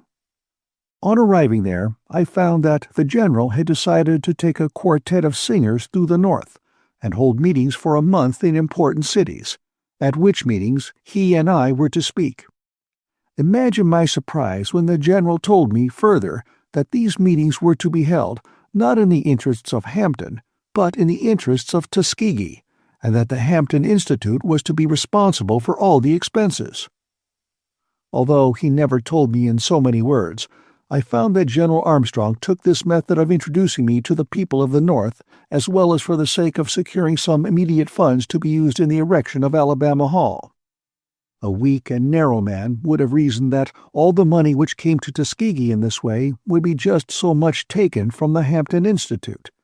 But none of these selfish or short-sighted feelings ever entered the breast of General Armstrong. He was too big to be little, too good to be mean. He knew that the people in the North who gave money gave it for the purpose of helping the whole cause of Negro civilization, and not merely for the advancement of any one school. The General knew, too, that the way to strengthen Hampton was to make it a center of unselfish power in the working out of the whole Southern problem. In regard to the addresses which I was to make in the North, I recall just one piece of advice which the General gave me. He said, "Give them an idea for every word." I think it would be hard to improve upon this advice, and it might be made to apply to all public speaking. From that time to the present, I have always tried to keep his advice in mind. Meetings were held in New York, Brooklyn, Boston, Philadelphia, and other large cities, and at all of these meetings, General Armstrong pleaded, together with myself, for help, not for Hampton, but for Tuskegee. At these meetings, an especial effort was made to secure help for the building of Alabama Hall, as well as to introduce the school to the attention of the general public. In both of these respects, the meetings proved successful. After that kindly introduction, I began going north alone to secure funds. During the last 15 years, I have been compelled to spend a large portion of my time away from the school in an effort to secure money to provide for the growing needs of the institution. In my efforts to get funds, I have had some experiences that may be of interest to my readers. Time and time again, I have been asked, by people who are trying to secure money for philanthropic purposes, what rule or rules I followed to secure the interest and help of people who were able to contribute money to worthy objects. As far as the science of what is called begging can be reduced to rules, I would say that I have but two rules.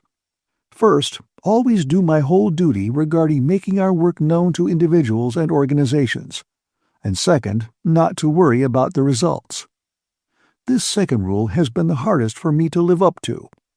When bills are on the eve of falling due, with not $1 in hand with which to meet them, it is pretty difficult to learn not to worry, although I think I am learning more and more each year that all worry simply consumes, and to no purpose, just so much physical and mental strength that might otherwise be given to effective work. After considerable experience in coming into contact with wealthy and noted men, I have observed that those who have accomplished the greatest results are those who keep under the body, are those who never grow excited or lose self-control, but are always calm, self-possessed, patient, and polite. I think that President William McKinley is the best example of a man of this class that I have ever seen. In order to be successful in any kind of undertaking, I think the main thing is for one to grow to the point where he completely forgets himself, that is, to lose himself in a great cause. In proportion as one loses himself in the way, in the same degree does he get the highest happiness out of his work.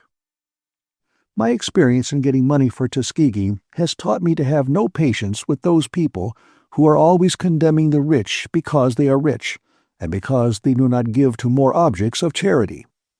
In the first place, those who are guilty of such sweeping criticisms do not know how many people would be made poor and how much suffering would result if wealthy people were to part all at once with any large proportion of their wealth in a way to disorganize and cripple great business enterprises.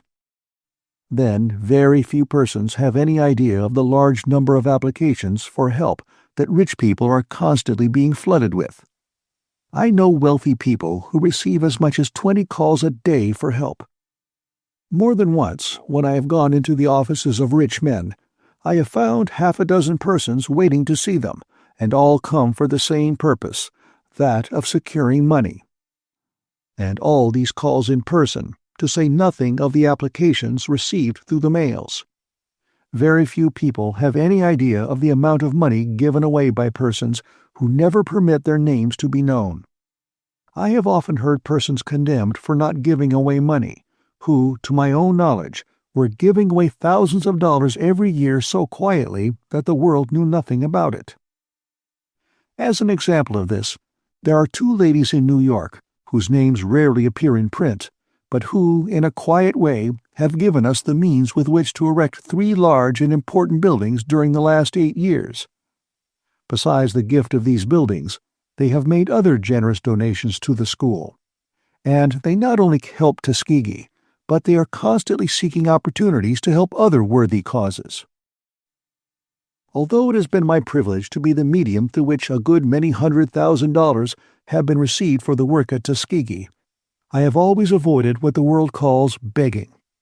I often tell people that I have never begged any money, and that I am not a beggar.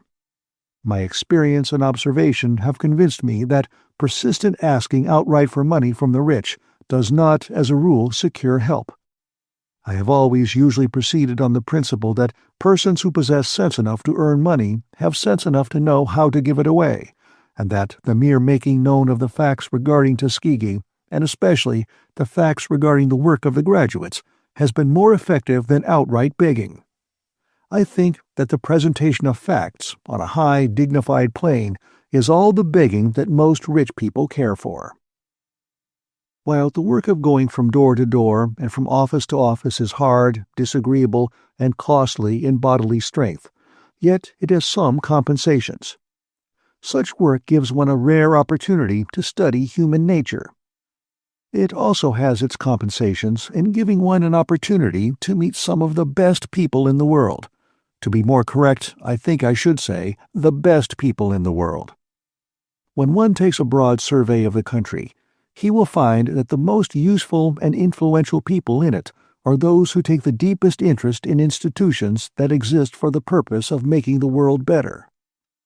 At one time, when I was in Boston, I called at the door of a rather wealthy lady and was admitted to the vestibule and sent up my card.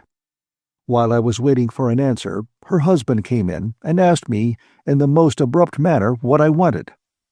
When I tried to explain the object of my call, he became still more ungentlemanly in his words and manner, and finally grew so excited that I left the house without waiting for a reply from the lady. A few blocks from that house, I called to see a gentleman who received me in the most cordial manner. He wrote me his check for a generous sum, and then, before I had had the opportunity to thank him, said, "I am so grateful to you, Mr. Washington, for giving me the opportunity to help a good cause. It is a privilege to have a share in it. We in Boston are constantly indebted to you for doing our work."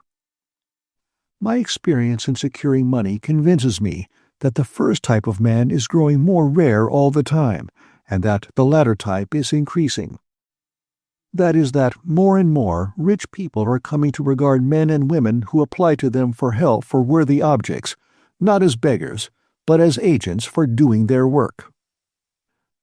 In the city of Boston, I have rarely called upon an individual for funds that I have not been thanked for calling, usually before I could get an opportunity to thank the donor for the money. In that city, the donors seem to feel in a large degree that an honor is being conferred upon them in their being permitted to give. Nowhere else have I met with, in so large a measure, this fine and Christ-like spirit as in the city of Boston, although there are many notable instances of it outside that city. I repeat my belief that the world is growing in the direction of giving. I repeat that the main rule by which I have been guided in collecting money is to do my full duty in regard to giving people who have money an opportunity for help. In the early years of the Tuskegee School, I walked the streets or traveled country roads in the North for days and days without receiving $1. Often, as it happened, when, during the week I had been disappointed in not getting a cent from the very individuals from whom I most expected help, and when I was almost broken down and discouraged, that generous help has come from someone who I had had little idea would give at all. I recall that on one occasion I obtained information that led me to believe that a gentleman who lived about 2 miles out in the country from Stamford, Connecticut, might become interested in our efforts at Tuskegee if our conditions and needs were presented to him. On an unusually cold and stormy day, I walked the 2 miles to see him. After some difficulty, I succeeded in securing an interview with him. He listened with some degree of interest to what I had to say, but did not give me anything. I could not help having the feeling that, in a measure, the 3 hours that I had spent in seeing him had been thrown away. Still, I had followed my usual rule of doing my duty. If I had not seen him, I should have felt unhappy over neglect of duty. 2 years after this visit, a letter came to Tuskegee from this man, which read like this: "Enclosed, I send you a New York draft for $10,000, to be used in furtherance of your work. I had placed this sum in my will for your school, but deem it wiser to give it to you while I live. I recall with pleasure your visit to me 2 years ago." I can hardly imagine any occurrence which would have given me more genuine satisfaction than the receipt of this draft. It was by far the largest single donation which up to that time the school had ever received. It came at a time when an unusually long period had passed since we had received any money. We were in great distress because of lack of funds, and the nervous strain was tremendous.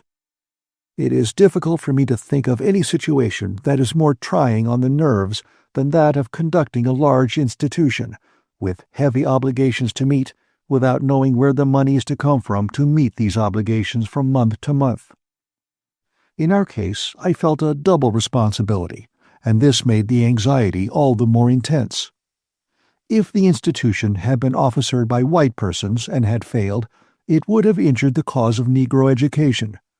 But I knew that the failure of our institution, officered by Negroes, would not only mean the loss of a school, but would cause people in a large degree to lose faith in the ability of the entire race. The receipt of this draft for $10,000 under all these circumstances partially lifted a burden that had been pressing down upon me for days. From the beginning of our work to the present, I have always had the feeling, and lose no opportunity to impress our teachers with the same idea, that the school will always be supported in proportion as the inside of the institution is kept clean and pure and wholesome. The first time I ever saw the late Collis P. Huntington, the great railroad man, he gave me $2 for our school. The last time I saw him, which was a few months before he died, he gave me $50,000 toward our endowment fund. Between these two gifts, there were others of generous proportions which came every year from both Mr. and Mrs. Huntington. Some people may say that it was Tuskegee's good luck that brought to us this gift of $50,000. No, it was not luck. It was hard work. Nothing ever comes to me that is worth having except as the result of hard work. When Mr. Huntington gave me the first $2, I did not blame him for not giving me more, but made up my mind that I was going to convince him by tangible results that we were worthy of larger gifts. For a dozen years I made a strong effort to convince Mr. Huntington of the value of our work. I noted that just in proportion as the usefulness of the school grew, his donations increased. Never did I meet an individual who took a more kindly and sympathetic interest in our school than did Mr. Huntington. He not only gave money to us, but took time in which to advise me, as a father would a son, about the general conduct of the school. More than once I have found myself in some pretty tight places while collecting money in the North. The following incident I have never related but once before, for the reason that I feared that people would not believe it. One morning I found myself in Providence, Rhode Island, without a cent of money with which to buy breakfast. In crossing the street to see a lady from whom I hoped to get some money, I found a bright new 25-cent piece in the middle of the street track. I not only had this 25 cents for my breakfast, but within a few minutes I had a donation from the lady on whom I had started to call. At one of our commencements I was bold enough to invite the Reverend E. Winchester Donald, D.D., rector of Trinity Church, Boston, to preach the commencement sermon. As we then had no room large enough to accommodate all who would be present, the place of meeting was under a large improvised arbor, built partly of brush and partly of rough boards. Soon after Dr. Donald had begun speaking, the rain came down in torrents, and he had to stop, while someone held an umbrella over him. The boldness of what I had done never dawned upon me until I saw the picture made by the rector of Trinity Church standing before that large audience under an old umbrella, waiting for the rain to cease so that he could go on with his address. It was not very long before the rain ceased, and Dr. Donald finished his sermon. And an excellent sermon it was, too, in spite of the weather. After he had gone to his room and had gotten the wet threads of his clothes dry, Dr. Donald ventured the remark that a large chapel at Tuskegee would not be out of place. The next day a letter came from two ladies who were then traveling in Italy, saying that they had decided to give us the money for such a chapel as we needed. A short time ago we received $20,000 from Mr. Andrew Carnegie, to be used for the purpose of erecting a new library building. Our first library and reading room were in a corner of a shanty, and the whole thing occupied a space about 5 by 12 feet. It required 10 years of work before I was able to secure Mr. Carnegie's interest and help. The first time I saw him, 10 years ago, he seemed to have but little interest in our school, but I was determined to show him that we were worthy of his help. After 10 years of hard work, I wrote him a letter reading as follows. December 15, 1900. Mr. Andrew Carnegie, 5 West 51st Street, New York. Dear Sir, complying with the request which you made of me when I saw you at your residence a few days ago, I now submit in writing an appeal for a library building for our institution. We have 1,100 students, 86 officers and instructors, together with their families, and about 200 colored people living near the school, all of whom would make use of the library building. We have over 12,000 books, periodicals, etc., gifts from our friends, but we have no suitable place for them, and we have no suitable reading room. Our graduates go to work in every section of the South, and whatever knowledge might be obtained in the library would serve to assist in the elevation of the whole Negro race.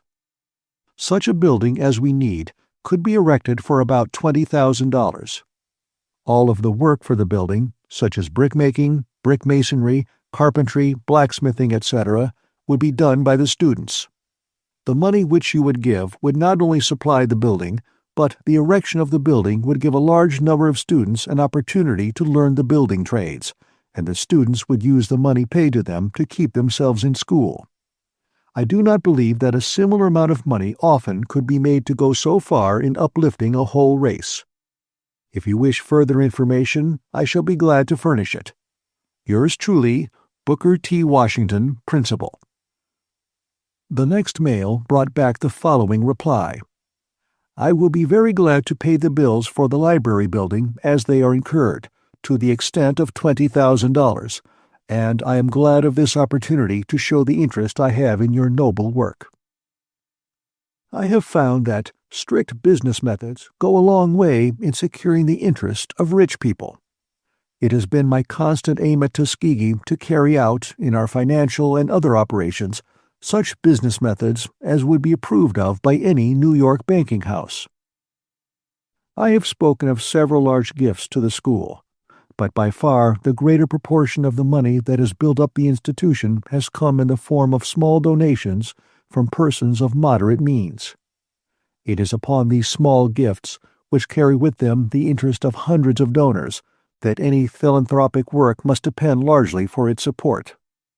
In my efforts to get money, I have often been surprised at the patience and deep interest of the ministers, who are besieged on every hand and at all hours of the day for help. If no other consideration had convinced me of the value of the Christian life, the Christ-like work which the Church of all denominations in America has done during the last 35 years for the elevation of the black man would have made me a Christian. In a large degree, it has been the pennies, the nickels, and the dimes which have come from the Sunday schools, the Christian Endeavor societies, and the missionary societies, as well as from the Church proper, that have helped to elevate the Negro at so rapid a rate. This speaking of small gifts reminds me to say that very few Tuskegee graduates fail to send us an annual contribution. These contributions range from 25 cents up to $10. Soon after beginning our third year's work, we were surprised to receive money from 3 special sources, and up to the present time we have continued to receive help from them. First, the state legislature of Alabama increased its annual appropriation from $2,000 to $3,000. I might add that still later it increased this sum to $4,500 a year.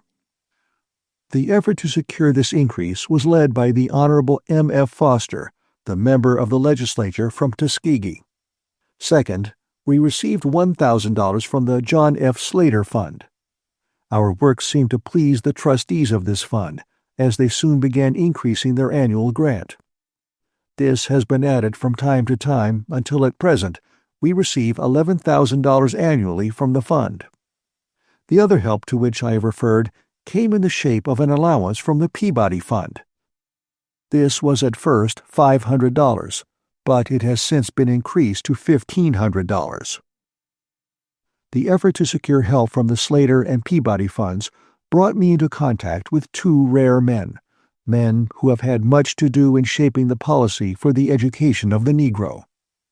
I refer to the Honorable J. L. M. Curry of Washington, who is the general agent for these 2 funds, and Mr. Morris K. Jessup of New York. Dr. Curry is a native of the South, an ex-Confederate soldier, yet I do not believe there is any man in the country who is more deeply interested in the highest welfare of the Negro than Dr. Curry, or one who is more free from race prejudice. He enjoys the unique distinction of possessing to an equal degree the confidence of the black man and the Southern white man. I shall never forget the first time I met him. It was in Richmond, Virginia, where he was then living. I had heard much about him. When I first went into his presence, trembling because of my youth and inexperience, he took me by the hand so cordially and spoke such encouraging words and gave me such helpful advice regarding the proper course to pursue that I came to know him then, as I have known him ever since, as a high example of one who is constantly and unselfishly at work for the betterment of humanity. Mr. Morris K. Jessup, the treasurer of the Slater Fund, I refer to because I know of no man of wealth and large and complicated business responsibilities who gives not only money but his time and thought to the subject of the proper method of elevating the Negro to the extent that is true of Mr. Jessup. It is very largely through this effort and influence that during the last few years the subject of industrial education has assumed the importance that it has and been placed on its present footing. Chapter 13. 2,000 Miles for a 5-minute Speech. Soon after the opening of our boarding department, quite a number of students who evidently were worthy, but who were so poor that they did not have any money to pay even the small charges at the school, began applying for admission. This class was composed of both men and women. It was a great trial to refuse admission to these applicants, and in 1884 we established a night school to accommodate a few of them. The night school was organized on a plan similar to the one which I had helped to establish at Hampton. At first, it was composed of about a dozen students. They were admitted to the night school only when they had no money with which to pay any part of their board in the regular day school. It was further required that they must work for 10 hours during the day at some trade or industry, and study academic branches for 2 hours during the evening. This was the requirement for the first 1 or 2 years of their stay. They were to be paid something above the cost of their board, with the understanding that all of their earnings, except a very small part, were to be reserved in the school's treasury, to be used for paying their board in the regular day school after they had entered that department. The night school, started in this manner, has grown until there are at present 457 students enrolled in it alone.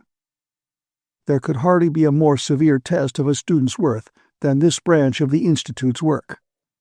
It is largely because it furnishes such a good opportunity to test the backbone of a student that I place such a high value upon our night school. Anyone who is willing to work 10 hours a day at the brickyard or in the laundry through 1 or 2 years in order that he or she may have the privilege of studying academic branches for 2 hours in the evening has enough bottom to warrant being further educated. After the student has left the night school, he enters the day school, where he takes academic branches 4 days in a week and works at his trade 2 days. Besides this, he usually works at his trade during the 3 summer months. As a rule, after a student has succeeded in going through the night school test, he finds a way to finish the regular course in industrial and academic training. No student, no matter how much money he may be able to command, is permitted to go through school without doing manual labor. In fact, the industrial work is now as popular as the academic branches. Some of the most successful men and women who have graduated from the institution obtain their start in the night school. While a great deal of stress is laid upon the industrial side of the work at Tuskegee, we do not neglect or overlook in any degree the religious and spiritual side. The school is strictly undenominational, but it is thoroughly Christian, and the spiritual training of the students is not neglected. Our preaching service, prayer meetings, Sunday school, Christian Endeavor Society, Young Men's Christian Association, and various missionary organizations testify to this. In 1885, Miss Olivia Davidson, to whom I have already referred as being largely responsible for the success of the school during its early history, and I were married. During our married life, she continued to divide her time and strength between our home and the work for the school. She not only continued to work in the school at Tuskegee, but also kept up her habit of going north to secure funds. In 1889, she died, after 4 years of happy married life and 8 years of hard and happy work for the school. She literally wore herself out in her never-ceasing efforts in behalf of the work that she so dearly loved. During our married life, there were born to us two bright, beautiful boys, Booker Taliaferro and Ernest Davidson. The older of these, Booker, has already mastered the brickmaster's trade at Tuskegee. I have often been asked how I began the practice of public speaking. In answer, I would say that I never planned to give any large part of my life to speaking in public. I have always had more of an ambition to do things than merely to talk about doing them. It seems that when I went north with General Armstrong to speak at the series of public meetings to which I have referred, the president of the National Educational Association, the Honorable Thomas W. Bicknell, was present at one of those meetings and heard me speak. A few days afterward, he sent me an invitation to deliver an address at the next meeting of the Educational Association. This meeting was to be held in Madison, Wisconsin. I accepted the invitation. This was, in a sense, the beginning of my public speaking career. On the evening that I spoke before the association, there must have been not far from 4,000 persons present. Without my knowing it, there were a large number of people present from Alabama and some from the town of Tuskegee. These white people afterward frankly told me that they went to this meeting expecting to hear the South roundly abused, but were pleasantly surprised to find that there was no word of abuse in my address. On the contrary, the South was given credit for all the praiseworthy things that it had done. A white lady, who was teacher in a college in Tuskegee, wrote back to the local paper that she was gratified, as well as surprised, to note the credit which I gave the white people of Tuskegee for their help in getting the school started. This address at Madison was the first that I had delivered that in any large measure dealt with the general problem of the races. Those who heard it seemed to be pleased with what I said and with the general position that I took. When I first came to Tuskegee, I determined that I would make it my home, that I would take as much pride in the right actions of the people of the town as any white man could do, and that I would, at the same time, deplore the wrongdoing of the people as much as any white man. I determined never to say anything in a public address in the North that I would not be willing to say in the South. I early learned that it is a hard matter to convert an individual by abusing him, and that this is more often accomplished by giving credit for all the praiseworthy actions performed than by calling attention alone to all the evil done. While pursuing this policy, I have not failed, at the proper time and in the proper manner, to call attention, in no uncertain terms, to the wrongs which any part of the South has been guilty of. I have found that there is a large element in the South that is quick to respond to straightforward, honest criticism of any wrong policy. As a rule, the place to criticize the South when criticism is necessary is in the South, not in Boston. A Boston man who came to Alabama to criticize Boston would not effect so much good, I think, as one who had his word of criticism to say in Boston. In this address at Madison, I took the ground that the policy to be pursued with references to the races was, by every honorable means, to bring them together and to encourage the cultivation of friendly relations, instead of doing that which would embitter. I further contended that, in relation to his vote, the Negro should more and more consider the interests of the community in which he lived, rather than seek alone to please someone who lived 1,000 miles away from him and from his interests. In this address, I said that the whole future of the Negro rested largely upon the question as to whether or not he should make himself, through his skill, intelligence, and character, of such undeniable value to the community in which he lived that the community could not dispense with his presence. I said that any individual who learned to do something better than anybody else, learned to do a common thing in an uncommon manner, had solved his problem, regardless of the color of his skin, and that in proportion as the Negro learned to produce what other people wanted and must have, in the same proportion he would be respected. I spoke of an instance where one of our graduates had produced 266 bushels of sweet potatoes from an acre of ground, in a community where the average production had been only 49 bushels to the acre. He had been able to do this by reason of his knowledge of the chemistry of the soil and by his knowledge of improved methods of agriculture. The white farmers in the neighborhood respected him, and came to him for ideas regarding the raising of sweet potatoes. These white farmers honored and respected him because he, by his skill and knowledge, had added something to the wealth and the comfort of the community in which he lived. I explained that my theory of education for the Negro would not, for example, confine him for all time to farm life, to the production of the best and the most sweet potatoes, but that if he succeeded in this line of industry, he could lay the foundations upon which his children and grandchildren could grow to higher and more important things in life. Such, in brief, were some of the views I advocated in this first address dealing with the broad question of the relations of the two races, and since that time I have not found any reason for changing my views on any important point. In my early life, I used to cherish a feeling of ill will toward anyone who spoke in bitter terms against the Negro, or who advocated measures that tended to oppress the black man or take from him opportunities for growth in the most complete manner. Now, whenever I hear anyone advocating measures that are meant to curtail the development of another, I pity the individual who would do this. I know that the one who makes this mistake does so because of his own lack of opportunity for the highest kind of growth.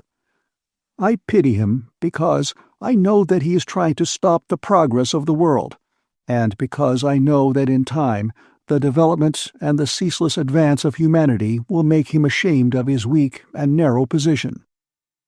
One might as well try to stop the progress of a mighty railroad train by throwing his body across the track, as to try to stop the growth of the world in the direction of giving mankind more intelligence, more culture, more skill, more liberty, and in the direction of extending more sympathy and more brotherly kindness. The address which I delivered at Madison before the National Educational Association gave me a rather wide introduction in the North, and soon after that opportunities began offering themselves for me to address audiences there. I was anxious, however, that the way might also be open for me to speak directly to a representative Southern white audience. A partial opportunity of this kind, one that seemed to me might serve as an entering wedge, presented itself in 1893, when the International Meeting of Christian Workers was held at Atlanta, Georgia.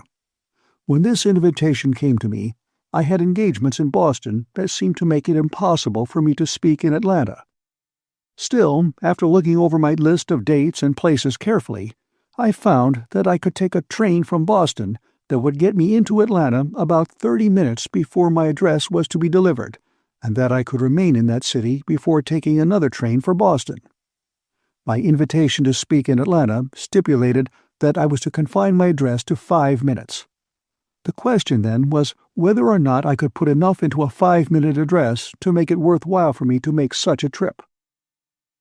I knew that the audience would be largely composed of the most influential class of white men and women, and that it would be a rare opportunity for me to let them know what we are trying to do at Tuskegee, as well as to speak to them about the relations of the races. So I decided to make the trip. I spoke for 5 minutes to an audience of 2,000 people, composed mostly of Southern and Northern whites. What I said seemed to be received with favor and enthusiasm. The Atlanta papers of the next day commented in friendly terms on my address, and a good deal was said about it in different parts of the country. I felt that I had in some degree accomplished my object, that of getting a hearing from the dominant class of the South. The demands made upon me for public addresses continued to increase, coming in about equal numbers from my own people and from Northern whites.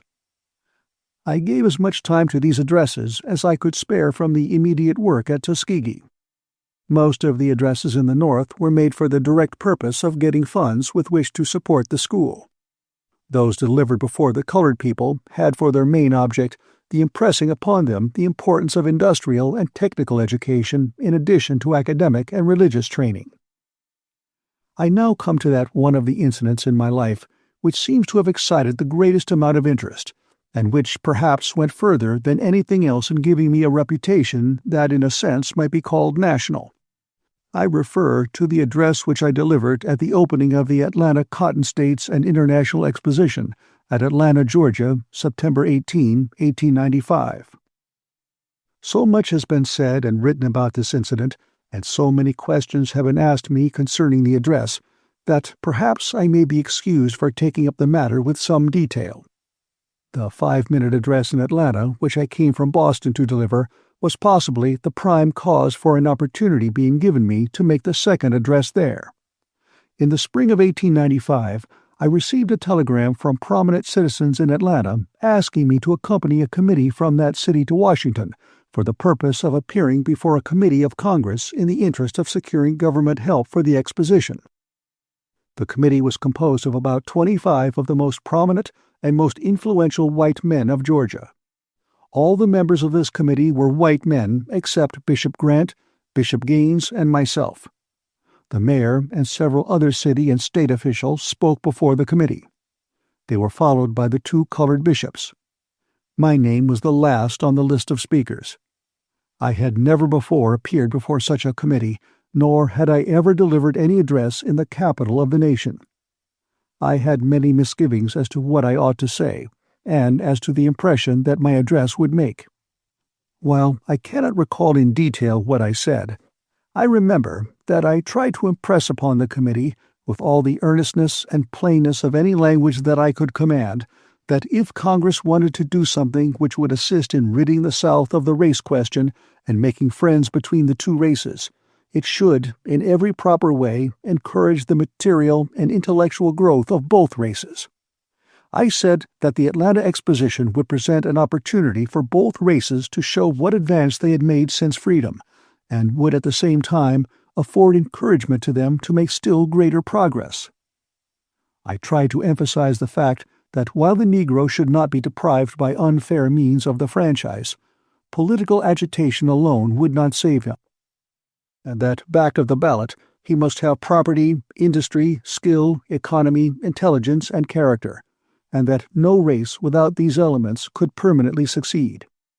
I said that in granting the appropriation, Congress could do something that would prove to be of real and lasting value to both races, and that it was the first great opportunity of the kind that had been presented since the close of the Civil War. I spoke for 15 or 20 minutes, and was surprised at the close of my address to receive the hearty congratulations of the Georgia Committee and of the members of Congress who were present. The committee was unanimous in making a favorable report, and in a few days the bill passed Congress. With the passing of this bill, the success of the Atlanta Exposition was assured.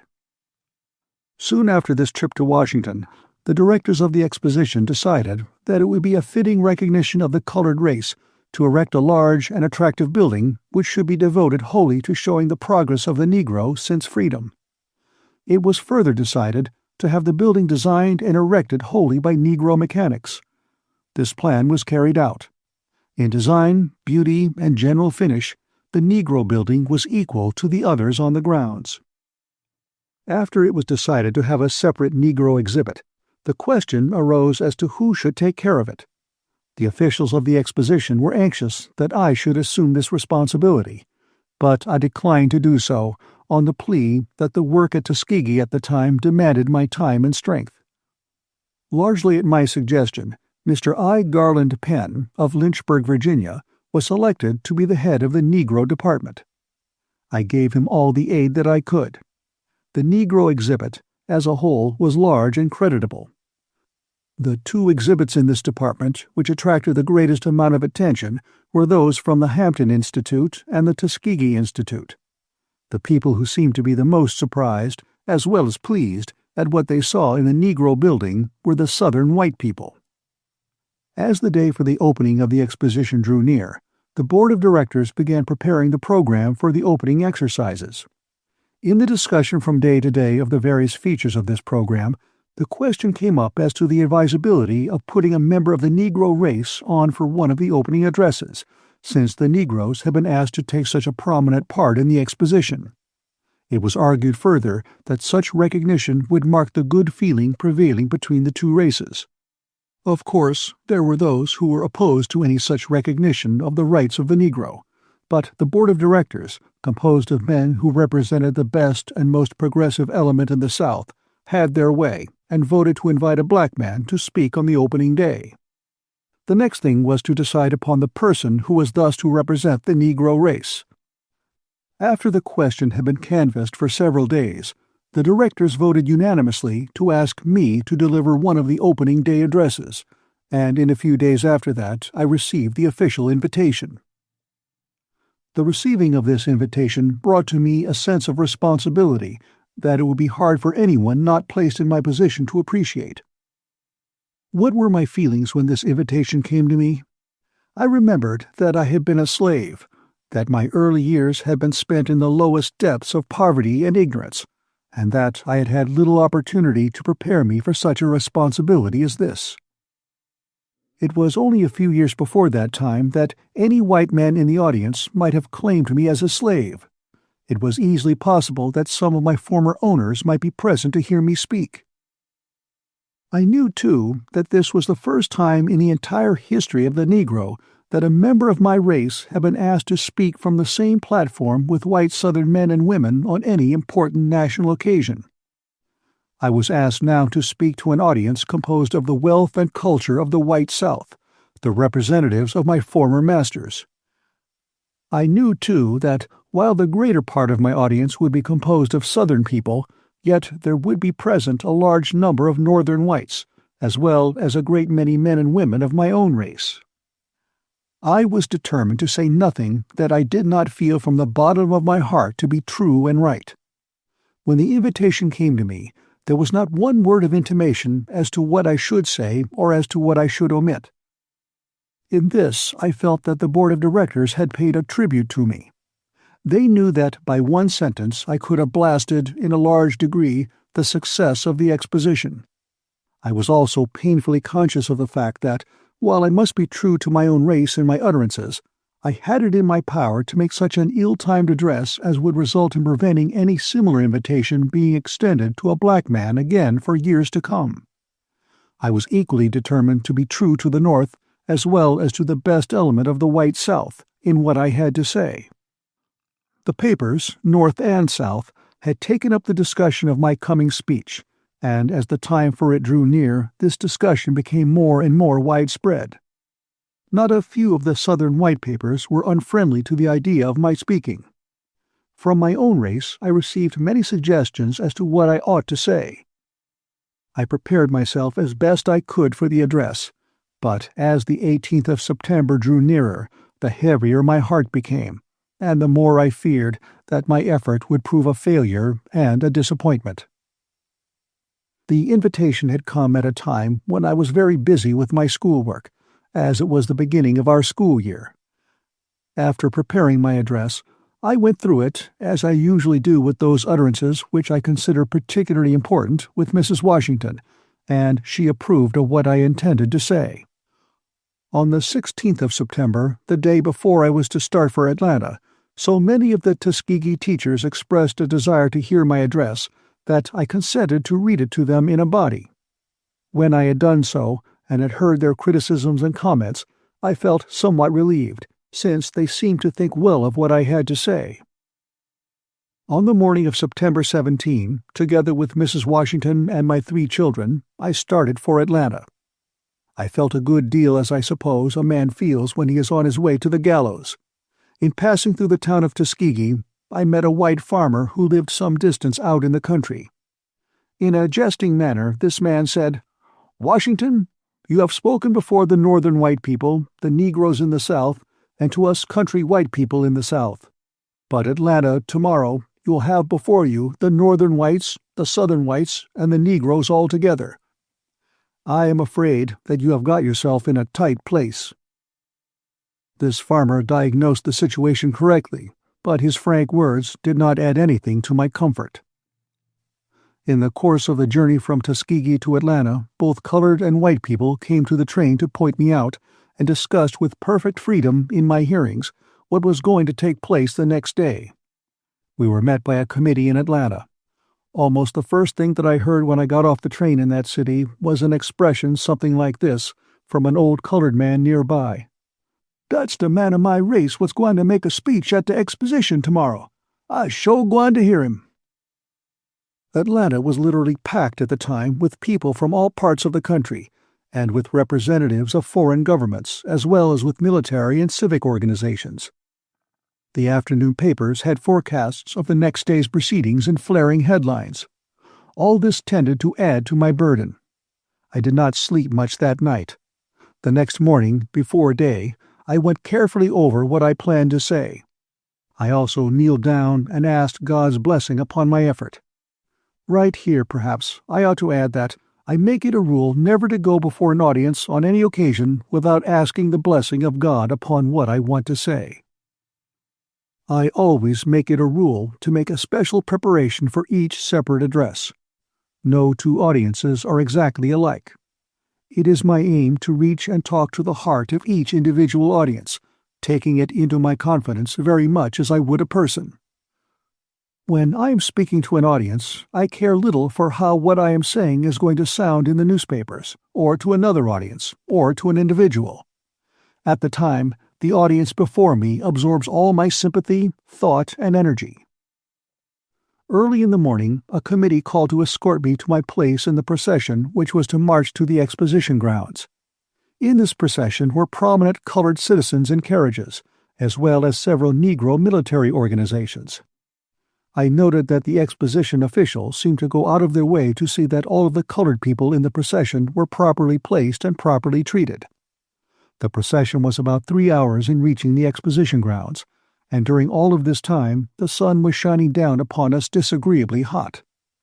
When we reached the grounds, the heat, together with my nervous anxiety, made me feel as if I were about ready to collapse, and to feel that my address was not going to be a success.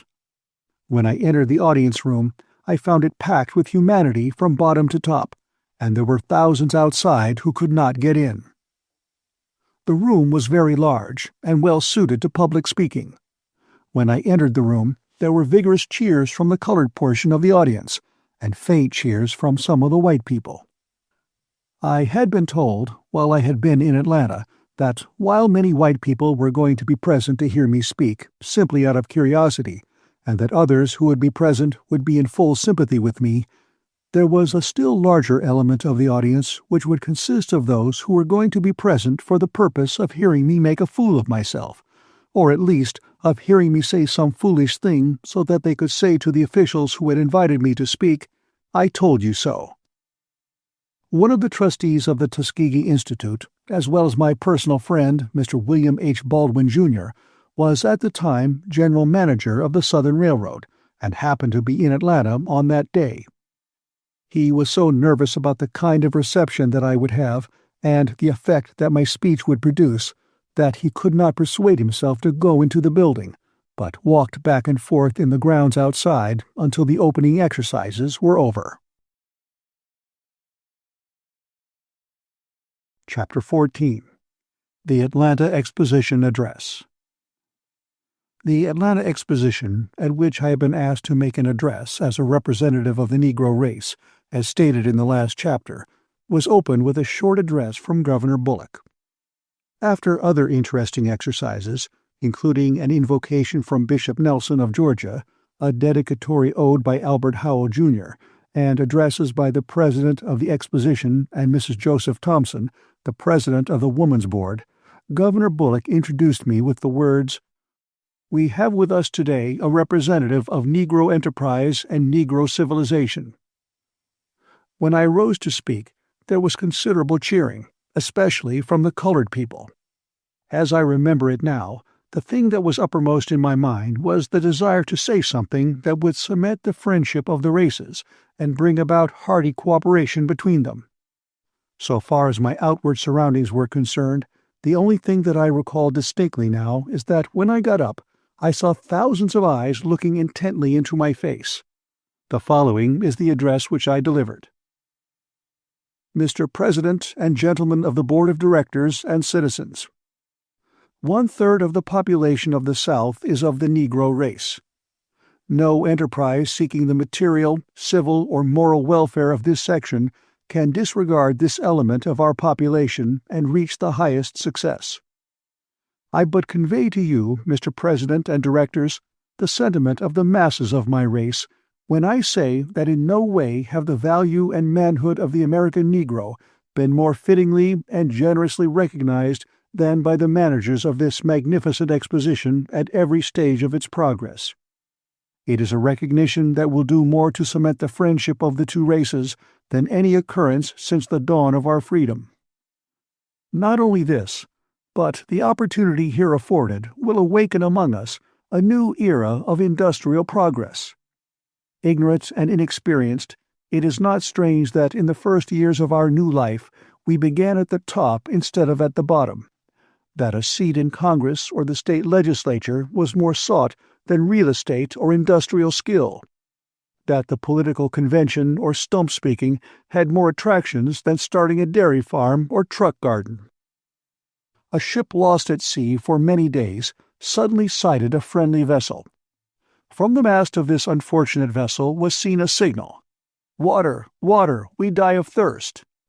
The answer from the friendly vessel at once came back: "Cast down your bucket where you are." A second time the signal, "Water, water, send us water," came up from the distressed vessel, and was answered, "Cast down your bucket where you are." And a third and a fourth signal for water was answered, "Cast down your bucket where you are." The captain of the distressed vessel, at last heeding the injunction, cast down his bucket, and it came up full of fresh, sparkling water from the mouth of the Amazon River. To those of my race who depend on bettering their condition in a foreign land, or who underestimate the importance of cultivating friendly relations with the southern white man, who is their next-door neighbor, I would say, cast down your bucket where you are. Cast it down in making friends in every manly way of the people of all races by whom we are surrounded. Cast it down in agriculture, mechanics, in commerce, in domestic service, and in the professions. And in this connection, it is well to bear in mind that whatever other sins the South may be called to bear, when it comes to business, pure and simple, it is in the South that the Negro is given a man's chance in the commercial world, and in nothing is this exposition more eloquent than in emphasizing this chance.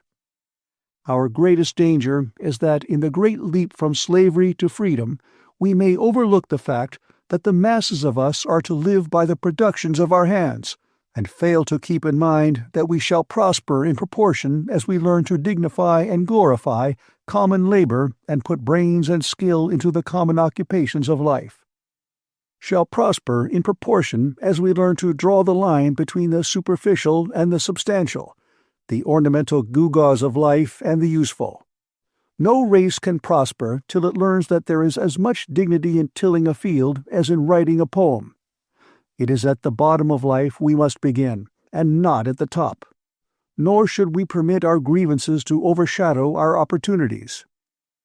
To those of the white race who look to the incoming of those of foreign birth and strange tongue and habits of the prosperity of the South, were I permitted, I would repeat what I say to my own race: cast down your bucket where you are. Cast it down among the 8 millions of Negroes whose habits you know, whose fidelity and love you have tested in days when to have proved treacherous meant the ruin of your firesides. Cast down your bucket among these people who have, without strikes and labor wars, tilled your fields, cleared your forests, builded your railroads and cities, and brought forth treasures from the bowels of the earth, and helped make possible this magnificent representation of the progress of the South. Casting down your bucket among my people, helping and encouraging them as you are doing on these grounds, and to education of head, hand, and heart, you will find that they will buy your surplus land, make blossom the waste places in your fields, and run your factories. While doing this, you can be sure in the future, as in the past, that you and your families will be surrounded by the most patient, faithful, law-abiding, and unresentful people that the world has seen. As we have proved our loyalty to you in the past, nursing your children, watching by the sickbed of your mothers and fathers, and often following them with tear-dimmed eyes to their graves, so in the future, in our humble way, we stand by you with a devotion that no foreigner can approach, ready to lay down our lives if need be in defense of yours, interlacing our industrial, commercial, civil, and religious life with yours in a way that shall make the interests of both races one. In all things that are purely social, we can be as separate as the fingers, yet one as the hand in all things essential to mutual progress. There is no defense or security for any of us except in the highest intelligence and development of all. If anywhere there are efforts tending to curtail the fullest growth of the Negro, let these efforts be turned into stimulating, encouraging, and making him the most useful and intelligent citizen. Effort or means so invested will pay 1,000% interest. These efforts will be twice blessed, blessing him that gives and him that takes. There is no escape through law of man or God from the inevitable. The law of changeless justice bind, oppressor with oppressed, and close as sin and suffering joined, we march to fate abreast. Nearly 16 millions of hands will aid you in pulling the load upward, or they will pull against you the load downward. We shall constitute 1/3 and more of the ignorance and crime of the South, or 1/3 its intelligence and progress. We shall contribute 1/3 to the business and industrial prosperity of the South, or we shall prove a veritable body of death, stagnating, depressing, retarding every effort to advance the body politic. Gentlemen of the Exposition, as we present to you our humble effort at an exhibition of our progress, you must not expect overmuch. Starting 30 years ago with ownership here and there in a few quilts and pumpkins and chickens, gathered from miscellaneous sources, remember the path that has led from these to the inventions and production of agricultural implements, buggies, steam engines, newspapers, books, statuary, carving, paintings, the management of drugstores and banks, has not been trodden without contact with thorns and thistles. While we take pride in what we exhibit as a result of our independent efforts, we do not for a moment forget that our part in this exhibition would fall far short of your expectations but for the constant help that has come to our education life, not only from the Southern states, but especially from Northern philanthropists, who have made their gifts a constant stream of blessing and encouragement. The wisest among my race understand that the agitation of questions of social equality is the extremest folly, and that progress in the enjoyment of all the privileges that will come to us must be the result of severe and constant struggle rather than of artificial forcing. No race that has anything to contribute to the markets of the world is long in any degree ostracized.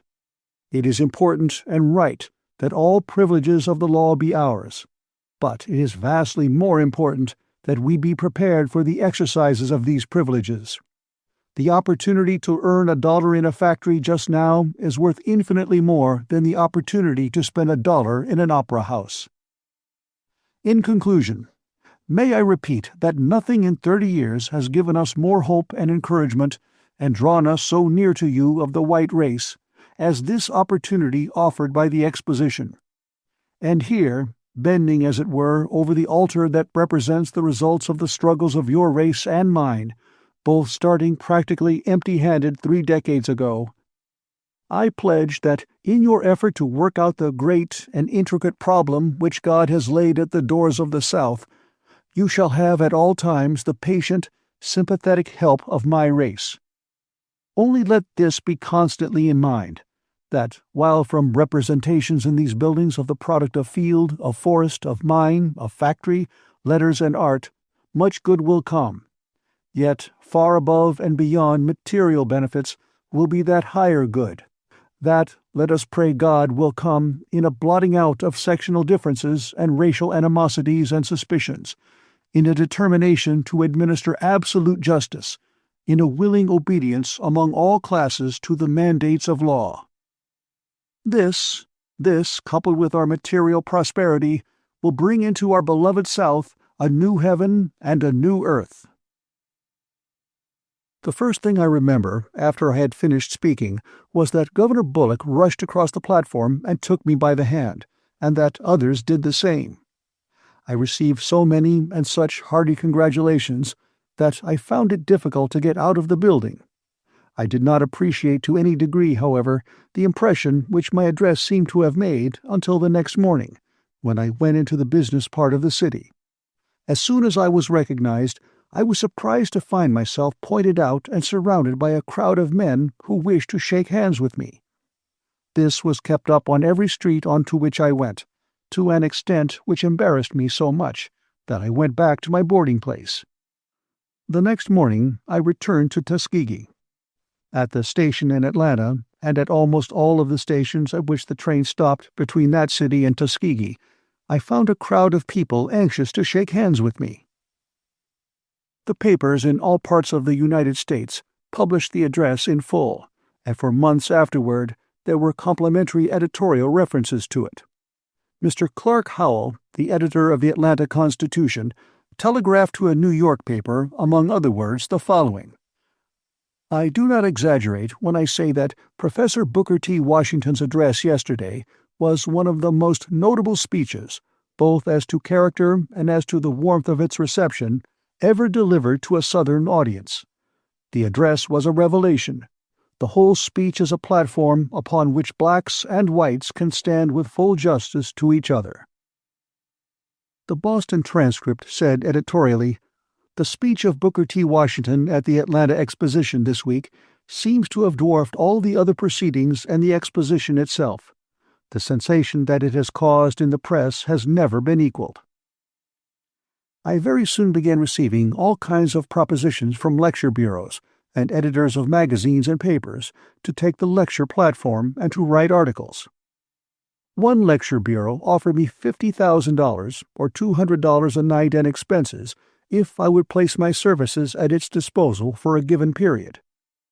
To all these communications I replied that my life work was at Tuskegee, and that whenever I spoke it must be in the interests of Tuskegee School and my race, and that I would enter into no arrangements that seemed to place a mere commercial value upon my services. Some days after its delivery, I sent a copy of my address to the President of the United States, the Honorable Grover Cleveland. I received from him the following autograph reply: "Gray Gables, Buzzards Bay, Massachusetts, October 6, 1895. Booker T. Washington, Esquire.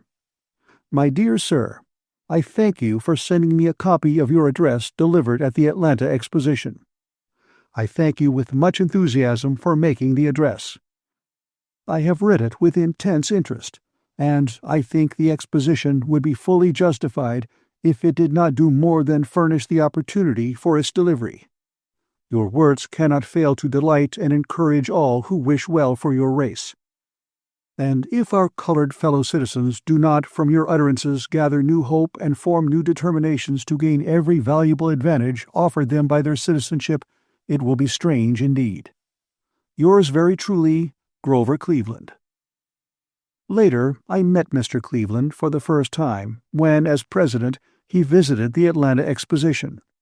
At the request of myself and others, he consented to spend an hour in the Negro Building for the purpose of inspecting the Negro exhibit and of giving the colored people in attendance an opportunity to shake hands with him. As soon as I met Mr. Cleveland, I became impressed with his simplicity, greatness, and rugged honesty. I have met him many times since then, both at public functions and at his private residence in Princeton, and the more I see of him, the more I admire him. When he visited the Negro Building in Atlanta, he seemed to give himself up wholly for that hour to the colored people. He seemed to be as careful to shake hands with some colored auntie clad partially in rags, and to take as much pleasure in doing so as if he were greeting some millionaire. Many of the colored people took advantage of the occasion to get him to write his name in a book or on a slip of paper. He was as careful and patient in doing this as if he were putting his signature to some great state document. Mr. Cleveland has not only shown his friendship for me in many personal ways, but has always consented to do anything I have asked of him for our school. This he has done, whether it was to make a personal donation or to use his influence in securing the donations of others. Judging from my personal acquaintance with Mr. Cleveland, I do not believe that he is conscious of possessing any color prejudice. He is too great for that. In my contact with people, I find that, as a rule, it is only the little, narrow people who live for themselves, who never read good books, who do not travel, who never open up their souls in a way to permit them to come into contact with other souls, with the great outside world. No man whose vision is bounded by color can come into contact with what is highest and best in the world. In meeting men in many places, I have found that the happiest people are those who do the most for others. The most miserable are those who do the least. I have also found that few things, if any, are capable of making one so blind and narrow as race prejudice. I often say to our students, in the course of my talks to them on Sunday evenings in the chapel, that the longer I live and the more experience I have of the world, the more I am convinced that, after all, the one thing that is most worth living for, and dying for if need be, is the opportunity of making someone else more happy and more useful. The colored people and the colored newspapers at first seemed to be greatly pleased with the character of my Atlanta address as well as with its reception. But after the first burst of enthusiasm began to die away, and the colored people began reading the speech in cold type, some of them seemed to feel that they had been hypnotized. They seemed to feel that I had been too liberal in my remarks toward the Southern whites, and that I had not spoken out strongly enough for what they termed the rights of my race. For a while there was a reaction, so far as a certain element of my own race was concerned, but later these reactionary ones seemed to have been won over to my way of believing and acting. While speaking of changes in public sentiment, I recall that about 10 years after the school at Tuskegee was established, I had an experience that I shall never forget. Dr. Lyman Abbott, then the pastor of Plymouth Church, and also editor of The Outlook, then the Christian Union, asked me to write a letter for his paper giving my opinion of the exact condition, mental and moral, of the colored ministers in the South, as based upon my observations. I wrote the letter, giving the exact facts as I conceived them to be. The picture painted was a rather black one, or since I am black, shall I say white? It could not be otherwise with a race but a few years out of slavery, a race which had not had time or opportunity to produce a competent ministry. What I said soon reached every Negro minister in the country, I think, and the letters of condemnation which I received from them were not few. I think that for a year after the publication of this article, every association and every conference or religious body of any kind of my race that met did not fail before adjourning to pass a resolution condemning me, or calling upon me to retract or modify what I had said. Many of these organizations went so far in their resolutions as to advise parents to cease sending their children to Tuskegee. One association even appointed a missionary whose duty it was to warn the people against sending their children to Tuskegee. This missionary had a son in the school, and I noticed that, whatever the missionary might have said or done with regard to others, he was careful not to take his son away from the institution. Many of the colored papers, especially those that were the organs of religious bodies, joined in the general chorus of condemnation or demands for retraction. During the whole time of the excitement, and through all the criticism, I did not utter a word of explanation or retraction.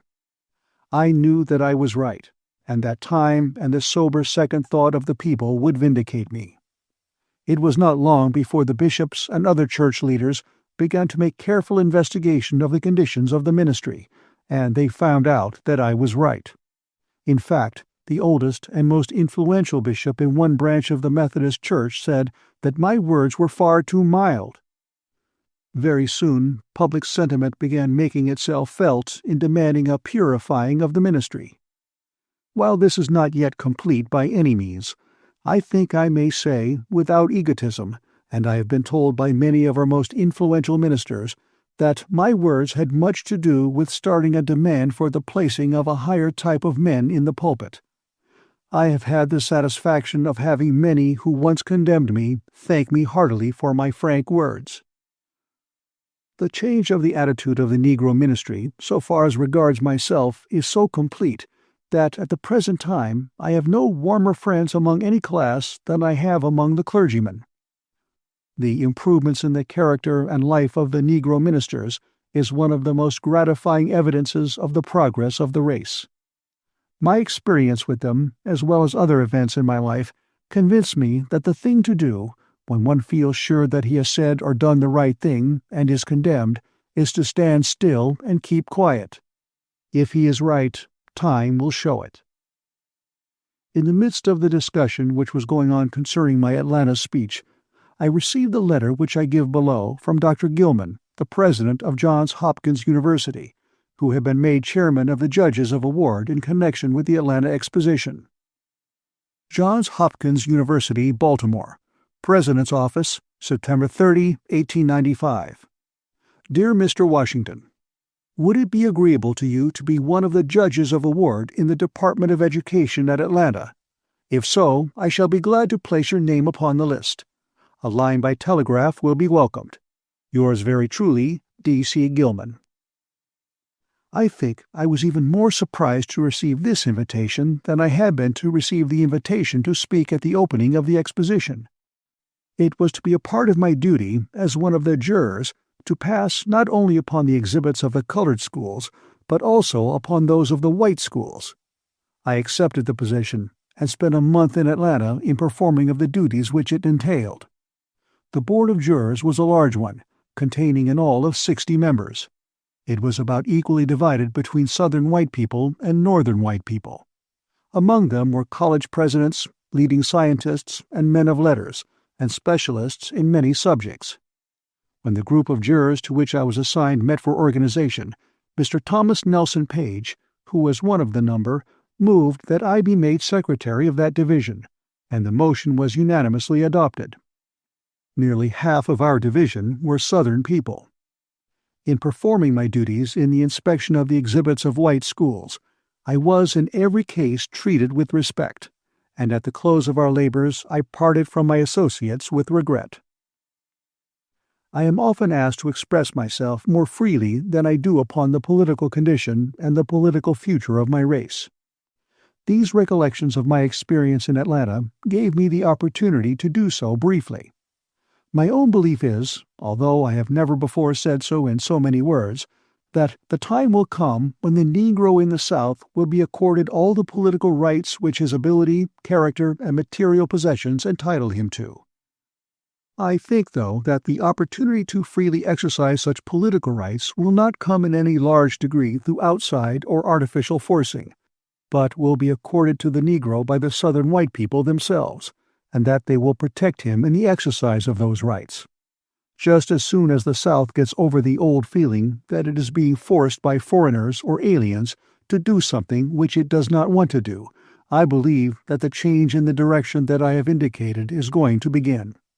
In fact, there are indications that it is already beginning in a slight degree. Let me illustrate my meaning. Suppose that some months before the opening of the Atlanta Exposition, there had been a general demand from the press and the public platform outside the South that a Negro be given a place on the opening program, and that a Negro be placed upon the board of jurors of award. Would any such recognition of the race have taken place? I do not think so. The Atlanta officials went as far as they did because they felt it to be a pleasure, as well as a duty, to reward what they considered merit in the Negro race. Say what we will, there is something in human nature which we cannot blot out, which makes one man, in the end, recognize and reward merit in another regardless of color or race. I believe it is the duty of the Negro, as the greater part of the race is already doing, to deport himself modestly in regard to political claims, depending upon the slow but sure influences that proceed from the possession of property, intelligence, and high character for the full recognition of his political rights. I think that the according of the full exercise of political rights is going to be a matter of natural, slow growth, not an overnight, gourd vine affair. I do not believe that the Negro should cease voting, for a man cannot learn the exercise of self-government by ceasing to vote, any more than a boy can learn to swim by keeping out of the water. But I do believe that in his voting he should be more and more influenced by those of intelligence and character who are his next-door neighbors. I know colored men who, through the encouragement, help, and advice of Southern white people, have accumulated thousands of dollars worth of property, but who, at the same time, would never think of going to those same persons for advice concerning the casting of their ballots. This, it seems to me, is unwise and unreasonable, and should cease. In saying this, I do not mean that the Negro should truckle, or not vote from principle, for the instant he ceases to vote from principle, he loses the confidence and respect of the Southern white man even. I do not believe that any state should make a law that permits an ignorant and poverty-stricken white man to vote, and prevents a black man in the same condition from voting. Such a law is not only unjust, but it will react, as all unjust laws do, in time.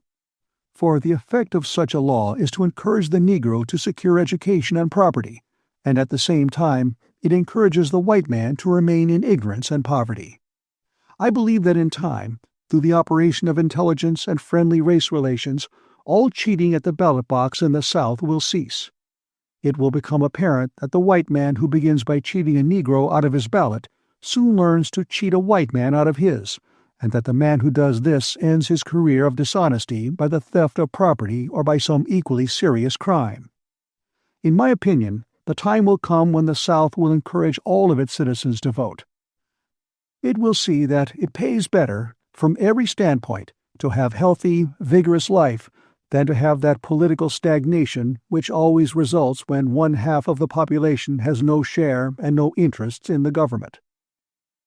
As a rule, I believe in universal free suffrage, but I believe that in the South we are confronted with peculiar conditions that justify the protection of the ballot in many of the states, for a while at least, either by an education test, a property test, or by both combined.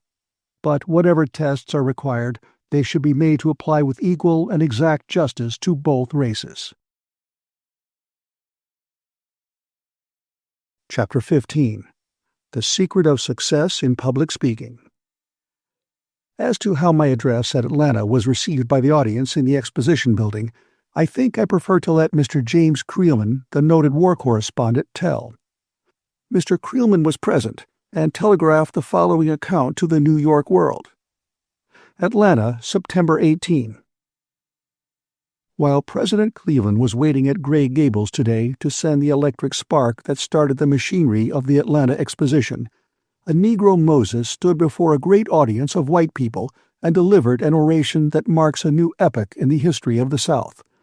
And a body of Negro troops marched in a procession with the citizen soldiery of Georgia and Louisiana. The whole city is thrilling tonight with a realization of the extraordinary significance of these two unprecedented events. Nothing has happened since Henry Grady's immortal speech before the New England Society in New York that indicates so profoundly the spirit of the New South, except perhaps the opening of the Exposition itself. When Professor Booker T. Washington, principal of an industrial school for colored people in Tuskegee, Alabama, stood on the platform of the auditorium, with the sun shining over the heads of his auditors into his eyes, and with his whole face lit up with the fire of prophecy, Clark Howell, the successor of Henry Grady, said to me, "That man's speech is the beginning of a moral revolution in America." It is the first time that a Negro has made a speech in the South on any important occasion before an audience composed of white men and women. It electrified the audience, and the response was as if it had come from the throat of a whirlwind. Mrs. Thompson had hardly taken her seat when all eyes were turned on a tall, tawny Negro sitting in the front row of the platform. It was Professor Booker T. Washington, president of the Tuskegee, Alabama Normal and Industrial Institute, who must rank from this time forth as the foremost man of his race in America. Gilmore's band played the Star-Spangled Banner, and the audience cheered. The tune changed to Dixie, and the audience roared with shrill "Hi-Yi's." Again the music changed, this time to Yankee Doodle, and the clamor lessened. All this time, the eyes of the thousands present looked straight at the Negro orator. A strange thing was to happen. A black man was to speak for his people, with none to interrupt him. As Professor Washington strode to the edge of the stage, the low, descending sun shot fiery rays through the windows into his face. A great shout greeted him. He turned his head to avoid the blinding light, and moved about the platform for relief. Then he turned his wonderful countenance to the sun without a blink of the eyelids and began to talk. There was a remarkable figure, tall, bony, straight as a Sioux chief, high forehead, straight nose, heavy jaws, and strong, determined mouth with big white teeth, piercing eyes, and a commanding manner. The sinews stood out on his bronzed neck, and his muscular right arm swung high in the air, with a lead pencil grasped in the clenched brown fist. His big feet were planted squarely, with the heels together and the toes turned out. His voice rang out clear and true, and he paused impressively as he made each point. Within 10 minutes, the multitude was in an uproar of enthusiasm. Handkerchiefs were waved, canes were flourished, hats were tossed in the air. The fairest women of Georgia stood up and cheered. It was as if the orator had bewitched them. And when he held his dusky hand high above his head, with the fingers stretched wide apart, and said to the white people of the South on behalf of his race, "In all things that are purely social, we can be as separate as the fingers, yet one as the hand in all things essential to mutual progress," the great wave of sound dashed itself against the walls, and the whole audience was on its feet in a delirium of applause. And I thought at that moment of the night when Henry Grady stood among the curling wreaths of tobacco smoke in Delmonico's banquet hall and said, "I am a cavalier among Roundheads." I have heard the great orators of many countries, but not even Gladstone himself could have pleased a cause with most consummate power than did this angular Negro, standing in a nimbus of sunshine, surrounded by the men who once fought to keep his race in bondage. The roar might swell ever so high, but the expression of his earnest face never changed. A ragged, bony giant, squatted on the floor in one of the aisles, watched the orator with burning eyes and tremulous face until the supreme burst of applause came, and then the tears ran down his face. Most of the Negroes in the audience were crying, perhaps without knowing just why. At the close of the speech, Governor Bullock rushed across the stage and seized the orator's hand. Another shout greeted this demonstration, and for a few minutes the two men stood facing each other, hand in hand. So far as I could spare the time from the immediate work at Tuskegee after my Atlanta address, I accepted some of the invitations to speak in public which came to me, especially those that would take me into territory where I thought it would pay to plead the cause of my race. But I always did this with the understanding that I was to be free to talk about my life work and the needs of my people. I also had it understood that I was not to speak in the capacity of a professional lecturer or for mere commercial gain. In my efforts on the public platform, I never have been able to understand why people come to hear me speak. This question I never can rid myself of. Time and time again, as I have stood in the street in front of a building and have seen men and women passing in large numbers into the audience room where I was to speak, I have felt ashamed that I should be the cause of people, as it seemed to me, wasting a valuable hour of their time. Some years ago, I was to deliver an address before a literary society in Madison, Wisconsin. An hour before the time set for me to speak, a fierce snowstorm began and continued for several hours. I made up my mind that there would be no audience, and that I should not have to speak. But as a matter of duty, I went to the church and found it packed with people. The surprise gave me a shock that I did not recover from during the whole evening.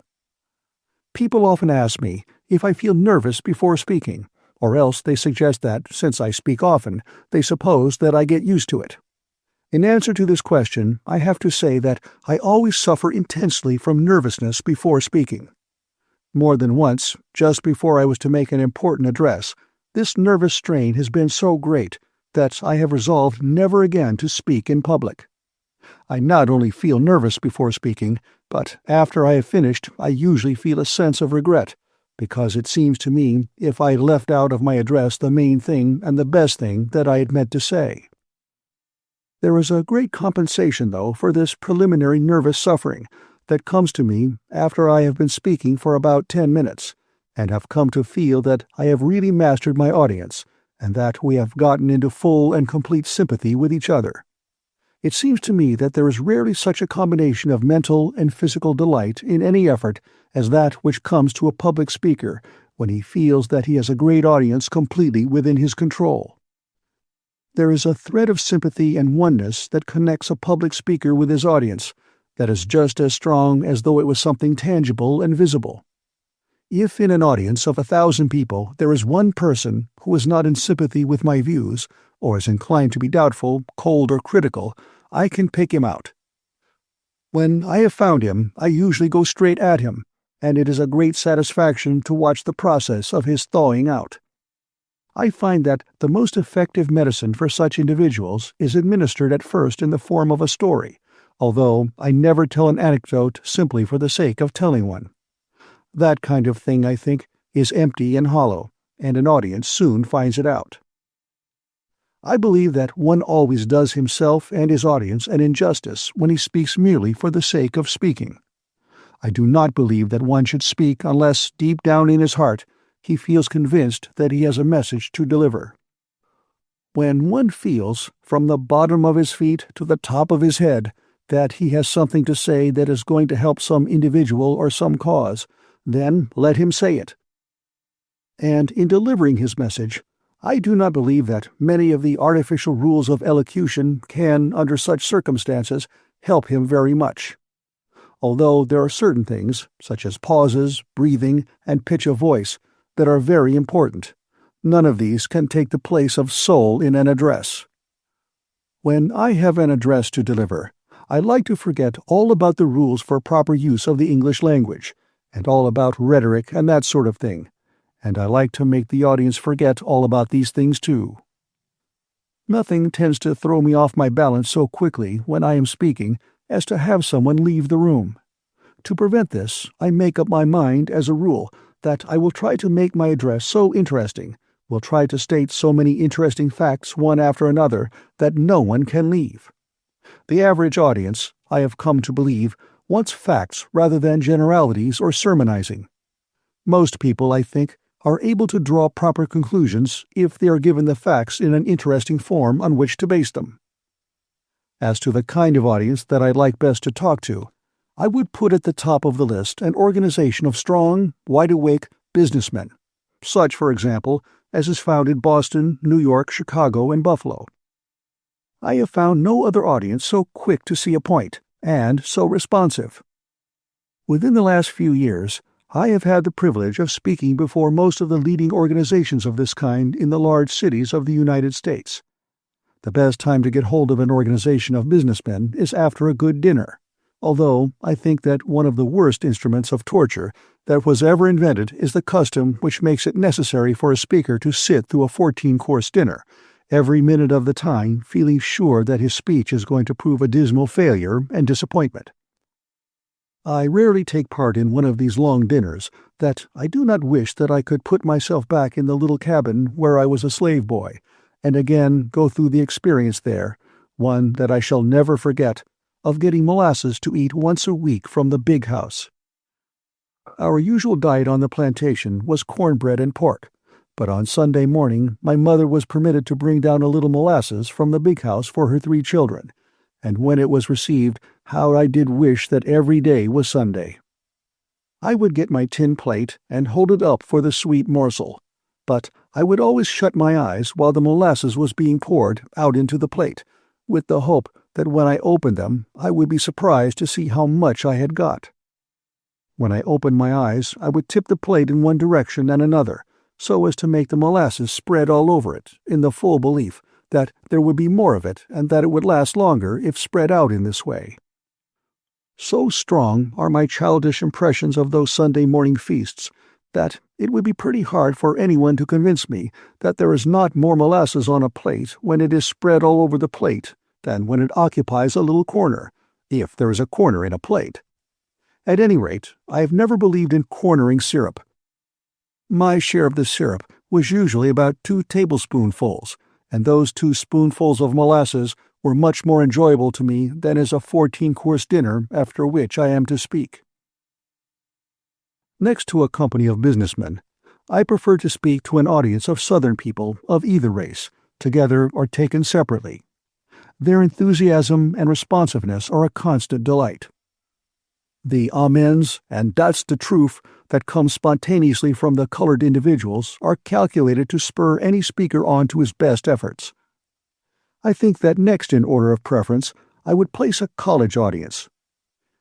It has been my privilege to deliver addresses at many of our leading colleges, including Harvard, Yale, Williams, Amherst, Fisk University, the University of Pennsylvania, Wellesley, the University of Michigan, Trinity College in North Carolina, and many others. It has been a matter of deep interest to me to note the number of people who have come to shake hands with me after an address, who say that this is the first time that they have ever called a Negro Mr. When speaking directly in the interests of the Tuskegee Institute, I usually arrange, some time in advance, a series of meetings in important centers. This takes me before churches, Sunday schools, Christian Endeavor societies, and men's and women's clubs. When doing this, I sometimes speak before as many as 4 organizations in a single day. 3 years ago, at the suggestion of Mr. Morris K. Jessup of New York and Dr. J. L. M. Curry, the general agent of the fund, the trustees of the John F. Slater Fund voted a sum of money to be used in paying the expenses of Mrs. Washington and myself while holding a series of meetings among the colored people in the large centers of Negro population, especially in the large cities of the ex-slaveholding states. Each year during the last 3 years, we have devoted some weeks to this work. The plan that we have followed has been for me to speak in the morning to the ministers, teachers, and professional men. In the afternoon, Mrs. Washington would speak to the women alone, and in the evening I spoke to a large mass meeting. In almost every case, the meetings have been attended not only by the colored people in large numbers, but by the white people. In Chattanooga, Tennessee, for example, there was present at the mass meeting an audience of not less than 3,000 persons, and I was informed that 800 of these were white. I have done no work that I really enjoyed more than this, or that I think has accomplished more good. These meetings have given Mrs. Washington and myself an opportunity to get first-hand, accurate information as to the real condition of the race, by seeing the people in their homes, their churches, their Sunday schools, and their places of work, as well as in the prisons and dens of crime. These meetings also gave us an opportunity to see the relations that exist between the races. I never feel so hopeful about the race as I do after being engaged in a series of these meetings. I know that on such occasions there is much that comes to the surface that is superficial and deceptive, but I have had experience enough not to be deceived by mere signs and fleeting enthusiasms. I have taken pains to go to the bottom of things and get facts, in a cold, business-like manner. I have seen the statement made lately, by one who claims to know what he is talking about, that, taking the whole Negro race into account, 90% of the Negro women are not virtuous. There never was a baser falsehood uttered concerning a race, or a statement made that was less capable of being proved by actual facts. No one came into contact with the race for 20 years, as I have done in the heart of the South, without being convinced that the race is constantly making slow but sure progress materially, educationally, and morally. One might take up the life of the worst element in New York City, for example, and prove almost anything he wanted to prove concerning the white man, but all will agree that this is not a fair test. Early in the year 1897, I received a letter inviting me to deliver an address at the dedication of the Robert Gould Shaw Monument in Boston. I accepted the invitation. It is not necessary for me, I am sure, to explain who Robert Gould Shaw was and what he did. The monument to his memory stands near the head of the Boston Common, facing the State House. It is counted to be the most perfect piece of art of the kind to be found in the country. The exercises connected with the dedication were held in Music Hall in Boston, and the great hall was packed from top to bottom with one of the most distinguished audiences that ever assembled in the city. Among those present were more persons representing the famous old anti-slavery element that is likely will ever be brought together in the country again. The late Honorable Roger Wolcott, then Governor of Massachusetts, was the presiding officer, and on the platform with him were many other officials and hundreds of distinguished men. A report of the meeting which appeared in the Boston Transcript will describe it better than any words of mine could do. The core and kernel of yesterday's great noon meeting in honor of the Brotherhood of Man in Music Hall was the superb address of the Negro president of Tuskegee. Booker T. Washington received his Harvard A.M. last June, the first of his race," said Governor Wolcott, "to receive an honorary degree from the oldest university in the land, and this for the wise leadership of his people." When Mr. Washington rose in the flag-filled, enthusiasm-warmed, patriotic, and glowing atmosphere of Music Hall, people felt keenly that here was the civic justification of the old abolition spirit of Massachusetts. In his person, the proof of her ancient and indomitable faith; in his strong thought and rich oratory, the crown and glory of the old war days of suffering and strife. The scene was full of historic beauty and deep significance. Cold Boston was alive with the fire that is always hot in her heart for righteousness and truth. Rows and rows of people who are seldom seen at any public function, whole families of those who are certain to be out of town on a holiday, crowded the place to overflowing. The city was at her birthright in the persons of hundreds of her best citizens, men and women whose names and lives stand for the virtues that make for honorable civic pride. Battle music had filled the air. Ovation after ovation, applause, warm and prolonged, had greeted the officers and friends of Colonel Shaw, the sculptor, St. Gaudens, the Memorial Committee, the governor and his staff, and the Negro soldiers of the 54th Massachusetts as they came upon the platform or entered the hall. Colonel Henry Lee of Governor Andrews' old staff had made a noble, simple presentation speech for the committee, paying tribute to Mr. John M. Forbes, in whose stead he served. Governor Wolcott had made his short, memorable speech, saying, "Fort Wagner marked an epoch in the history of a race, and called it into manhood." Mayor Quincy had received the monument for the city of Boston. The story of Colonel Shaw and his black regiment had been told in gallant words, and then, after the singing of "Mine eyes have seen the glory of the coming of the Lord," Booker Washington arose. It was, of course, just a moment for him. The multitude, shaken out of its usual symphony concert calm, quivered with an excitement that was not suppressed. A dozen times it had sprung to its feet to cheer and wave and hurrah as one person.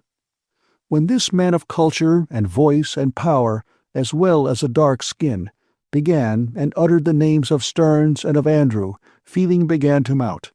You could see tears glisten in the eyes of soldiers and civilians. When the orator turned to the colored soldiers on the platform, to the color-bearer of Fort Wagner, who smilingly bore still the flag he had never lowered even when wounded, and said, "To you, to the scarred and scattered remnants of the 54th, who, with empty sleeve and wanting leg, have honored this occasion with your presence. To you, your commander is not dead. Though Boston erected no monument and history recorded no story, in you and in the loyal race which you represent, Robert Gould Shaw would have a monument which time could not wear away." Then came the climax of the emotion of the day and the hour. It was Roger Wolcott, as well as Governor of Massachusetts, the individual representative of the people's sympathy as well as the Chief Magistrate, who had sprung first to his feet and cried, "3 cheers to Booker T. Washington!" Among those on the platform was Sergeant William H. Kearny of New Bedford, Massachusetts, the brave colored officer who was the color-bearer at Fort Wagner and held the American flag. In spite of the fact that a large part of his regiment was killed, he escaped, and exclaimed after the battle was over, "The old flag never touched the ground." This flag Sergeant Kearny held in his hands as he sat on the platform, and when I turned to address the survivors of the colored regiment who were present and referred to Sergeant Kearny, he rose as if by instinct and raised the flag. It has been my privilege to witness a good many satisfactory and rather sensational demonstrations in connection with some of my public addresses, but in dramatic effect I have never seen or experienced anything which equaled this. For a number of minutes the audience seemed to entirely lose control of itself. In the general rejoicing throughout the country which followed the close of the Spanish-American War, peace celebrations were arranged in several of the large cities. I was asked by President William R. Harper of the University of Chicago, who was chairman of the Committee of Invitations for the celebration to be held in the city of Chicago, to deliver one of the addresses at the celebration there. I accepted the invitation and delivered 2 addresses there during the Jubilee week. The first of these, and the principal one, was given in the auditorium on the evening of Sunday, October 16. This was the largest audience that I have ever addressed, in any part of the country, and besides speaking in the main auditorium, I also addressed, that same evening, 2 overflow audiences in other parts of the city. It was said that there were 16,000 persons in the auditorium, and it seemed to me as if there were as many more on the outside trying to get in. It was impossible for anyone to get near the entrance without the aid of a policeman. President William McKinley attended this meeting, as did also the members of his cabinet, many foreign ministers, and a large number of Army and Navy officers, many of whom had distinguished themselves in the war which had just closed. The speakers, besides myself, on Sunday evening were Rabbi Emil G. Hirsch, Father Thomas P. Hodnett, and Dr. John H. Barrows. The Chicago Times-Herald, in describing the meeting, said of my address, "He pictured the Negro choosing slavery rather than extinction. Recalled Crispus Attucks shedding his blood at the beginning of the American Revolution that white Americans might be free while black Americans remained in slavery. Rehearsed the conduct of the Negroes with Jackson at New Orleans. Drew a vivid and pathetic picture of the Southern slaves protecting and supporting the families of their masters while the latter were fighting to perpetuate black slavery. Recounted the bravery of colored troops at Port Hudson and Forts Wagner and Pillow, and praised the heroism of the black regiments that stormed El Caney and Santiago to give freedom to the enslaved people of Cuba, forgetting for the time being the unjust discrimination that law and custom make against them in their own country." In all of these things the speaker declared his race had chosen the better part, and then he made his eloquent appeal to the consciences of the white Americans. "When you have gotten the full story of the heroic conduct of the Negro in the Spanish-American War, have heard it from the lips of Northern soldier and Southern soldier, from ex-abolitionists and ex-masters, then decide within yourselves whether a race that is thus willing to die for its country should not be given the highest opportunity to live for its country." The part of the speech which seems to arouse the wildest and most sensational enthusiasm was that in which I thanked the President for his recognition of the Negro in his appointments during the Spanish-American War. The President was sitting in a box at the right of the stage. When I addressed him, I turned toward the box, and as I finished the sentence thanking him for his generosity, the whole audience rose and cheered again and again, waving handkerchiefs and hats and canes, until the President arose in the box and bowed his acknowledgments. At that, the enthusiasm broke out again, and the demonstration was almost indescribable. One portion of my address at Chicago seemed to have been misunderstood by the Southern press, and some of the Southern papers took occasion to criticize me rather strongly. These criticisms continued for several weeks, until I finally received a letter from the editor of the Age-Herald, published in Birmingham, Alabama, asking me if I would say just what I meant by this part of the address. I replied to him in a letter which seemed to satisfy my critics. In this letter I said that I had made it a rule never to say before a Northern audience anything that I would not say before an audience in the South. I said that I did not think it was necessary for me to go into extended explanations. If my 17 years of work in the heart of the South had not been explanation enough, I did not see how words could explain. I said that I made the same plea that I had made in my address at Atlanta for the blotting out of race prejudice in commercial and civil relations. I said that what is termed social recognition was a question which I never discussed, and then I quoted from my Atlanta address what I had said there in regard to that subject. In meeting crowds of people at public gatherings, there is one type of individual that I dread. I mean the crank.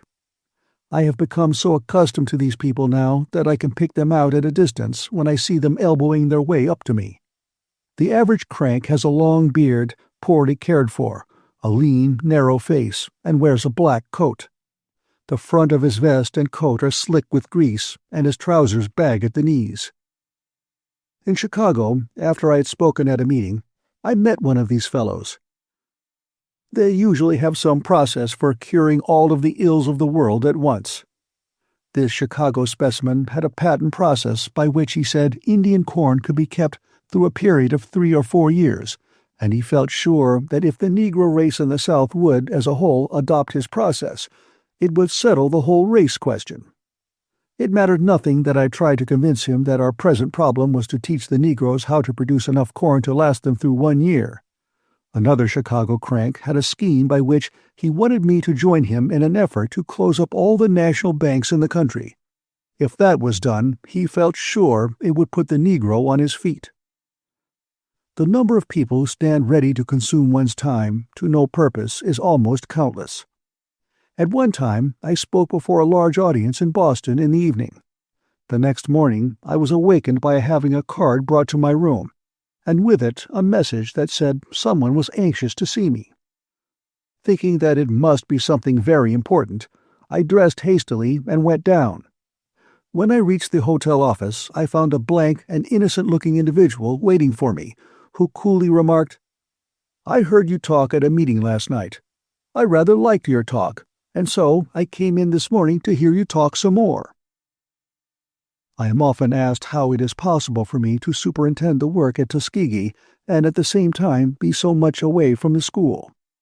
In partial answer to this, I would say that I think I have learned, in some degree at least, to disregard the old maxim which says, "Do not get others to do that which you can do yourself." My motto, on the other hand, is, "Do not do that which others can do as well." One of the most encouraging signs in connection with the Tuskegee School is found in the fact that the organization is so thorough that the daily work of the school is not dependent upon the presence of any one individual. The whole executive force, including instructors and clerks, now numbers 86.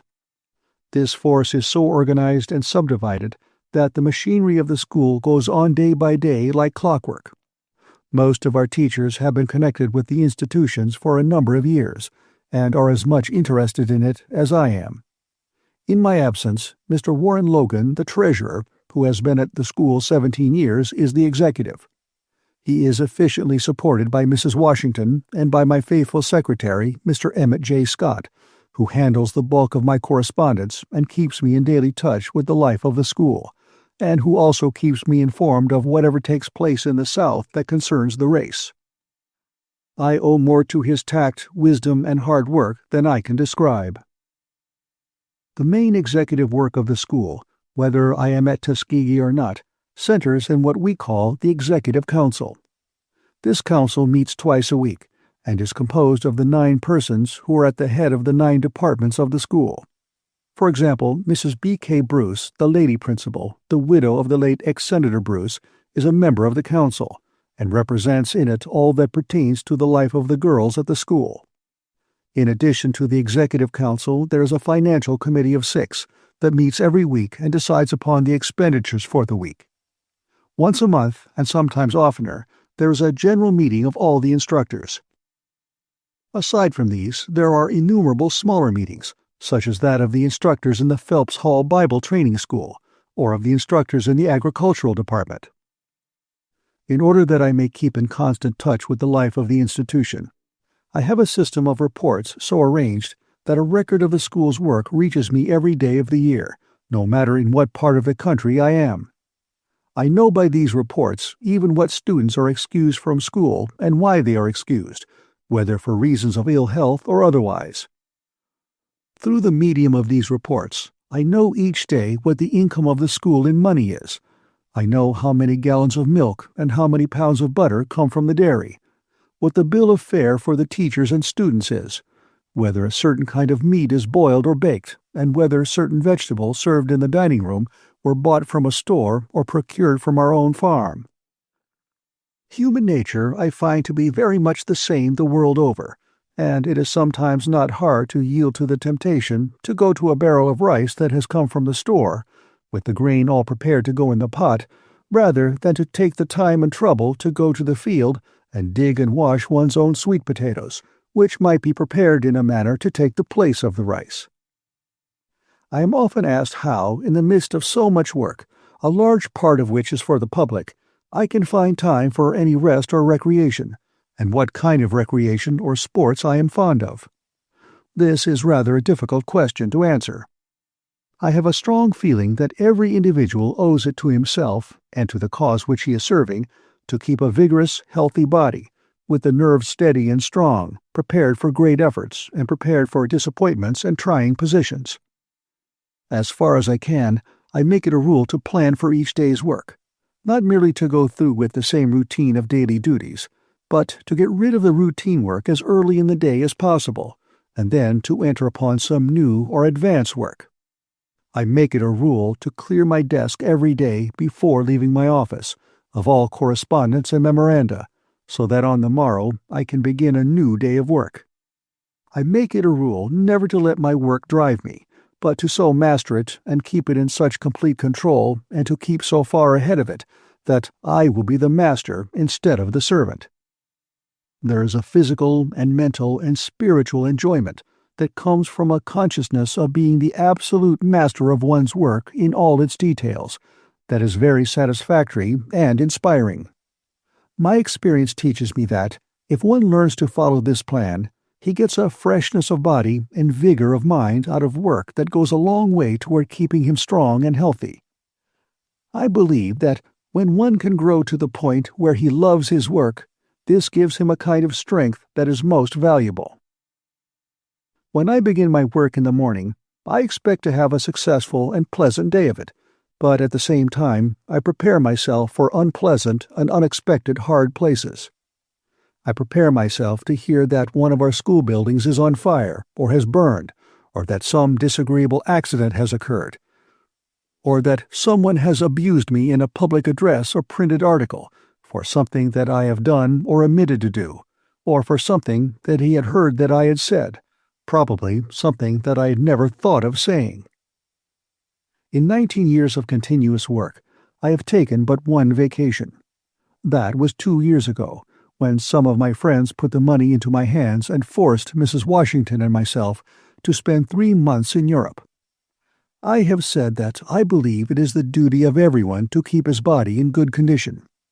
I try to look after the little ills, with the idea that if I take care of the little ills, the big ones will not come. When I find myself unable to sleep well, I know that something is wrong. If I find any part of my system the least weak, and not performing its duty, I consult a good physician. The ability to sleep well at any time and in any place I find of great advantage. I have so trained myself that I can lie down for a nap of 15 or 20 minutes and get up refreshed in body and mind. I have said that I make it a rule to finish up each day's work before leaving it. There is perhaps one exception to this. When I have an unusually difficult question to decide, one that appeals strongly to the emotions, I find it a safe rule to sleep over it for a night, or to wait until I have had an opportunity to talk it over with my wife and friends. As to my reading, the most time I get for solid reading is when I am on the cars. Newspapers are to me a constant source of delight and recreation. The only trouble is that I read too many of them. Fiction I care little for. Frequently, I have to almost force myself to read a novel that is on everyone's lips. The kind of reading that I have the greatest fondness for is biography. I like to be sure that I am reading about a real man or a real thing. I think I do not go too far when I say that I have read nearly every book and magazine article that has been written about Abraham Lincoln. In literature, he is my patron saint. Out of the 12 months in a year, I suppose that, on an average, I spend 6 months away from Tuskegee. While my being absent from the school so much unquestionably has its disadvantages, yet there are at the same time some compensations. The change of work brings a certain kind of rest. I enjoy a ride of a long distance on the cars, when I am permitted to ride where I can be comfortable. I get rest on the cars, except when the inevitable individual who seems to be on every train approaches me with the now familiar phrase, "Isn't this Booker Washington? I want to introduce myself to you." Absence from the school enables me to lose sight of the unimportant details of the work, and study it in a broader and more comprehensive manner than I could do on the grounds. This absence also brings me into contact with the best work being done in educational lines, and into contact with the best educators in the land. But after all this is said, the time when I get the most solid rest and recreation is when I can be at Tuskegee, and after our evening meal is over, can sit down, as is our custom, with my wife and Portia and Baker and Davidson, my 3 children, and read a story, or each take turns in telling a story. To me, there is nothing on earth equal to that, although what is nearly equal to it is to go with them for an hour or more, as we like to do on Sunday afternoons, into the woods, where we can live for a while near the heart of nature, where no one can disturb or vex us, surrounded by pure air, the trees, the shrubbery, the flowers, and the sweet fragrance that springs from 100 plants, enjoying the chirp of the crickets and the songs of the birds. This is solid rest. My garden also, what little time I can be at Tuskegee, is another source of rest and enjoyment. Somehow I like, as often as possible, to touch nature, not something that is artificial or an imitation, but the real thing. When I can leave my office in time so that I can spend 30 or 40 minutes in spading the ground, in planting seeds, in digging about the plants, I feel that I am coming into contact with something that is giving me strength for the many duties and hard places that await me out in the big world. I pity the man or woman who has never learned to enjoy nature and to get strength and inspiration out of it. Aside from the large number of fowls and animals kept by the school, I keep individually a number of pigs and fowls of the best grades, and in raising these I take a great deal of pleasure. I think the pig is my favorite animal. Few things are more satisfactory to me than a high-grade Berkshire or Poland China pig. Games I care little for. I have never seen a game of football. In cards, I do not know one card from another. A game of old-fashioned marbles with my 2 boys once in a while is all I care for in this direction. I suppose I could care for games now if I had had any time in my youth to give to them, but that was not possible. Chapter 16. Europe. In 1893, I was married to Miss Margaret James Murray, a native of Mississippi, and a graduate of Fisk University in Nashville, Tennessee, who had come to Tuskegee as a teacher several years before, and at the time we were married was filling the position of lady principal. Not only is Mrs. Washington completely one with me in the work directly connected with the school, relieving me of many burdens and perplexities, but aside from her work on the school grounds, she carries on a mothers' meeting in the town of Tuskegee, and a plantation work among the women, children, and men who live in a settlement connected with a large plantation about 8 miles from Tuskegee. Both the mothers' meeting and the plantation work are carried on, not only with a view to helping those who are directly reached, but also for the purpose of furnishing object lessons in these 2 kinds of work that may be followed by our students when they go out into the world for their own life work. Aside from these 2 enterprises, Mrs. Washington is also largely responsible for a woman's club at the school, which brings together twice a month the women who live on the school grounds and those who live near, for the discussion of some important topic. She is also the president of what is known as the Federation of Southern Colored Women's Clubs, and is chairman of the executive committee of the National Federation of Colored Women's Clubs. Portia, the oldest of my 3 children, has learned dressmaking. She has unusual ability in instrumental music. Aside from her studies at Tuskegee, she has already begun to teach there. Booker Taliaferro is my next oldest child. Young as he is, he has already nearly mastered the brickmason's trade. He began working at this trade when he was quite small, dividing his time between this and classwork, and he has developed great skill in the trade and a fondness for it. He says that he is going to be an architect and brickmason. One of the most satisfactory letters that I have ever received from anyone came to me from Booker last summer. When I left home for the summer, I told him that he must work at his trade half of each day, and that the other half of the day he could spend as he pleased. When I had been away from home 2 weeks, I received the following letter from him. Tuskegee, Alabama. My dear Papa, before you left home, you told me to work at my trade half of each day. I like my work so much that I want to work at my trade all day, Besides, I want to earn all the money I can so that when I go to another school, I shall have money to pay my expenses. Your son, Booker. My youngest child, Ernest Davidson Washington, says that he is going to be a physician. In addition to going to school, where he studies books and has manual training, he regularly spends a portion of his time in the office of our resident physician, and has already learned to do many of the duties which pertain to a doctor's office. The thing in my life which brings me the keenest regret is that my work in connection with public affairs keeps me for so much of the time away from my family, where, of all places in the world, I delight to be. I always envy the individual whose life work is so laid that he can spend his evenings at home. I have sometimes thought that people who have this rare privilege do not appreciate it as they should. It is such a rest and relief to get away from crowds of people and handshaking and traveling to get home, even if it be for but a very brief while. Another thing at Tuskegee, out of which I get a great deal of pleasure and satisfaction, is in the meeting with our students and teachers and their families in the chapel for devotional exercises every evening at 8:30, the last thing before retiring for the night. It is an inspiring sight when one stands on the platform there and sees before him 11 or 1200 earnest young men and women, and one cannot but feel that it is a privilege to help to guide them to a higher and more useful life. In the spring of 1899, there came to me what I might describe as almost the greatest surprise of my life. Some good ladies in Boston arranged a public meeting in the interests of Tuskegee, to be held in the Hollis Street Theater. This meeting was attended by large numbers of the best people of Boston of both races. Bishop Lawrence presided. In addition to an address made by myself, Mr. Paul Laurence Dunbar read from his poems, and Dr. W.E.B. Du Bois read an original sketch.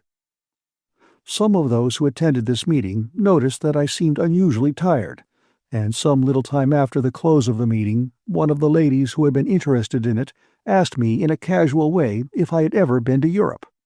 I replied that I never had. She asked me if I had ever thought of going, and I told her no, that it was something entirely beyond me. This conversation soon passed out of my mind, but a few days afterward I was informed that some friends in Boston, including Mr. Francis J. Garrison, had raised a sum of money sufficient to pay all the expenses of Mrs. Washington and myself during a 3 or 4 months' trip to Europe. It was added with emphasis that we must go. A year previous to this, Mr. Garrison had attempted to get me to promise to go to Europe for a summer's rest, with the understanding that he would be responsible for raising the money among his friends for the expenses of the trip. At that time, such a journey seemed so entirely foreign to anything that I should ever be able to undertake that I did confess I did not give the matter very serious attention.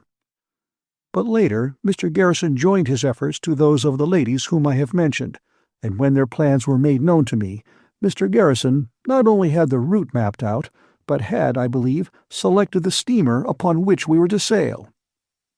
The whole thing was so sudden and so unexpected that I was completely taken off my feet. I had been at work steadily for 18 years in connection with Tuskegee, and I had never thought of anything else but ending my life in that way. Each day the school seemed to depend upon me more largely for its daily expenses, and I told these Boston friends that, while I thanked them sincerely for their thoughtfulness and generosity, I could not go to Europe, for the reason that the school would not live financially while I was absent. They then informed me that Mr. Henry L. Higginson and some other good friends who I know do not want their names made public were then raising a sum of money which would be sufficient to keep the school in operation while I was away. At this point I was compelled to surrender. Every avenue of escape had been closed. Deep down in my heart, the whole thing seemed more like a dream than like reality, and for a long time it was difficult for me to make myself believe that I was actually going to Europe. I had been born and largely reared in the lowest depths of slavery, ignorance, and poverty. In my childhood, I had suffered for want of a place to sleep, for lack of food, clothing, and shelter. I had not had the privilege of sitting down to a dining table until I was quite well grown. Luxuries had always seemed to me to be something meant for white people, not for my race. I had always regarded Europe and London and Paris much as I regarded heaven. And now could it be that I was actually going to Europe? Such thoughts as these were constantly with me. Two other thoughts troubled me a good deal.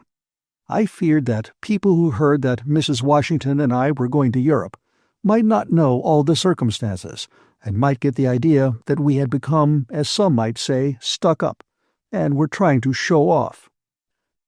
I recalled that from my youth I had heard it said that too often when people of my race reached any degree of success, they were inclined to unduly exalt themselves, to try and ape the wealthy, and in so doing to lose their heads. The fear that people might think this of us haunted me a good deal. Then, too, I could not see how my conscience would permit me to spare the time from my work and be happy. It seemed mean and selfish in me to be taking a vacation while others were at work, and while there was so much that needed to be done. From the time I could remember, I had always been at work, and I did not see how I could spend 3 or 4 months in doing nothing. The fact was that I did not know how to take a vacation. Mrs. Washington had much the same difficulty in getting away, but she was anxious to go because she thought that I needed the rest. There were many important national questions bearing upon the life of the race which were being agitated at that time, and this made it all the harder for us to decide to go. We finally gave our Boston friends our promise that we would go, and then insisted that the date of our departure be set as soon as possible. So we decided upon May 10. My good friend Mr. Garrison kindly took charge of all the details necessary for the success of the trip, and he, as well as other friends, gave us a great number of letters of introduction to people in France and England, and made other arrangements for our comfort and convenience abroad. Goodbyes were said at Tuskegee, and we were in New York May 9, ready to sail the next day. Our daughter Portia, who was then studying in South Framingham, Massachusetts, came to New York to see us off. Mr. Scott, my secretary, came with me to New York in order that I might clear up the last bit of business before I left. Other friends also came to New York to see us off. Just before we went on board the steamer, another pleasant surprise came to us in the form of a letter from 2 generous ladies, stating that they had decided to give us the money with which to erect a new building to be used in properly housing all our industries for girls at Tuskegee. We were to sail on the Friesland of the Red Star Line, and a beautiful vessel she was. We went on board just before noon, the hour of sailing. I had never before been on board a large ocean steamer, and the feeling which took possession of me when I found myself there is rather hard to describe. It was a feeling, I think, of awe mingled with delight. We were agreeably surprised to find that the captain, as well as several of the other officers, not only knew who we were, but was expecting us and gave us a pleasant greeting. There were several passengers whom we knew, including Senator Sewell of New Jersey, and Edward Marshall, the newspaper correspondent. I had just a little fear that we would not be treated civilly by some of the passengers. This fear was based upon what I had heard other people of my race, who had crossed the ocean, say about unpleasant experiences in crossing the ocean in American vessels. But in our case, from the captain down to the most humble servant, we were treated with the greatest kindness. Nor was this kindness confined to those who were connected with the steamer. It was shown by all the passengers also. There were not a few Southern men and women on board, and they were as cordial as those from other parts of the country. As soon as the last goodbyes were said, and the steamer had cut loose from the wharf, the load of care, anxiety, and responsibility which I had carried for 18 years began to lift itself from my shoulders at the rate, it seemed to me, of £1 a minute. It was the first time in all those years that I had felt, even in a measure, free from care, and my feeling of relief it is hard to describe on paper. Added to this was the delightful anticipation of being in Europe soon. It all seemed more like a dream than like a reality. Mr. Garrison had thoughtfully arranged to have us have one of the most comfortable rooms on the ship. The second or third day out I began to sleep, and I think that I slept at the rate of 15 hours a day during the remainder of the 10 days' passage. Then it was that I began to understand how tired I really was. These long sleeps I kept up for a month after we landed on the other side. It was such an unusual feeling to wake up in the morning and realize that I had no engagements, did not have to take a train at a certain hour, did not have an appointment to meet someone or to make an address at a certain hour. How different all this was from the experiences that I had been through when traveling, when I have sometimes slept in 3 different beds in a single night. When Sunday came, the captain invited me to conduct the religious services, but not being a minister, I declined. The passengers, however, began making requests that I deliver an address to them in the dining saloon some time during the voyage, and this I consented to do. Senator Sewell presided at this meeting. After 10 days of delightful weather, during which I was not seasick for a day, we landed at the interesting old city of Antwerp in Belgium. The next day after we landed happened to be one of those numberless holidays which the people of those countries are in the habit of observing. It was a bright, beautiful day. Our room in the hotel faced the main public square, and the sights there, the people coming in from the country with all kinds of beautiful flowers to sell, the women coming in with their dogs drawing large, brightly polished cans filled with milk, the people streaming into the cathedral, filled me with a sense of newness that I had never before experienced.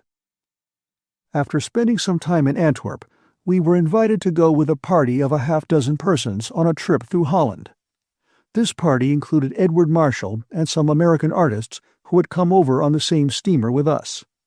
We accepted the invitation and enjoyed the trip greatly. It was all the more interesting and instructive because we went for the most of the way on one of the slow, old-fashioned canal boats. This gave us an opportunity of seeing and studying the real life of the people in the country districts. We went in this way as far as Rotterdam, and later went to The Hague, where the peace conference was then in session, and where we were kindly received by the American representatives. The thing that impressed itself most on me in Holland was the thoroughness of the agriculture and the excellence of the Holstein cattle. I never knew, before visiting Holland, how much it was possible for people to get out of a small plot of ground. It seemed to me that absolutely no land was wasted. It was worth a trip to Holland, too, just to get a sight of 300 or 400 fine Holstein cows grazing in one of those intensely green fields. From Holland we went to Belgium, and made a hasty trip through that country, stopping at Brussels, where we visited the battlefield of Waterloo. From Belgium we went direct to Paris, where we found that Mr. Theodore Stanton, the son of Mrs. Elizabeth Cady Stanton, had kindly provided accommodations for us. We had barely got settled in Paris before an invitation came to me from the University Club of Paris to be its guest at a banquet which was soon to be given. The other guests were ex-President Benjamin Harrison and Archbishop Ireland, who were in Paris at the time. The American ambassador, General Horace Porter, presided at the banquet. My address on this occasion seemed to give satisfaction to those who heard it.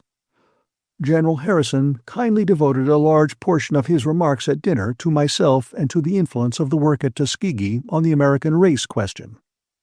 After my address at this banquet, other invitations came to me, but I declined the most of them, knowing that if I accepted them all, the object of my visit would be defeated.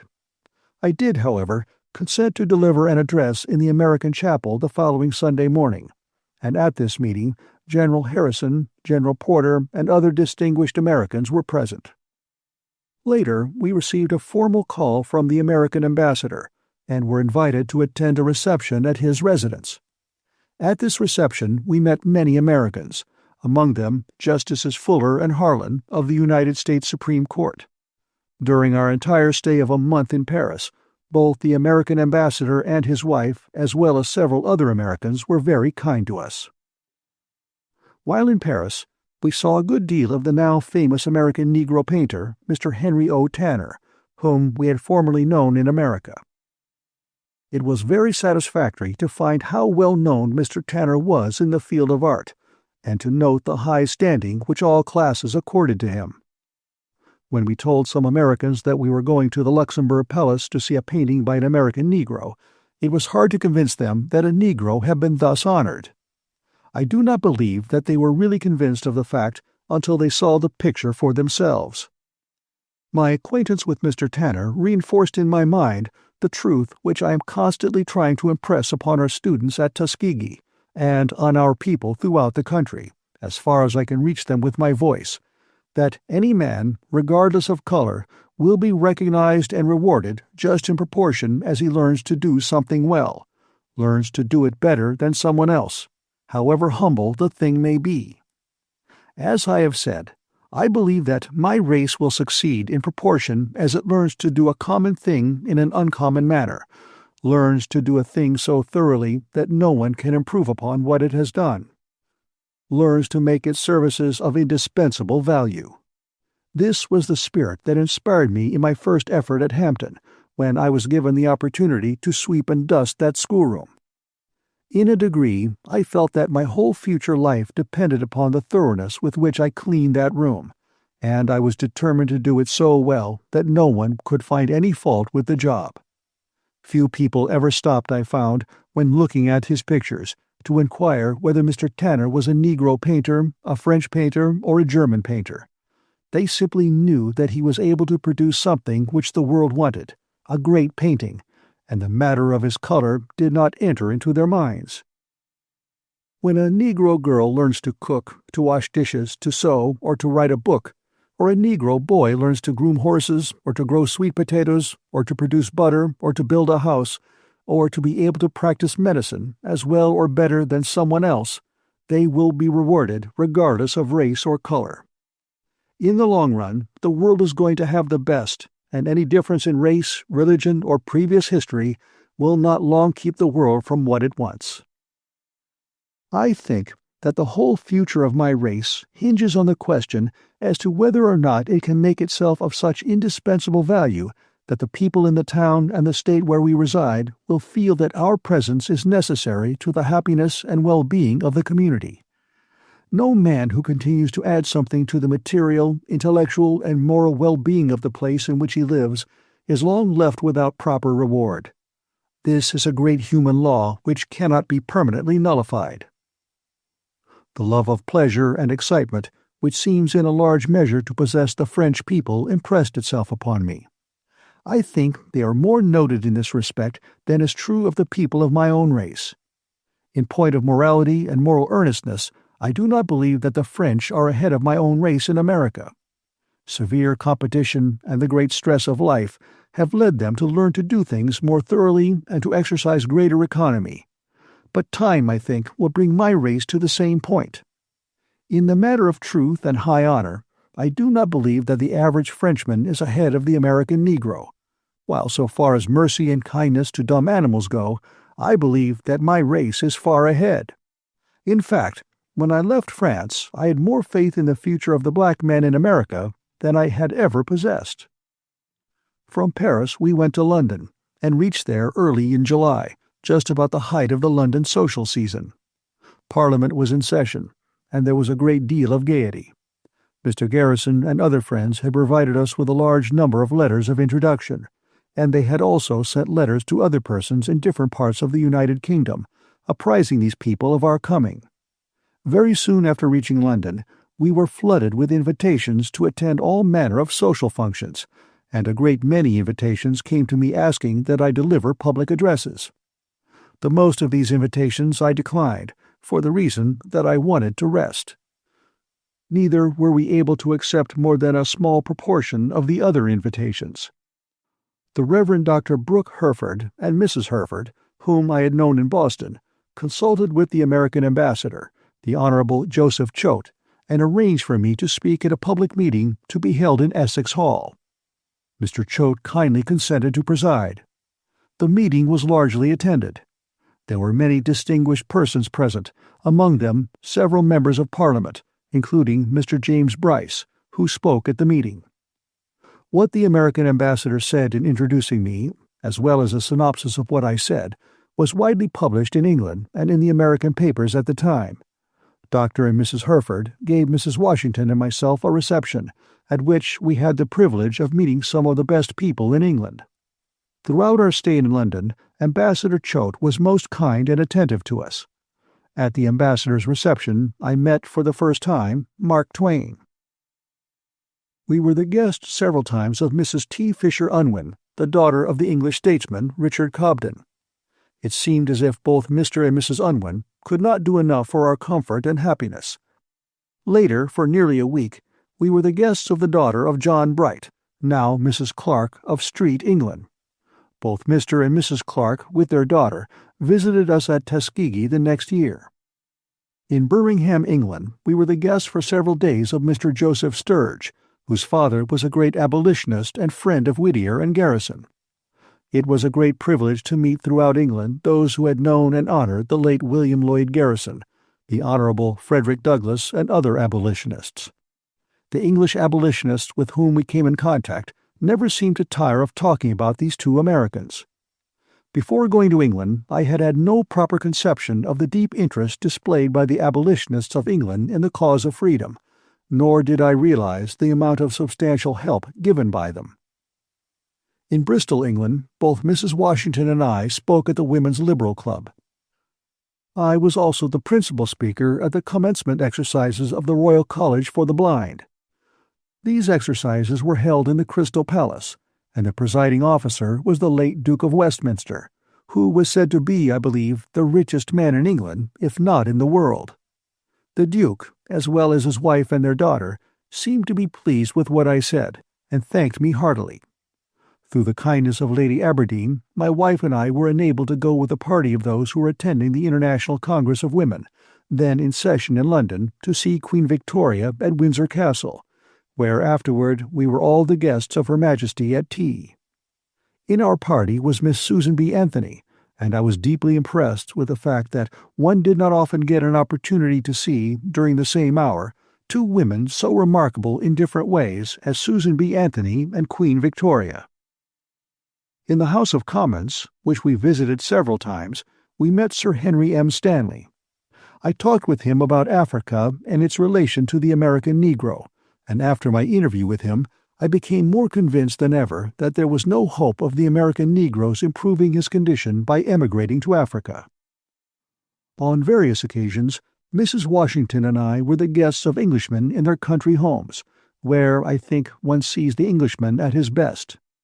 In one thing, at least, I feel sure that the English are ahead of Americans, and that is that they have learned how to get more out of life. The home life of the English seems to me to be about as perfect as anything can be. Everything moves like clockwork. I was impressed, too, with the deference that the servants show to their masters and mistresses, terms which I suppose would not be tolerated in America. The English servant expects, as a rule, to be nothing but a servant, and so he perfects himself in the art to a degree that no class of servants in America has yet reached. In our country, the servant expects to become in a few years a master himself. Which system is preferable? I will not venture an answer. Another thing that impressed itself upon me throughout England was the high regard that all classes have for law and order, and the ease and thoroughness with which everything is done. The Englishmen, I found, took plenty of time for eating, as for everything else. I am not sure if, in the long run, they do not accomplish as much or more than rushing, nervous Americans do. My visit to England gave me a higher regard for the nobility than I had had. I had no idea that they were so generally loved and respected by the classes, nor had I any correct conception of how much time and money they spend in works of philanthropy, and how much real heart they put into this work. My impression had been that they merely spent money freely and had a good time. It was hard for me to get accustomed to speaking to English audiences. The average Englishman is so serious and is so tremendously in earnest about everything that when I told a story that would have made an American audience roar with laughter, the Englishman simply looked me straight in the face without even cracking a smile. When the Englishman takes you into his heart and friendship, he binds you there as with cords of steel, and I do not believe that there are many other friendships that are so lasting or so satisfactory. Perhaps I can illustrate this point in no better way than by relating the following incident. Mrs. Washington and I were invited to attend a reception given by the Duke and Duchess of Sutherland at Stafford House, said to be the finest house in London. I may add that I believe the Duchess of Sutherland is said to be the most beautiful woman in England. There must have been at least 300 persons at this reception. Twice during the evening the Duchess sought us out for a conversation, and she asked me to write her when we got home, and tell her more about the work at Tuskegee. This I did. When Christmas came, we were surprised and delighted to receive her photograph with her autograph on it. The correspondence has continued, and we now feel that in the Duchess of Sutherland we have one of our warmest friends. After 3 months in Europe, we sailed from Southampton in the steamship St. Louis. On this steamer there was a fine library that had been presented to the ship by the citizens of St. Louis, Missouri. In this library I found a life of Frederick Douglass, which I began reading. I became especially interested in Mr. Douglass's description of the way he was treated on shipboard during his first or second visit to England. In this description, he told how he was not permitted to enter the cabin, but had to confine himself to the deck of the ship. A few minutes after I had finished reading this description, I was waited on by a committee of ladies and gentlemen with the request that I deliver an address at a concert which was to begin the following evening. And yet there are people who are bold enough to say that race feeling in America is not growing less intense. At this concert, the Honorable Benjamin B. Odell, Jr., the present governor of New York, presided. I was never given a more cordial hearing anywhere. A large proportion of the passengers were Southern people. After the concert, some of the passengers proposed that a subscription be raised to help the work at Tuskegee, and the money to support several scholarships was the result. While we were in Paris, I was very pleasantly surprised to receive the following invitation from the citizens of West Virginia and of the city near which I had spent my boyhood days. Charleston, West Virginia, May 16, 1899. Professor Booker T. Washington, Paris, France. Dear Sir, many of the best citizens of West Virginia have united in liberal expressions of admiration and praise of your worth and work, and desire that on your return from Europe you should favor them with your presence and with the inspiration of your words. We must sincerely endorse this move, and on behalf of the citizens of Charleston, extend to you our most cordial invitation to have you come to us, that we may honor you who have done so much by your life and work to honor us. We are, very truly yours, the Common Council of the City of Charleston, by W. Herman Smith, Mayor. This invitation from the City Council of Charleston was accompanied by the following. Professor Booker T. Washington, Paris, France. Dear Sir, we, the citizens of Charleston and West Virginia, desire to express our pride in you and the splendid career that you have thus far accomplished, and ask that we be permitted to show our pride and interest in a substantial way. Your recent visit to your old home in our midst awoke within us the keenest regret that we were not permitted to hear you and render some substantial aid to your work before you left for Europe. In view of the foregoing, we earnestly invite you to share the hospitality of our city upon your return from Europe, and give us the opportunity to hear you and put ourselves in touch with your work in a way that will be most gratifying to yourself, and that we may receive the inspiration of your words and presence. An early reply to this invitation, with an indication of the time you may reach our city, will greatly oblige. Yours very respectfully, the Charleston Daily Gazette, the Daily Mail Tribune, G. W. Atkinson, Governor, E. L. Boggs, Secretary to the Governor, William M. O. Dawson, Secretary of State, L. M. La Follette, Auditor, J. R. Trotter, Superintendent of Schools, E. W. Wilson, Ex-Governor, W. A. McCorkle, Ex-Governor, John Q. Dickinson, President, Kanawha Valley Bank, L. Pritchard, President, Charleston National Bank, George S. Couch, President, Kanawha National Bank, Ed Reed, Cashier, Kanawha National Bank, George S. Laidley, Superintendent City Schools, L. E. McWhorter, President, Board of Education, Charles K. Payne, Wholesale Merchant, and many others. This invitation, coming as it did from the City Council, the state officers, and all the substantial citizens of both races of the community where I had spent my boyhood, and from which I had gone a few years before, unknown, in poverty and ignorance, in quest of an education, not only surprised me, but almost unmanned me. I could not understand what I had done to deserve it all. I accepted the invitation, and at the appointed day was met at the railway station at Charleston by a committee headed by ex-Governor W.A. McCorkle and composed of men of both races. The public reception was held in the Opera House at Charleston. The governor of the state, the Honorable George W. Atkinson, presided, and an address of welcome was made by ex-Governor McCorkle. A prominent part in the reception was taken by the colored citizens. The Opera House was filled with citizens of both races, and among the white people were many for whom I had worked when I was a boy. The next day, Governor and Mrs. Atkinson gave me a public reception at the State House, which was attended by all classes. Not long after this, the colored people in Atlanta, Georgia, gave me a reception at which the governor of the state presided, and a similar reception was given me in New Orleans, which was presided over by the mayor of the city. Invitations came from many other places which I was not able to accept. Chapter 17. Last Words. Before going to Europe, some events came into my life which were great surprises to me. In fact, my whole life has largely been one of surprises. I believe that any man's life will be filled with constant, unexpected encouragements of this kind if he makes up his mind to do his level best each day of his life, that is, tries to make each day reach as nearly as possible the high water mark of pure, unselfish, useful living. I pity the man, black or white, who has never experienced the joy and satisfaction that come to one by reason of an effort to assist in making someone else more useful and more happy.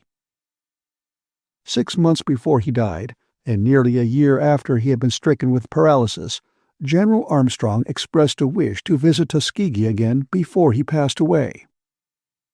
Notwithstanding the fact that he had lost the use of his limbs to such an extent that he was practically helpless, his wish was gratified, and he was brought to Tuskegee.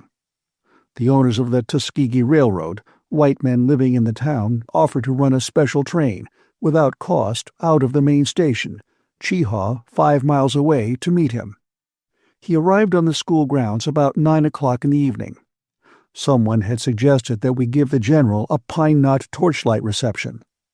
This plan was carried out, and the moment that his carriage entered the school grounds, he began passing between 2 lines of lighted and waving fat pine wood knots held over by 1,000 students and teachers. The whole thing was so novel and surprising that the general was completely overcome with happiness. He remained a guest in my home for nearly 2 months, and although almost wholly without the use of voice or limb, he spent nearly every hour in devising ways and means to help the South. Time and time again he said to me during this visit that it was not only the duty of the country to assist in elevating the Negro of the South, but the poor white man as well. At the end of his visit, I resolved anew to devote myself more earnestly than ever to the cause which was so near his heart. I said that if a man in his condition was willing to think, work, and act, I should not be wanting in furthering in every possible way the wish of his heart. The death of General Armstrong a few weeks later gave me the privilege of getting acquainted with one of the finest, most unselfish, and most attractive men that I have ever come in contact with. I refer to the Reverend Dr. Hollis B. Frizzell, now the principal of the Hampton Institute, and General Armstrong's successor. Under the clear, strong, and almost perfect leadership of Dr. Frizzell, Hampton has had a career of prosperity and usefulness that is all that the general could have wished for. It seems to be the constant effort of Dr. Frizzell to hide his own great personality behind that of General Armstrong, to make himself of no reputation for the sake of the cause. More than once I have been asked what was the greatest surprise that ever came to me. I have a little hesitation in answering that question. It was the following letter, which came to me one Sunday morning when I was sitting on the veranda of my home at Tuskegee, surrounded by my wife and 3 children. Harvard University, Cambridge, May 28, 1896. President Booker T. Washington. My dear Sir, Harvard University desire to confer on you at the approaching commencement an honorary degree, but it is our custom to confer degrees only on gentlemen who are present. Our commencement occurs this year on June 24, and your presence would be desirable from about noon till about 5 o'clock in the afternoon. Would it be possible for you to be in Cambridge on that day? Believe me, with great regard, very truly yours, Charles W. Eliot. This was a recognition that had never in the slightest manner entered into my mind, and it was hard for me to realize that I was to be honored by a degree from the oldest and most renowned university in America. As I sat upon my veranda with this letter in my hand, tears came into my eyes. My whole former life, my life as a slave on the plantation, my work in the coal mine, the times when I was without food and clothing, when I made my bed under a sidewalk, my struggles for an education, the trying days I had had at Tuskegee, days when I did not know where to turn for a dollar to continue the work there, the ostracism and sometimes oppression of my race, all this passed before me and nearly overcame me. I had never sought or cared for what the world calls fame. I have always looked upon fame as something to be used in accomplishing good. I have often said to my friends that if I can use whatever prominence may have come to me as an instrument with which to do good, I am content to have it. I care for it only as a means to be used for doing good, just as wealth may be used. The more I come into contact with wealthy people, the more I believe that they are growing in the direction of looking upon their money simply as an instrument which God has placed in their hand for doing good with. I never go to the office of Mr. John D. Rockefeller, who more than once has been generous to Tuskegee, without being reminded of this. The close, careful, and minute investigation that he always makes in order to be sure that every dollar that he gives will do the most good, an investigation that is just as searching as if he were investing money in a business enterprise, convinces me that the growth in this direction is most encouraging. At 9 o'clock on the morning of June 24, I met President Eliot, the Board of Overseers at Harvard University, and the other guests at the designated place on the university grounds, for the purpose of being escorted to Sanders Theater, where the commencement exercises were to be held and degrees conferred. Among others invited to be present for the purpose of receiving a degree at this time were General Nelson A. Miles, Dr. Bell, the inventor of the Bell telephone, Bishop Vincent, and the Reverend Minot J. Savage. We were placed in line immediately behind the President and the Board of Overseers, and directly afterward the Governor of Massachusetts, escorted by the Lancers, arrived and took his place in the line of march by the side of President Eliot. In the line there were also various other officers and professors, clad in cap and gown. In this order we marched to Sanders Theater, where, after the usual commencement exercises, came the conferring of the honorary degrees. This, it seems, is always considered the most interesting feature at Harvard. It is not known, until the individuals appear upon whom the honorary degrees are to be conferred, and those receiving these honors are cheered by the students and others in proportion to their popularity. During the conferring of the degrees, excitement and enthusiasm are at the highest pitch.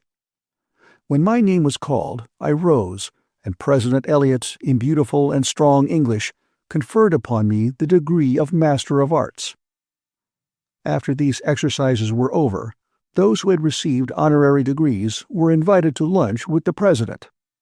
After the lunch, we were formed in line again, and were escorted by the Marshal of the day, who that year happened to be Bishop William Lawrence, through the grounds, where at different points those who had been honored were called by name and received the Harvard yell. This march ended at Memorial Hall, where the alumni dinner was served. To see over 1,000 strong men, representing all that is best in state, church, business, and education, with the glow and enthusiasm of college loyalty and college pride, which has, I think, a peculiar Harvard flavor, is a sight that does not easily fade from memory. Among the speakers after dinner were President Eliot, Governor Roger Wolcott, General Miles, Dr. Minot J. Savage, the Honorable Henry Cabot Lodge, and myself. When I was called upon, I said, among other things, "It would in some measure relieve my embarrassment if I could, even in a slight degree, feel myself worthy of the great honor which you do me today." Why you have called me from the Black Belt of the South, from among my humble people, to share in the honors of this occasion, is not for me to explain. And yet it may not be inappropriate for me to suggest that it seems to me that one of the most vital questions that touch our American life is how to bring the strong, wealthy, and learned into helpful touch with the poorest, most ignorant, and humblest, and at the same time make one appreciate the vitalizing, strengthening influence of the other. How shall we make the mansion on yon Beacon Street feel and see the need of the spirits in the lowliest cabin in Alabama cotton fields or Louisiana sugar bottoms? This problem Harvard University is solving, not by bringing itself down, but by bringing the masses up. If my life in the past has meant anything in the lifting up of my people and the bringing about of better relations between your race and mine, I assure you from this day it will mean doubly more. In the economy of God, there is but one standard by which an individual can succeed. There is but one for a race. This country demands that every race shall measure itself by the American standard. By it a race must rise or fall, succeed or fail, and in the last analysis, mere sentiment counts for little. During the next half-century and more, my race must continue passing through the severe American crucible. We are to be tested in our patience, our forbearance, our perseverance, our power to endure wrong, to withstand temptations, to economize, to acquire and use skill, in our ability to compete, to succeed in commerce, to disregard the superficial for the real, the appearance for the substance, to be great and yet small, learned and yet simple, high and yet the servant of all. As this was the first time that a New England university had conferred an honorary degree upon a Negro, it was the occasion of much newspaper comment throughout the country. A correspondent of a New York paper said, "When the name of Booker T. Washington was called, and he arose to acknowledge and accept, there was such an outburst of applause as greeted no other name except that of the popular soldier-patriot, General Miles. The applause was not studied and stiff, sympathetic and condoling. It was enthusiasm and admiration. Every part of the audience, from pit to gallery, joined in, and a glow covered the cheeks of those around me, proving sincere appreciation of the rising struggle of an ex-slave and the work he has accomplished for his race."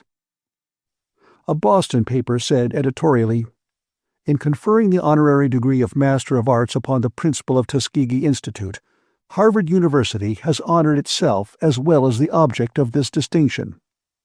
The work which Professor Booker T. Washington has accomplished for the education, good citizenship, and popular enlightenment in his chosen field of labor in the South entitles him to rank with our national benefactors. The university which can claim him on its list of sons, whether in regular course or honoris causa, may be proud." It has been mentioned that Mr. Washington is the first of his race to receive an honorary degree from a New England university. This in itself is a distinction. But the degree was not conferred because Mr. Washington is a colored man or because he was born in slavery, but because he has shown, by his work for the elevation of the people of the Black Belt of the South, a genius and a broad humanity which count for greatness in any man, whether his skin be white or black. Another Boston paper said, "It is Harvard which, first among New England colleges, confers an honorary degree upon a black man. No one who has followed the history of Tuskegee and its work can fail to admire the courage, persistence, and splendid common sense of Booker T. Washington. Well may Harvard honor the ex-slave, the value of whose services, alike to his race and country, only the future can estimate." The correspondent of the New York Times wrote, "All the speeches were enthusiastically received, but the colored man carried off the oratorical honors, and the applause which broke out when he had finished was vociferous and long continued." Soon after I began work at Tuskegee, I formed a resolution in the secret of my heart that I would try to build up a school that would be of so much service to the country that the President of the United States would one day come to see it. This was, I confess, rather a bold resolution, and for a number of years I kept it hidden in my own thoughts, not daring to share it with anyone. In November 1897, I made the first move in this direction, and that was in securing a visit from a member of President McKinley's cabinet, the Honorable James Wilson, Secretary of Agriculture. He came to deliver an address at the formal opening of the Slater Armstrong Agricultural Building, our first large building to be used for the purpose of giving training to our students in agriculture and kindred branches. In the fall of 1898, I heard that President McKinley was likely to visit Atlanta, Georgia, for the purpose of taking part in the Peace Jubilee exercises to be held there to commemorate the successful close of the Spanish-American War. At this time, I had been hard at work, together with our teachers, for 18 years, trying to build up a school that we thought would be of service to the nation. And I determined to make a direct effort to secure a visit from the President and his cabinet. I went to Washington, and I was not long in the city before I found my way to the White House. When I got there, I found the waiting rooms full of people, and my heart began to sink, for I feared there would not be much chance of my seeing the President that day, if at all. But at any rate, I got an opportunity to see Mr. J. Addison Porter, the Secretary to the President, and explain to him my mission. Mr. Porter kindly sent my card directly to the President, and in a few minutes word came from Mr. McKinley that he would see me. How any man can see so many people of all kinds, with all kinds of errands, and do so much hard work and still keep himself calm, patient, and fresh for each visitor in the way that President McKinley does, I cannot understand. When I saw the President, he kindly thanked me for the work which we were doing at Tuskegee for the interests of the country. I then told him, briefly, the object of my visit. I impressed upon him the fact that a visit from the chief executive of the nation would not only encourage our students and teachers, but would help the entire race.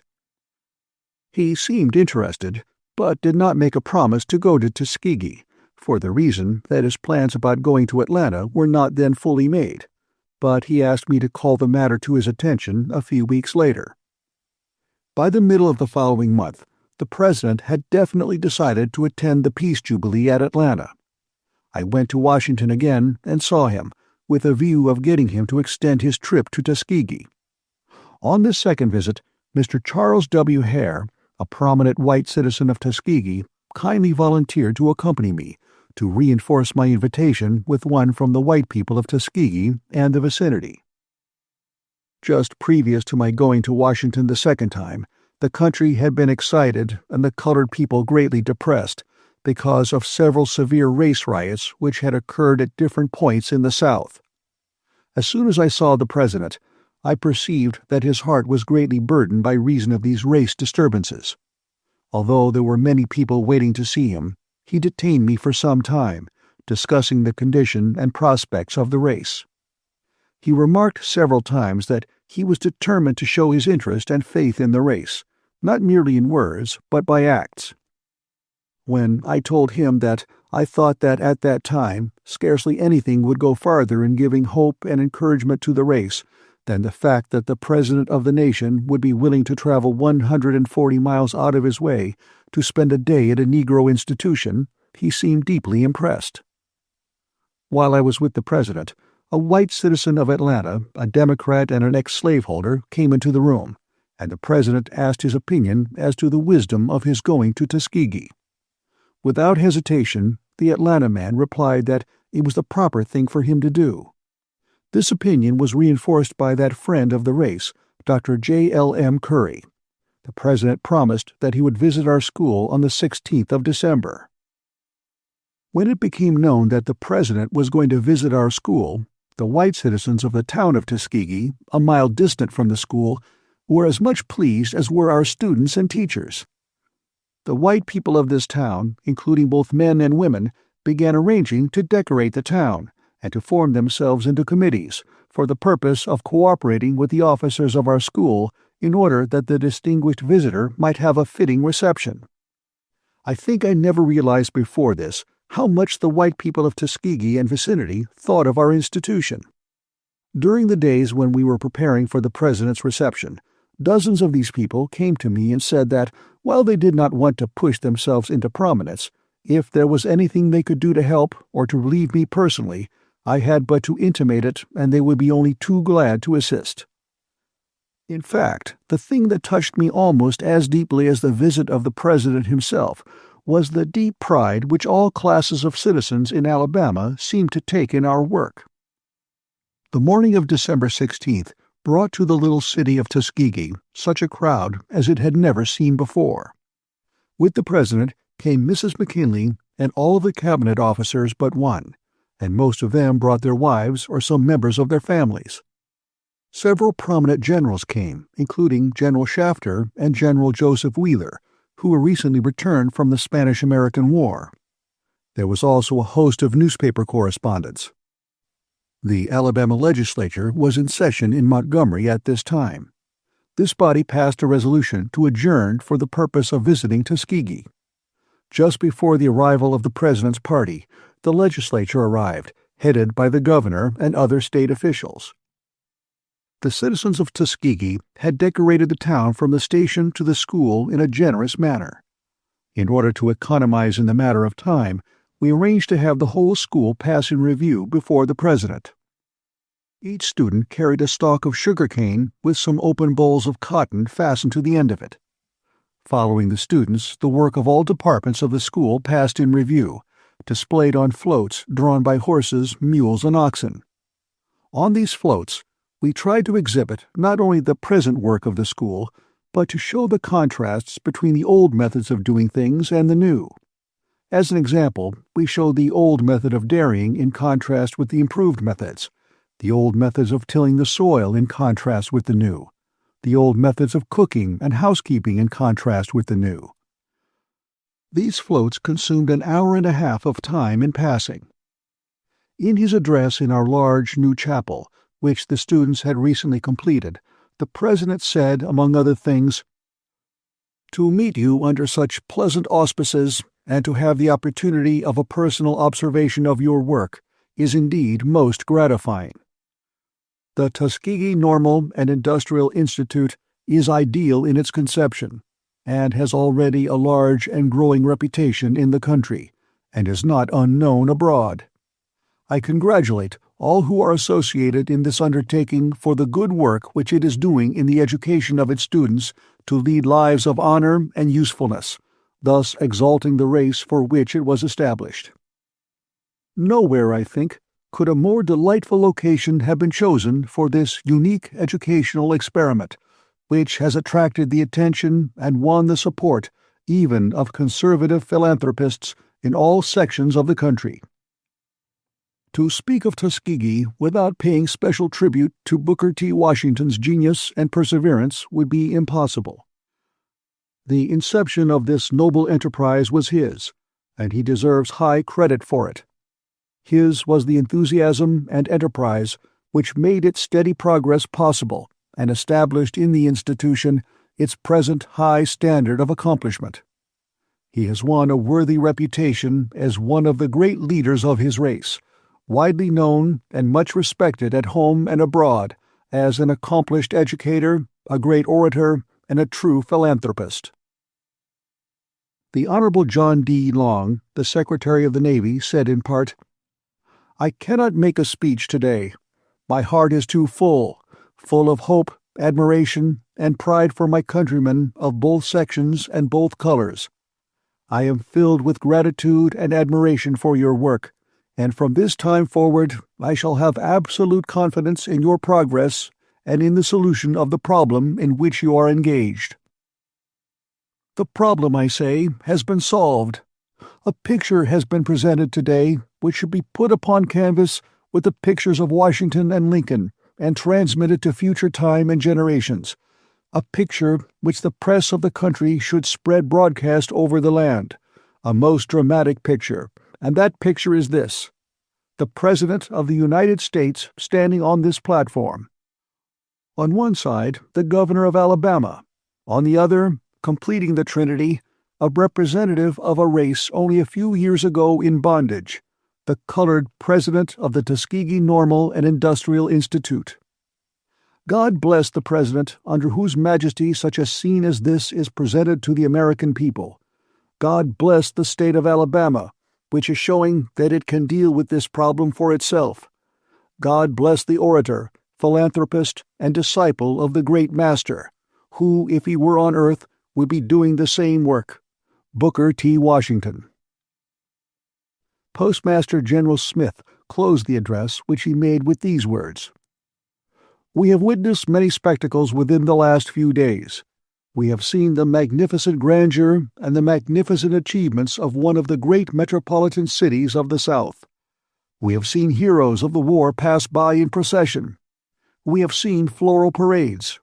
But I am sure my colleagues will agree with me in saying that we have witnessed no spectacle more impressive and more encouraging, more inspiring for our future than that which we have witnessed here this morning."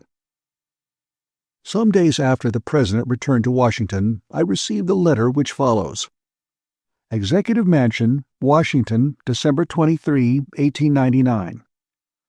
Dear Sir, by this mail I take pleasure in sending you embossed copies of the souvenir of the visit of the President to your institution. These sheets bear the autographs of the President and the members of the Cabinet who accompanied him on the trip.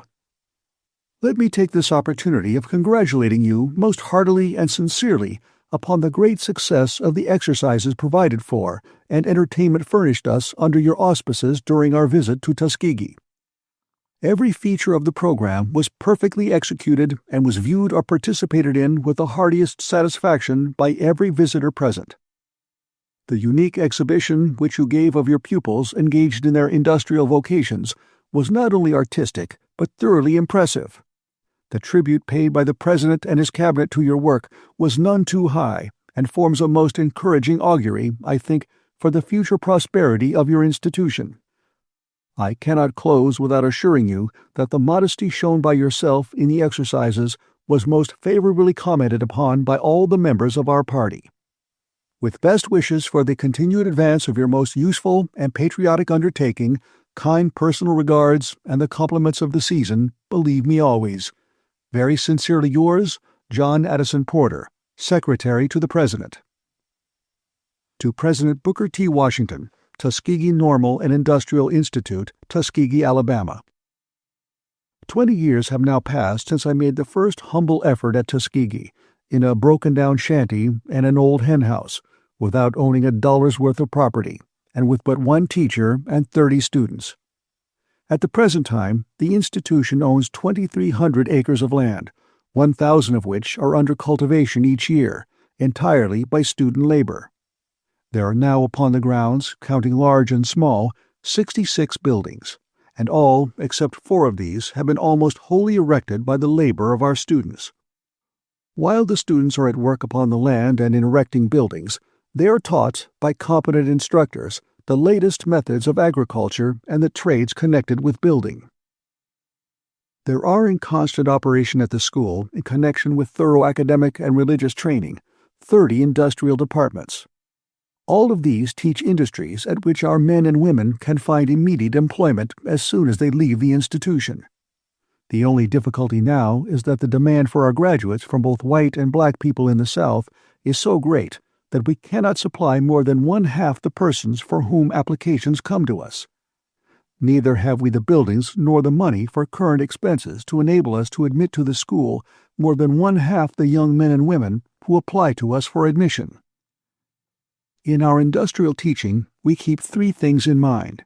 First, that the student shall be so educated that he shall be enabled to meet conditions as they exist now, in the part of the South where he lives. In a word, to be able to do the thing which the world wants done. Second, that every student who graduates from the school shall have enough skill, coupled with intelligence and moral character, to enable him to make a living for himself and others. Third, to send every graduate out feeling and knowing that labor is dignified and beautiful, to make each one love labor instead of trying to escape it. In addition to the agricultural training which we give to young men, and the training given to our girls in all the usual domestic employments, we now train a number of girls in agriculture each year. These girls are taught gardening, fruit growing, dairying, bee culture, and poultry raising. While the institution is in no sense denominational, we have a department known as the Phelps Hall Bible Training School, in which a number of students are prepared for the ministry and other forms of Christian work, especially work in the country districts. What is equally important, each one of the students works half of each day at some industry, in order to get skill and the love of work, so that when he goes out from the institution, he is prepared to set the people with whom he goes to labor a proper example in the matter of industry.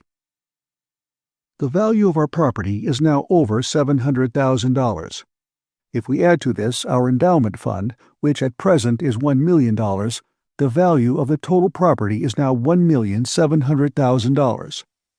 Aside from the need for more buildings and for money for current expenses, the endowment fund should be increased to at least $3 million. The annual current expenses are now about $150,000. The greater part of this I collect each year by going from door to door and from house to house. All of our property is free from mortgage and is deeded to an undenominational board of trustees who have the control of the institution. From 30 students, the number has grown to 1,400, coming from 27 states and territories, from Africa, Cuba, Puerto Rico, Jamaica, and other foreign countries. In our departments, there are 110 officers and instructors, and if we add the families of our instructors, we have a constant population upon our grounds of not far from 1,700 people. I have often been asked how we keep so large a body of people together, and at the same time keep them out of mischief. There are two answers: that the men and women who come to us for an education are in earnest, and that everybody is kept busy. The following outline of our daily work will testify to this. 5 a.m., rising bell. 5:50 a.m., warning breakfast bell. 6 a.m., breakfast bell. 6:20 a.m., breakfast over. 6:20 to 6:50 a.m., rooms are cleaned. 6:50, work bell. 7:30, morning study hours. 8:20, morning school bell. 8:25, inspection of young men's toilet and ranks. 8:40, devotional exercises in chapel. 8:55, 5 minutes with the daily news. 9 a.m., classwork begins. 12, classwork closes. 12:15 p.m., dinner. 1 p.m., work bell. 1:30 p.m., classwork begins. 3:30 p.m., classwork ends. 5:30 p.m., bell to knock off work. 6 p.m., supper. 7:10 p.m., evening prayers. 7:30 p.m., evening study hours. 8:45 p.m., evening study hour closes. 9:20 p.m., warning retiring bell. 9:30 p.m., retiring bell. We try to keep constantly in mind the fact that the worth of the school is to be judged by its graduates.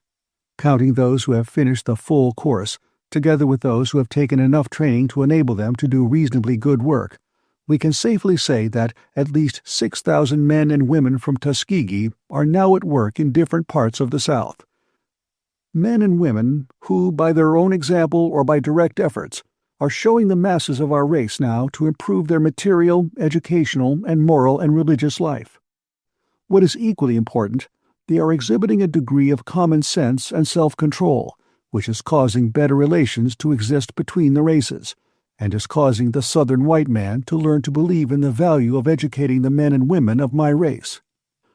Aside from this, there is the influence that is constantly being exerted through the mothers' meeting and the plantation work conducted by Mrs. Washington. Wherever our graduates go, the changes which soon begin to appear in the buying of land, improving homes, saving money, in education, and in high moral characters are remarkable. Whole communities are fast being revolutionized through the instrumentality of these men and women. 10 years ago, I organized at Tuskegee the first Negro Conference. This is an annual gathering which now brings to the school 800 or 900 representative men and women of the race, who come to spend a day in finding out what the actual industrial, mental, and moral conditions of the people are, and in forming plans for improvement. Out from this Central Negro Conference at Tuskegee have grown numerous state and local conferences which are doing the same kind of work. As a result of the influence of these gatherings, One delegate reported at the last annual meeting that 10 families in his community had bought and paid for homes. On the day following the annual Negro Conference, there is the Workers' Conference. This is composed of officers and teachers who are engaged in educational work in the larger institutions in the South. The Negro Conference furnishes a rare opportunity for these workers to study the real condition of the rank and file of the people. In the summer of 1900, with the assistance of such prominent colored men as Mr. T. Thomas Fortune, who has always upheld my hands in every effort, I organized the National Negro Business League, which held its first meeting in Boston, and brought together for the first time a large number of the colored men who are engaged in various lines of trade or business in different parts of the United States. 30 states were represented at our first meeting. Out of this national meeting grew state and local business leagues. In addition to looking after the executive side of the work at Tuskegee and raising the greater part of the money for the support of the school, I cannot seem to escape the duty of answering at least a part of the calls which come to me unsought to address Southern white audiences and audiences of my own race, as well as frequent gatherings in the North. As to how much of my time is spent in this way, the following clipping from a Buffalo, New York paper will tell. This has reference to an occasion when I spoke before the National Educational Association in that city. Booker T. Washington, the foremost educator among the colored people of the world, was a very busy man from the time he arrived in the city the other night from the West and registered at the Iroquois. He had hardly removed the stains of travel when it was time to partake of supper. Then he held a public levee in the parlors of the Iroquois until 8 o'clock. During that time, he was greeted by over 200 eminent teachers and educators from all parts of the United States. Shortly after 8 o'clock, he was driven in a carriage to Music Hall, and in 1 hour and a half he made 2 ringing addresses to as many as 5,000 people on Negro education.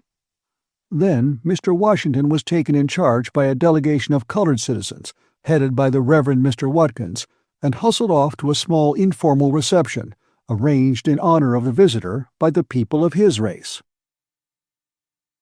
Nor can I, in addition to making these addresses, escape the duty of calling the attention of the South and of the country in general, through the medium of the press, to matters that pertain to the interests of both races.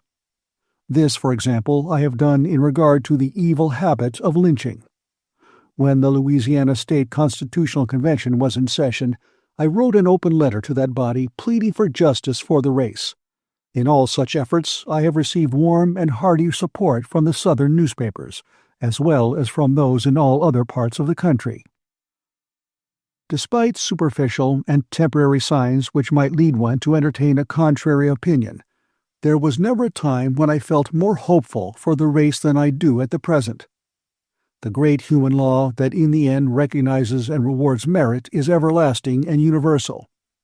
The outside world does not know, neither can it appreciate, the struggle that is constantly going on in the hearts of both the Southern white people and their former slaves to free themselves from racial prejudice. And while both races are thus struggling, they should have the sympathy, the support, and the forbearance of the rest of the world. As I write the closing words of this autobiography, I find myself, not by design, in the city of Richmond, Virginia, the city which only a few decades ago was the capital of the Southern Confederacy, and where, about 25 years ago, because of my poverty, I slept night after night under a sidewalk. This time I am in Richmond as the guest of the colored people of the city, and came at their request to deliver an address last night to both races in the Academy of Music, the largest and finest audience room in the city. This was the first time that the colored people had ever been permitted to use this hall. The day before I came, the city council passed a vote to attend the meeting in a body to hear me speak. The state legislature, including the House of Delegates and the Senate, also passed a unanimous vote to attend in a body. In the presence of hundreds of colored people, many distinguished white citizens, the city council, the state legislature, and state officials, I delivered my message, which was one of hope and cheer. And from the bottom of my heart, I thanked both races for this welcome back to the state that gave me birth. The End of Up from Slavery by Booker T. Washington.